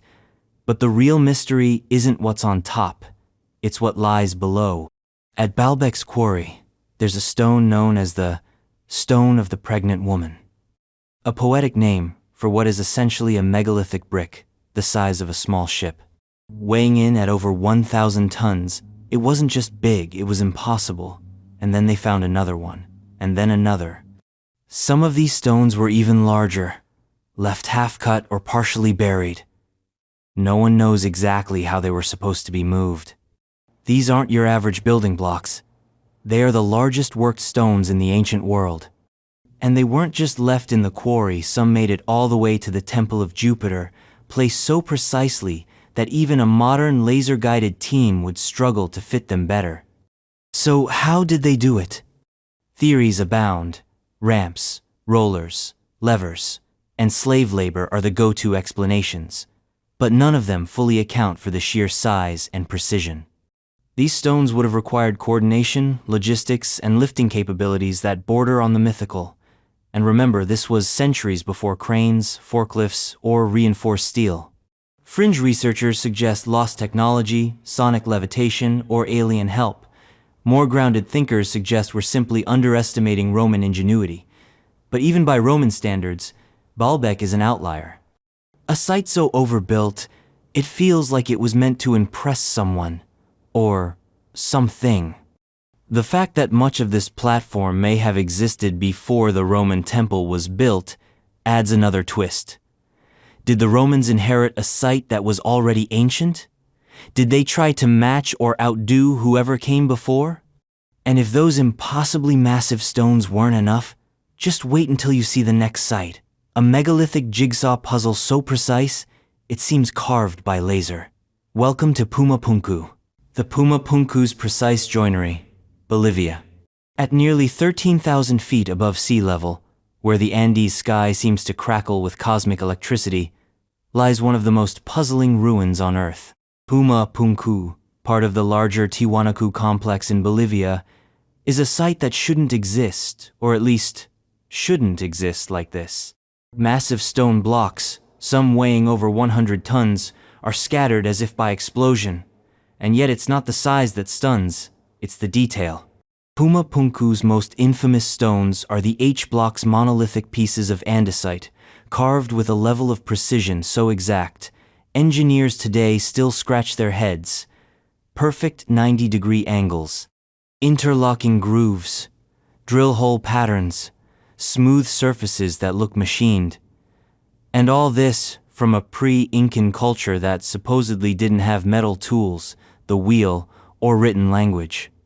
So how did they do it? The orthodox explanation is that the Tiwanaku people used basic tools and plenty of time.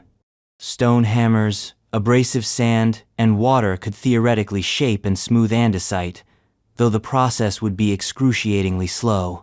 But that doesn't explain the uniformity, the angles, the modularity, as if the blocks were designed to snap together like industrial Lego.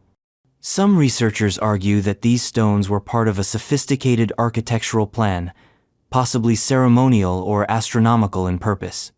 Others, less conventional, point to advanced ancient technology, forgotten science, or even extraterrestrial intervention.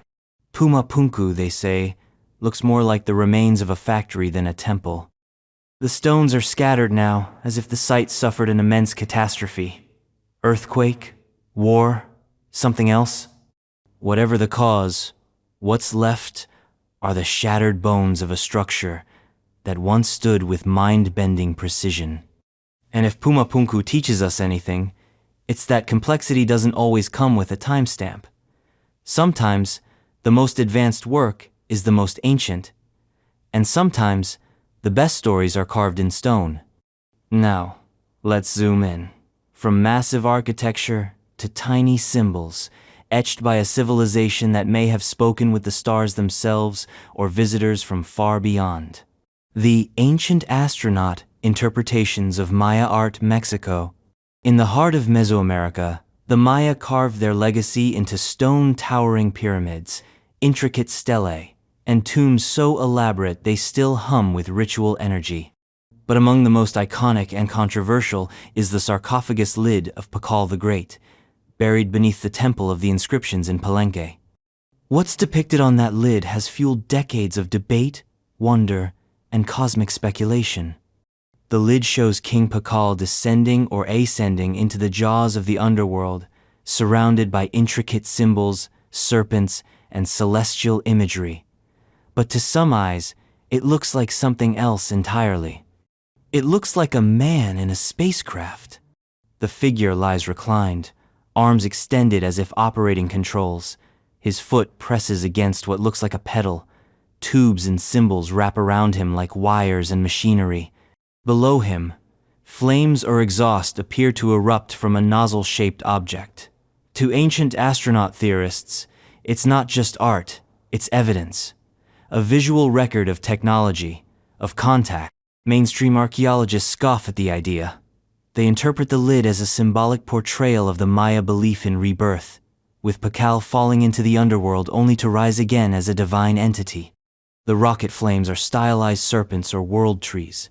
The controls are glyphs and cosmological symbols. In short, it's religious art, not a blueprint. But the theory persists, because it's not just Pakal's tomb. Other Maya art also hints at strange machines, sky gods, and star travel, carvings of beings in helmets. Stories of gods descending from the sky in fiery chariots, depictions of beings that don't quite look human.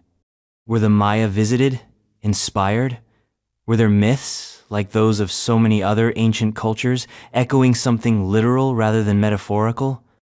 Even if the answer is no, the question is potent. Because to look at Maya art is to confront the possibility that the past was more advanced or more interconnected than we've dared to believe.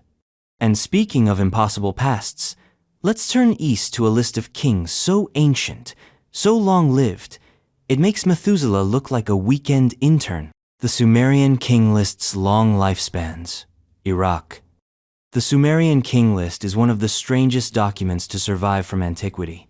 Written in cuneiform on clay tablets, it's exactly what it sounds like, a list of kings, dynasties, and reigns. But here's the weird part. Some of these kings ruled for tens of thousands of years. We're not talking about exaggeration, we're talking specifics. Alulim of Eridu, 28,800 years. Dumuzid the Shepherd, 36,000 years. These aren't poetic metaphors, they're bureaucratic records, compiled and recopied across centuries by ancient scribes who apparently saw no issue with rulers who outlived entire civilizations. The list itself blends the mythical and the historical. It begins with divine kingship descending from the heavens. Then comes the Great Flood, echoing the biblical story of Noah, after which the lengths of reigns become more reasonable by mortal standards. Scholars interpret this as a blending of oral tradition, myth, and legit dynastic memory. But that doesn't explain why the early numbers are so absurdly, consistently massive. Why would anyone write that a king reigned for 43,200 years? Some theories suggest the numbers encode astronomical cycles, lunar calendars, or symbolic math. Others propose that these kings weren't human, they were gods, or hybrids, or beings from beyond. Or maybe the ancients really did believe that once the rulers walked among the stars and their reigns spanned epochs. The king list wasn't just history, it was propaganda, a way to legitimize rule by anchoring it in divine origin. But even propaganda has limits. These numbers aren't just inflated, they're cosmically scaled. It's like discovering a DMV document that lists the president of your country reigning since the Ice Age. The list forces us to question the boundary between mythology and record-keeping, between faith and fact. And as we ponder the impossible reigns of ancient Sumer, we're led into an even more chaotic category, one full of anomalies, misfits, and things so deeply out of place, they seem like time travelers left clues in the strata. Enter the realm of the Uparts, the Out-of-place artifacts, OOPArts. Out-of-place artifacts, or OOPArts for short, are the cosmic pranksters of archaeology. They're the artifacts that shouldn't exist, not because they're fictional, but because they're too early, too advanced, or too weird for the layers of earth they're pulled from. They're the Dorchester pot, the Koso artifact, the Nampa doll, and countless other oddities that defy every nice, neat chapter of human history. Take the Koso artifact. In 1961, 3 rock collectors near Olancha, California, split open a geode and found something that looked suspiciously like a spark plug inside. The geode was supposedly 500,000 years old. Critics later claimed it was just an old champion spark plug encased in a concretion which can form much faster. But the debate lingers, mostly because it's not alone. The Dorchester pot is another classic. In 1851, workers blasting through solid rock found a metal vase-like object, ornately decorated, inside a formation dated to the Precambrian era that's before complex life even existed. Sure, it might have been embedded in a fissure or fallen into the rock later, but again, the oddity sticks. And then there's the infamous Nampa doll, a tiny clay humanoid figure supposedly pulled from a depth of 320 feet in Idaho, embedded in strata over 2 million years old. Most archaeologists dismiss it as either fraud or contamination, but those who believe point to the craftsmanship and the sheer impossibility of its context. OOPArts are the rogue variables in the equation of history. They don't conform. They don't cooperate. They show up where they're not wanted and whisper, "Maybe you don't know everything after all." Of course, many have been debunked, reinterpreted, or dismissed as hoaxes, but that doesn't stop the allure. Because for every artifact that gets explained away, another slips through just anomalous enough to keep the dream alive. That buried beneath layers of time, there are remnants of people who came before the beginning. And if we're talking about lost things, what about lost people? 10 tribes, to be exact. Entire nations from the Bible that vanished into the winds of exile. The lost 10 tribes of Israel, Middle East, worldwide.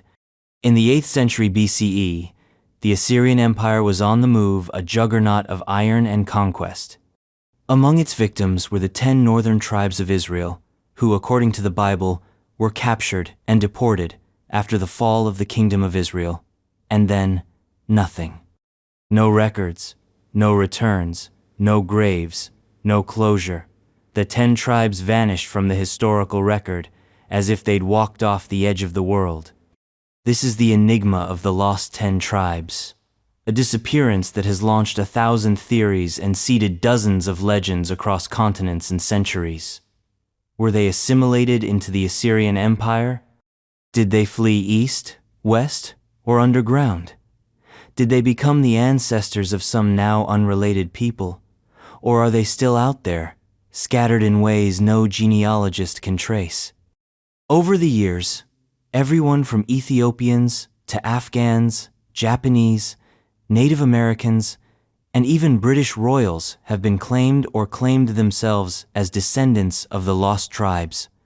The theory of British Israelism, for example, suggested that the Anglo-Saxon people were direct heirs of the 10 tribes. In Ethiopia, the Beta Israel community has long believed in their ancient Israelite heritage. In Kashmir, some locals trace lineage to Jewish roots. Some rabbis, mystics, and scholars have taken the idea seriously, searching for genetic, linguistic, or cultural breadcrumbs. Others dismiss it as nationalist fantasy or religious wishful thinking. But the allure remains powerful, especially because it ties into messianic hopes that in the end of days, the 10 tribes will return, reuniting with Judah in a final restoration. But whether myth or reality, their disappearance remains one of the Bible's most haunting loose threads. A people vanished, not in a flood or fire, but in silence dispersed like smoke into the pages of unwritten history. And speaking of vanishing acts, there's one ancient structure that might have vanished not once, but twice first, from memory and then from time. Its body may still sit in the Egyptian desert, but its soul might be millions of years older than we ever imagined. The Sphinx's age debate. Egypt. The Great Sphinx of Giza, a leonine body, a human face, and a gaze so unreadable, it makes Mona Lisa look like an open book. Carved from a single limestone ridge, it guards the pyramids like a cosmic bouncer. But how old is it, really? Conventional Egyptology pegs the Sphinx at around 4,500 years old, constructed during the reign of Pharaoh Khafre. Makes sense. It sits near Khafre's pyramid. There's a causeway. There's even a stela that ties it to the era. Case closed, right? Not quite. In the 1990s, geologist Robert Schoch looked at the Sphinx and saw something strange. Erosion. But not wind erosion, water erosion. Vertical weathering patterns on the body of the Sphinx and the surrounding enclosure suggest prolonged rainfall. The problem? The last time the Giza Plateau got that kind of rain was thousands of years earlier, somewhere between 7,000 and 10,000 BCE. If Schoch is right, the Sphinx could be twice as old or more than mainstream scholars believe. That would mean it predates not just Khafre, but the entire dynastic period of Egypt, which raises the question, who built it? This isn't just about dates. If the Sphinx is that old, it implies the existence of a pre-dynastic civilization with advanced stone carving capabilities, one that left behind a monument so monumental, it had to be claimed by those who came later. Critics argue the erosion patterns are explainable by other means: salt crystallization, fluctuating groundwater levels, or just the harsh Egyptian sun. Egyptologists roll their eyes at the Atlantis crowd and insist the timeline is solid. But even skeptics admit, the Sphinx is weird. Its disproportionately small head suggests it was recarved. Its original identity is unknown. It faces due east, aligned with the rising sun, possibly for religious, possibly astronomical reasons, and it's wrapped in layers of renovation, symbolism, and sand. The Sphinx has seen empires rise and fall. It may have watched the sea lap at the base of the pyramids, and still, it says nothing. But maybe the Sphinx isn't the only ancient creation speaking in silence, because out in the Peruvian desert, massive creatures are whispering from the sky. The Nazca Lines purpose Peru. The Nazca Lines sprawl across the Peruvian desert like scars carved by invisible gods. Gigantic geoglyphs of hummingbirds, monkeys, spiders, and abstract geometric patterns stretch across nearly 200 square miles of dry earth. From the ground, they're nearly invisible. From the sky, breathtaking. But that's the mystery. Why create something you can only see properly from above in a culture that had no known means of flight? Conventional theories suggest ceremonial or astronomical functions. Perhaps the lines aligned with solstices or constellations. Perhaps they were pathways used in ritual processions, etched not for the eye, but for the gods above. Others argue for a form of pilgrimage route or calendrical map, one that reflected seasonal water patterns crucial for survival in the desert. Yet none of these explanations quite capture the full absurdity of it all. Some lines run straight for miles straight, as if drawn with a ruler by someone who could hover. Other shapes, like the Nazca monkey, feature elaborate spirals and perfect proportions. There are hundreds of figures, many stylized, some cartoonish, all deliberate. Their scale and precision have baffled researchers since their rediscovery in the 20th century. Fringe theories abound. Some suggest the Nazca people were guided by visitors from the sky, aliens, time travelers, ancient pilots. The runway look of some lines has fueled decades of speculation that this desert was once a landing strip. Still others think the lines were massive agricultural prayers offerings to the sky deities for rain in one of the driest regions on Earth. A kind of sacred billboard, advertising human devotion. Who made them? Likely the Nazca culture, flourishing between 100 BCE and 800 CE. But how they made them, and why remains an open question. The lines were created by removing the top layer of reddish pebbles to reveal the lighter soil beneath. Simple. But the execution? Anything but. They've survived centuries of erosion, war, and neglect. Yet their meaning? Still a cipher, a message in plain sight, with no key. But the idea of a lost message, a city, or a myth made real? That brings us to the ultimate golden mirage, the city of El Dorado. The lost city of El Dorado, South America. El Dorado wasn't always a city. At first, it was a man, a king who, according to legend, covered himself in gold dust each morning and washed it off in a sacred lake. He ruled a kingdom so rich in gold, it dripped from trees and shone in the riverbeds. Naturally, when the Spanish conquistadors heard this tale, they lost their minds. And then they lost their maps, their armies, and often their lives. What began as a story mutated into obsession. El Dorado became not just a man, but a city, then a kingdom, then an entire lost civilization of unimaginable wealth hidden deep in the jungle. Spanish explorers like Gonzalo Pizarro and Francisco de Orellana plunged into the Amazon in search of it, carving their way through disease, starvation, and betrayal. They found rivers, ruins, and death. But no city. Still, the legend refused to die. Over the centuries, dozens of expeditions followed. Most ended in failure, but some found tantalizing clues, signs of ancient roads, mounds, even stone structures swallowed by the jungle. In the 20th and 21st centuries, the idea of El Dorado gained new credibility. Not as a literal city of gold, but as evidence of sophisticated pre-Columbian civilizations in the Amazon basin urban networks that defied the long-held belief that the jungle was too hostile for complex society. The use of LiDAR technology in recent years has uncovered vast patterns beneath the trees, grids, canals, platforms. Was El Dorado a myth built on real memory? A golden exaggeration of an actual city, forgotten by time? Or was it a psychological mirage, the fever dream of conquistadors driven mad by greed and heat? Even now, parts of the Amazon remain largely unexplored. Whole regions could hide ruins that would shock the world. And if El Dorado does exist in gold, in stone, or in story, it remains one of the greatest unsolved riddles in the Americas. And with that, we close the list. But let's be honest, these 101 mysteries aren't closed chapters. They're open wounds in history. They don't ask for answers. They dare us to keep digging.